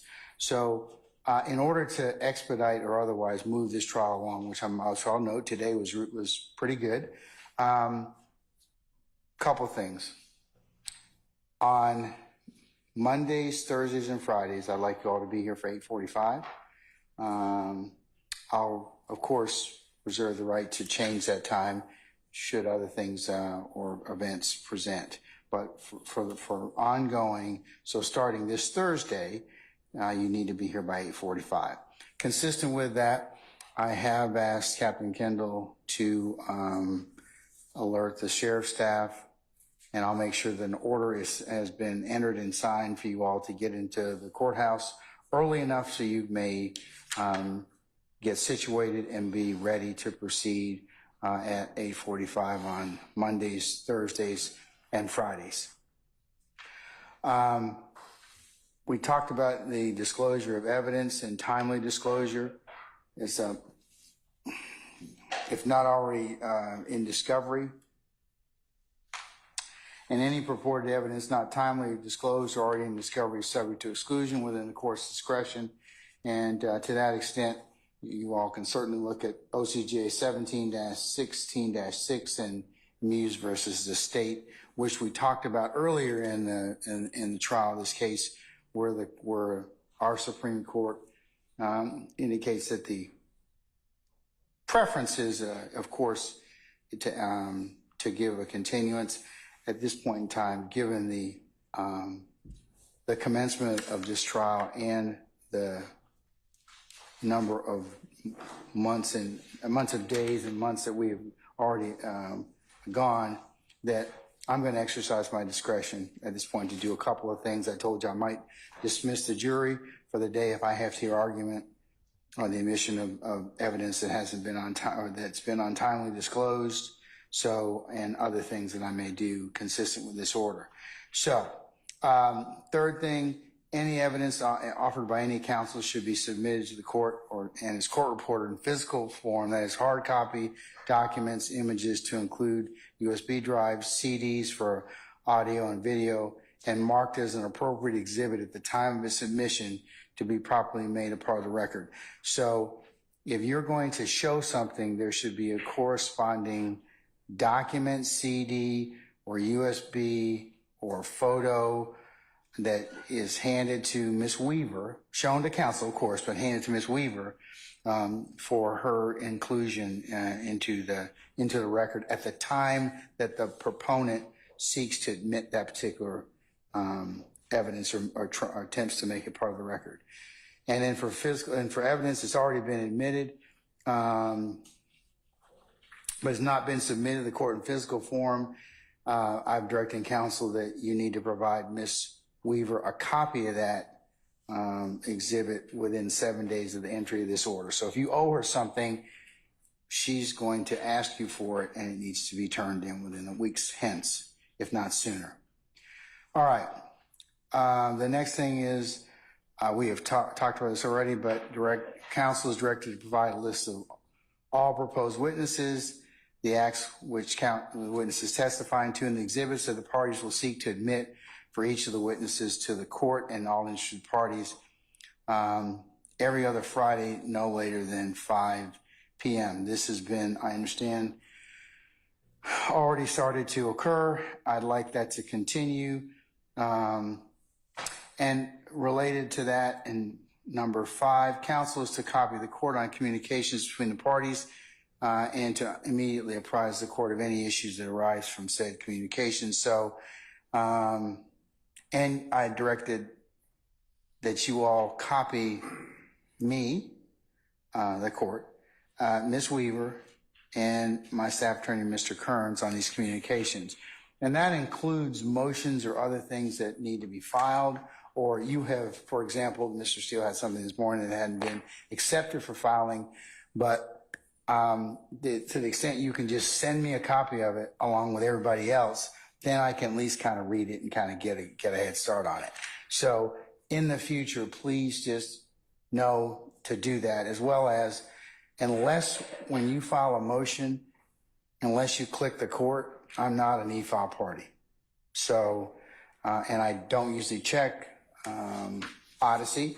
So my preference is that you attach a copy of whatever it is that you're filing or have filed, and go ahead and let me know so that I can I'll get it and I can read it at least before you all come to present it to me. Number 6 covers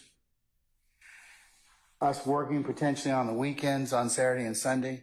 That is not my preference. That is not the first thing I'd like to do. Of course, that's within the court's discretion. I'll advise you accordingly if I believe that that event needs to come to pass. But that will depend much on how things go going forward. But like I said, that's not my original intent to work on the weekends, but we need to kind of put a press on presentation and streamlining our presentation. Of course, I can use my contempt power to enforce any of the requirements. I'm not looking to hold anybody in contempt. It's just a tool that I may have and can utilize. And then lastly is I can modify this for good cause, order for good cause, and I will, consistent with anything that may be presented. But I told you I would enter that, so I'm going to enter that as part of the us going forward. I know you've had an opportunity to ask questions. Do you have any other additional questions based on what I have entered thus far? All right. Hearing none, Ms. Love, you owe us Exhibit A. Yes. All right. Is there any other administrative I need to take up for you all before tomorrow morning? You all need to be here. Like I said, be prepared for. I would advise you to be here at 9 so we can start around 9:30, 9:45 the latest. Okay. All right. But is there anything I need to be made aware of at this point in time? Anyone? No. Yes, Mr. Steele. Ron, I assume it's coming up soon with witnesses, so my motion limiting number 4-6 that was delivered this morning has to do with Mr. Walter Murphy, Mr. Dexter Montgomery witnesses in paragraph 4, 5, 6, 7, and 8 of that motion. And also, I could put it in writing, but I make a motion also to exclude any mention, unless it's already vetted by this honorable court, by a witness, Mr. White, with the prosecution attempting to somehow comment adversely on interviewing him by lawyers in the case.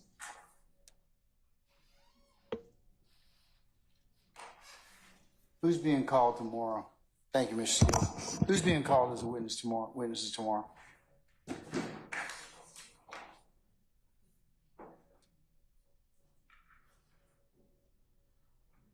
So it'll be Investigator Kirkman, we believe Officer Bentz, and then we'll start the Dexter Montgomery case, which will be Mr. Montgomery, Mr.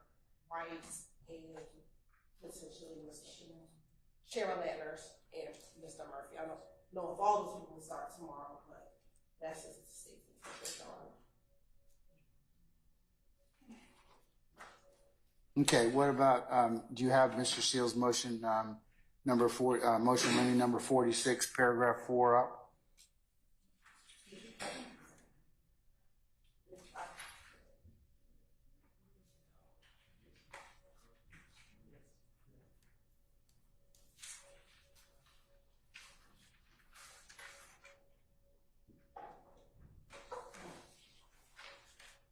Your Honor, we have the witness list for You hand that to Mr.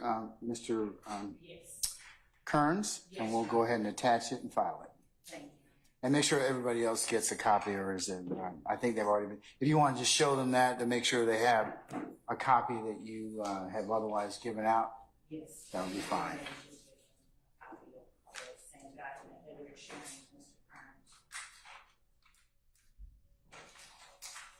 But all that it is the list of persons that we have.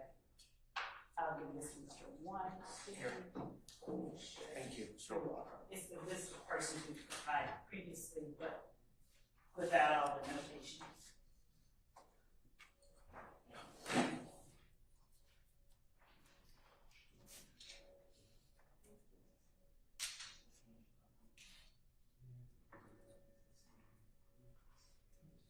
Okay, let's turn now to number 4 of motion, Mr. Steele's motion limiting, number 46. What about these Dexter Montgomery exhibits, the statements, handwritten statements? When were they handed out? And he's claiming that none of these people are on the witness list. Your Honor, the state does not intend to call Mr. James, Mr. Moody, or Mr. Davis. These were the witness lists that were a part of the evidence when we went to go pick up the evidence. And so we just these were the witness statements that were in evidence, and so we turned them, they were like physically in evidence, and so we turned them over, but the state does not intend to call any of these 3 individuals. So you're not planning on calling Mr. James, Mr. Moody, or Mr. Davis? Correct, Your Honor. And Okay. Your Honor, pursuant to the court's directives that we've been given, as I stated earlier, we provided the universe of possible exhibits, and these are in no way intended to say that we are with certainty calling them, using these exhibits. I believe that the motion in limine to restrict the use of the possible list of exhibits is premature and more appropriately made if the state tendered such an item to refresh recollection or something like that. But at this point, Your Honor, all that we have done is given to the defense as the court ordered the exhibits that may be used with that next act. All right. To the extent that you're not calling any of those witnesses, I'll reserve right to determine whether or not those statements are admissible for any other reason with any other witness. But to the extent that they're not going to try and you're not going to try and introduce them at this time, is that correct? Correct, Your Honor. We don't All right. actually correct. We don't at this point intend to introduce them for, All right. certainly not for the sake of introducing hearsay statements. But again, they are statements that were taken dependent on cross-examination, dependent on the testimony that comes out through witnesses on either direct or cross-examination. These are possibly and prospectively. You tendered them because they were given to you in discovery. Right.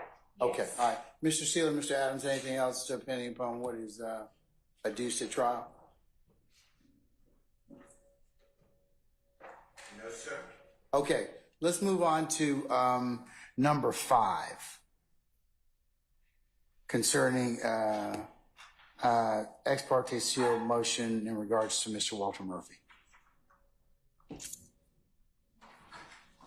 Your Honor, Judge, these are items that have previously been provided to the defense in discovery. Again, I do not foresee a need to introduce this particular exhibit as evidence in this case at this time.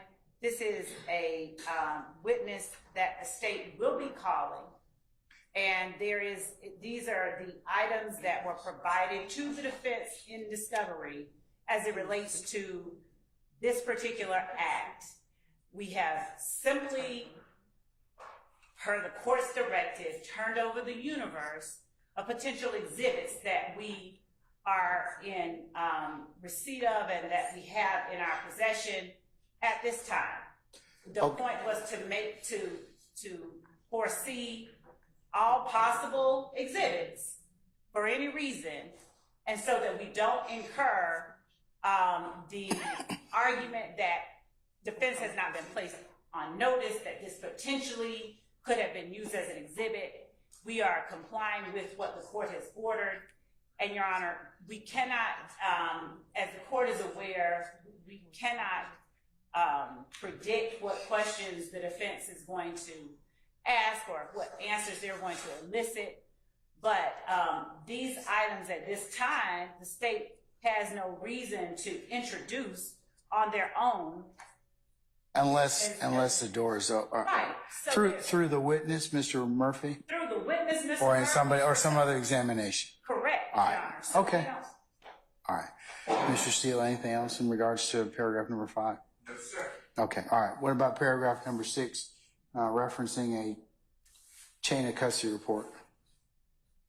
It's the same answer, Your Honor, the same response. This is, Mr. Steele's argument is that it does not appear to be relevant or have a proper foundation. How on earth can he make the assertion at this point before anything has been introduced as it relates to this act? What's the chain of custody report go to?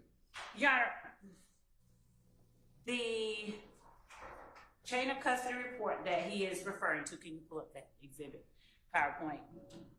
Your Honor, has not been tendered. This is, again, premature. We're pulling up our exhibit list. Okay, but what does it refer to? What, Mr. Steele, what does the chain of custody report go to? What item? Yeah, it's not written in your motion, or I don't. If you could even give a slide number so that we could. Maybe 1 second. Sure, okay.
131, sorry. 131, slide number 131.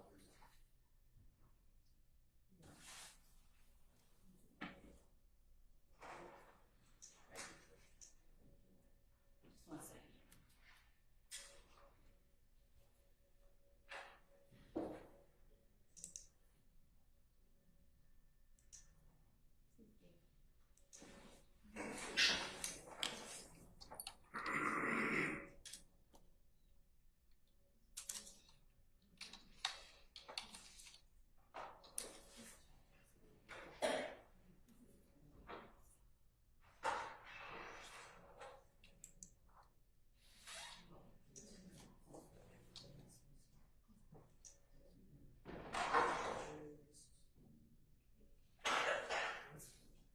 Your Honor, this is the chain of custody for Jackson Montgomery's bloody head. I'm looking for it right now.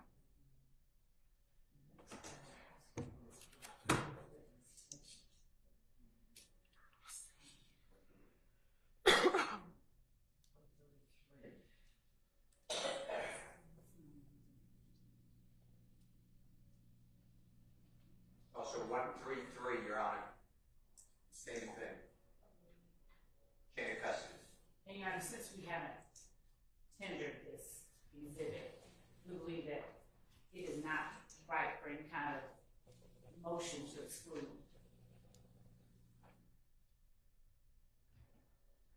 And the relevance would be. Who's gonna purportedly, authentic, you're gonna have several people, I guess, talk about exhibits 131, 132, 133 before they're admitted, if appropriate? What did you say? Your Honor, they're items that were in the evidence that was reviewed by counsel for the defendants. We don't even see a need to introduce the chain of custody. These are just, it's the chain of custody for the items that are in evidence. Okay, all right. So you may or may not introduce them. Right. Okay, all right. I'll defer on that, Mr. Steele, until and if other appropriate objections need to be made, I'll cross that bridge when we get to it. Okay. Yes, sir. All right. In terms of Mr. Williams' 46, is there anything else other than those 3 paragraphs that you'd like me to Yes. pass on? Paragraphs 7 and 8, if you don't mind, sir.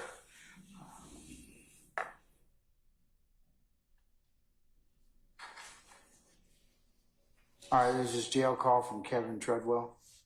What about it? So, Your Honor, He's not on the witness list. Your Honor, again, he is not,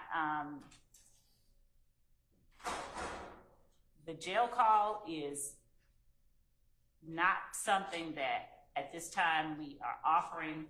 Your Honor, it is a part of the universe of items. We would not be tendering anything that is hearsay without a proper foundation and without something having. So Mr. Treadwell is not expected to be called as a witness? Kelvin Treadwell, we do not expect to call as a witness, but let me say this. Kelvin Treadwell was a part of the shooting, the impetus, frankly, for the shooting. And, Your Honor, his jail call was one of the items that was introduced, or that was provided in discovery. At this time, again, this is part of the universe of exhibits based on what questions they ask. This is our best effort to be inclusive, overly inclusive, Your Honor. Okay. All right. So, Mr. Steele, it doesn't look like that it's relevant now. It may become relevant. It may or may not become relevant ever.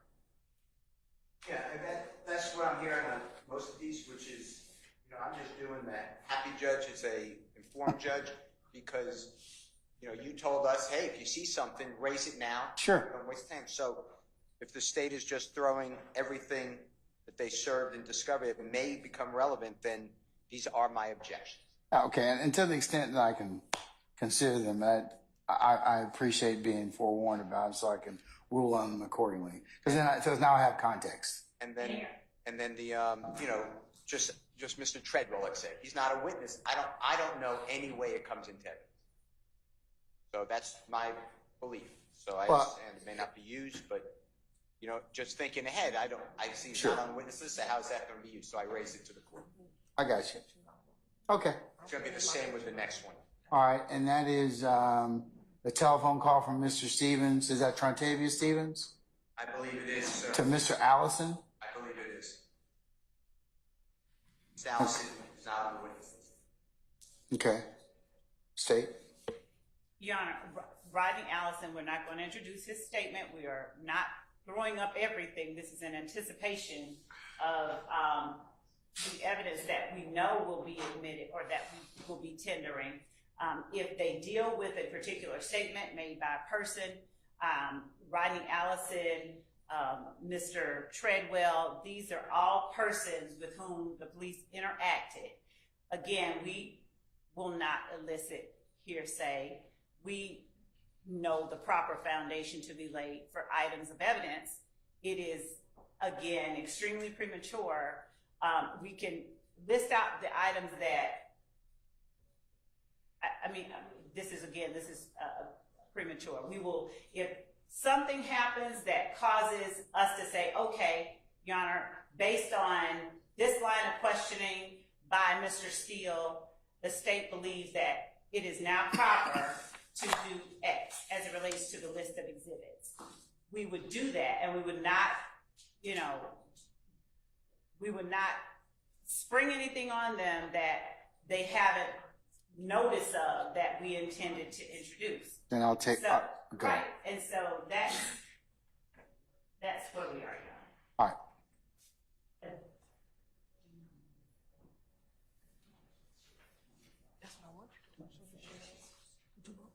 Anything else, Mr. Steele? Go ahead. I'm sorry. No, I apologize. I thought you. No, go ahead. Just the interview by lawyers of Mr. White, if that's going to be an issue, then I'd like to do something, interview some witnesses in the state's case. Your Honor, I'm not certain what that statement means. If there is an issue regarding lawyers' interviews of Mr. White. Who's Mr. White? One of our witnesses that the state has did a production order for that we will be bringing up. He was in a car with Ms. Murphy with Mr. Montgomery at the time that he was fired on and shot. He was one of the victims in this particular act regarding Dexter Montgomery. So I don't know what we'll be calling on what the state's witnesses. I'm not certain what that means. Mr. Steele, of course, can call on whomever he wants at the time if he chooses to put up anything. But I'm not certain what these words mean. The state is always pursuant to 246622 able to inquire into a witness's feelings towards and relationships to parties. As the court's aware, it may always be proved for the consideration of the jury. And so any particular feelings that the witness may or may not have towards Mr. Steele, whom the witness identified as knowing was the defendant's lawyer, is a matter that may be made, an inquiry may be made into. It's just that the reality of things. They interviewed him, the witness, we know that they interviewed him, the witness made some comments, we shared them with them, we shared the comments that the witness made with the defense. That does not preclude the state from inquiring or making inquiry into any statements that the witness made or testimony the witness may give that somehow may be influenced or affected by their feelings or relationships towards the defendants in this case, and towards someone that they believe represents one of the defendants in this case. Certainly if the witness has some kind of bias, the state is entitled to explore that, as is the defense. If the witness has a bias towards the state or against any of the defendants. So I'm not certain what the motion in limine regarding this particular witness is asking the court to do, but I do hope it's not to curtail the state's ability or anyone's ability to inquire into any potential bias or any particular feelings that any witness has towards a party or anyone with whom they interacted in this case as it relates to either the defendants or the state. All right, Mr. Steele, Mr. White is not mentioned in either of your motion.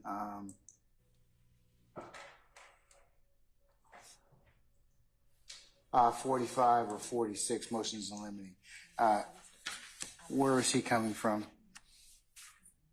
That was an email that the district attorney sent to the court and the parties saying that Mr. White made statements that I, as well as other people, interviewed him, that he found it weird, found me weird.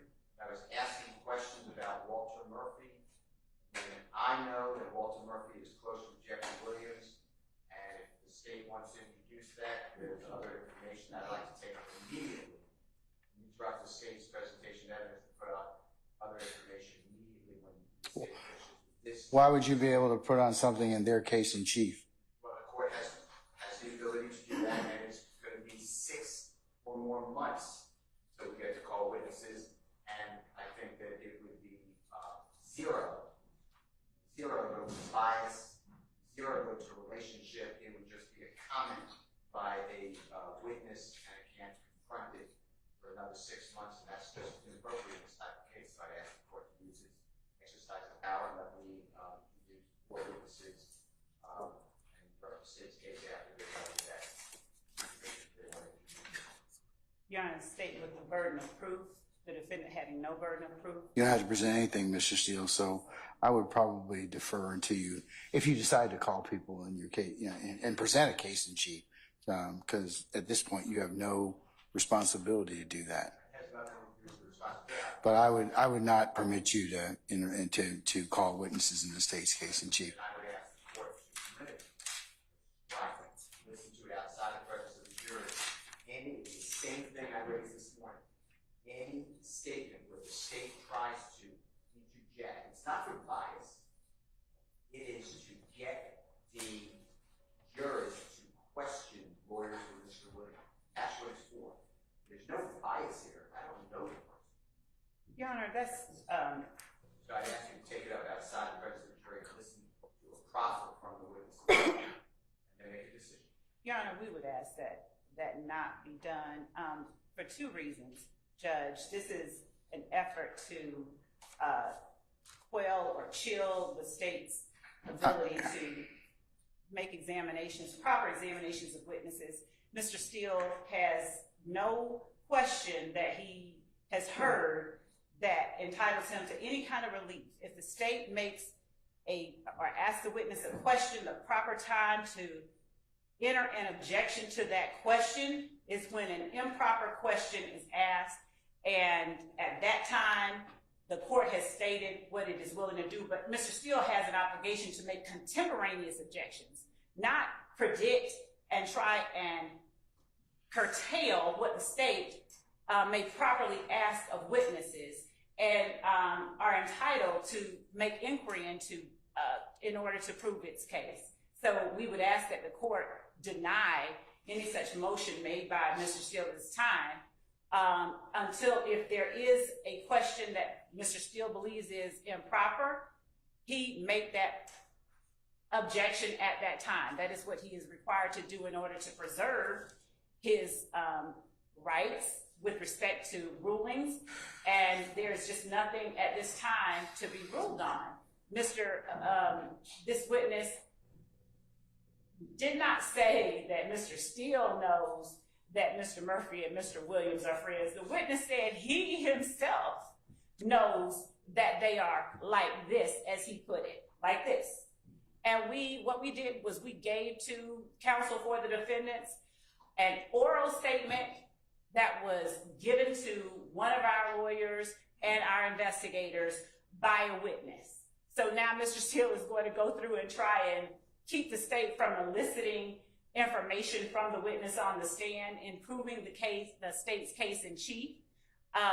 He's going to preemptorily curtail our examination. That's not proper. The proper time for Mr. Steele to enter or to make his objections is if there is an improper question posed. Your Honor, may I be- So, Mr. Steele, hold on. I'll wait till Mr. White is presented as a witness, and depending upon what he says, I'll make certain decisions at that point, okay? But thank you for bringing it to my attention. Yes, Honor, just Mr. Shart. Thank you, Your Honor. Just to follow up with Mr. Steele's concerns, I also have similar concerns because I am similarly situated as Mr. Steele in this regard.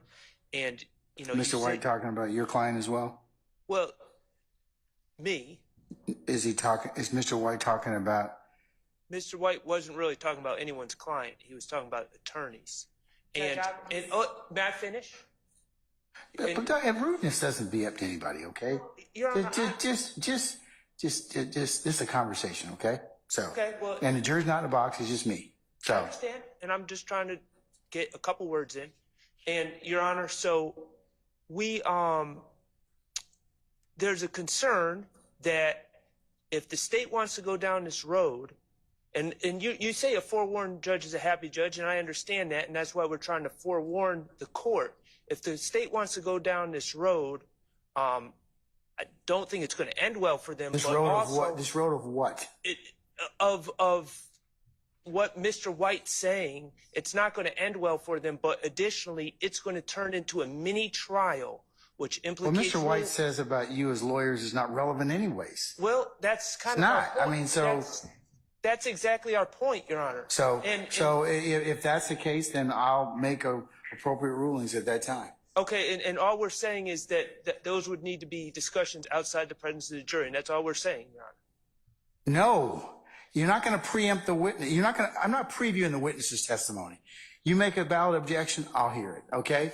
But I'm going to tell the state, I'm going to tell you all that you all are not the focus of the trial.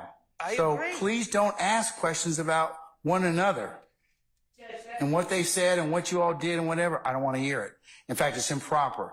The rules of professional responsibility don't allow it.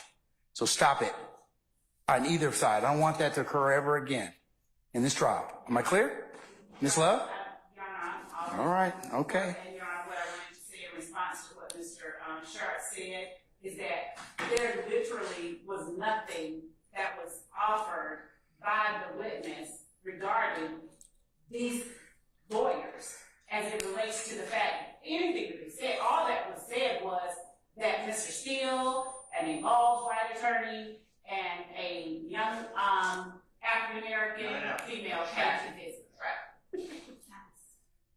Attractive. I don't remember hearing attractive at all. But, Your Honor, all that was said is that they came to visit them. And there's no, except to the extent that there is something that is elicited on cross-examination regarding the witness's desire or willingness to speak to someone from the state or forced to speak to someone. All of that is exactly the type of information that has been elicited from witnesses. But it needs to stop. And it really does need to stop, Ms. Love, because it's not relevant. It's not relevant. It's not. I don't disagree. All right. So then it won't be a problem. I mean, first question I hear about, I'm going to sustain the objection. So I don't want to hear about that. That's improper to begin with. I'm telling you right now, that line of questioning is improper to elicit from the witness. Whatever the witness's motives for, or giving information or whatever else, yeah, that can be explored, certainly. But the lawyers, you all should not be the focus. And Your Honor, with respect to any statements regarding what has been done, if there are recordings that are offered by either side that a witness reveals or states was not a full, accurate recording, our position is that it is absolutely a proper mode of inquiry as to whether anyone started or stopped. If we're talking No, we're not. I'm not going to get in that. When they see, Ms. Love, they don't have the burden like you do, like you've said very, very eloquently a lot of times, and they don't have to reveal those statements quite yet. If they decide to present the case in chief, then certainly some things are going to be subject to being recalled or examined in that respect. I can't force them to give them give you anything that it may make common sense to turn it over to you at this point in time, but legally I can't because they haven't presented the case in chief yet. Right. So I think we've covered that already a couple of times, but let's just pass on that issue right now. Unfortunately, they get to ask your witnesses whatever, and they may have some other information that you don't have at this point in time. However, if and when they present their case in chief, then you can revisit those statements or those particular things. They would have to disclose them to you. I think that they have to turn them over within 7 days or thereabouts. So, but which I'll revisit at that point in time. Yes, Your Honor. Okay. We will, of course, be complying, of course. Yes. All right. We also are providing to everyone, and I'm about to sit down, a trunk or count list of items that we anticipate we may be introducing and where it is found in discovery. Your Honor, this is a little bit different. It's just we for the most part have all of these in our PowerPoint, but this is a exhibit number, like a specific number list of exhibits that we intend to introduce to witness Walter Murphy, and where these items are located in discovery. We also have, we have oral statements from Walter Murphy that we want to make sure. Have they been reduced to writing? That's what we did. We reduced them to writing. I'm going to just When's Mr. Murphy supposed to be testifying? later, like at the end of the week. All right. Well, if there are issues that come up before then, I'll hear them at the appropriate times, and if it's reduced to a motion limine or the like. But yes. Okay. All right. Anything else? All right. I see y'all tomorrow morning for 9 o'clock. All right. All right. We're in recess. Thank you, sir.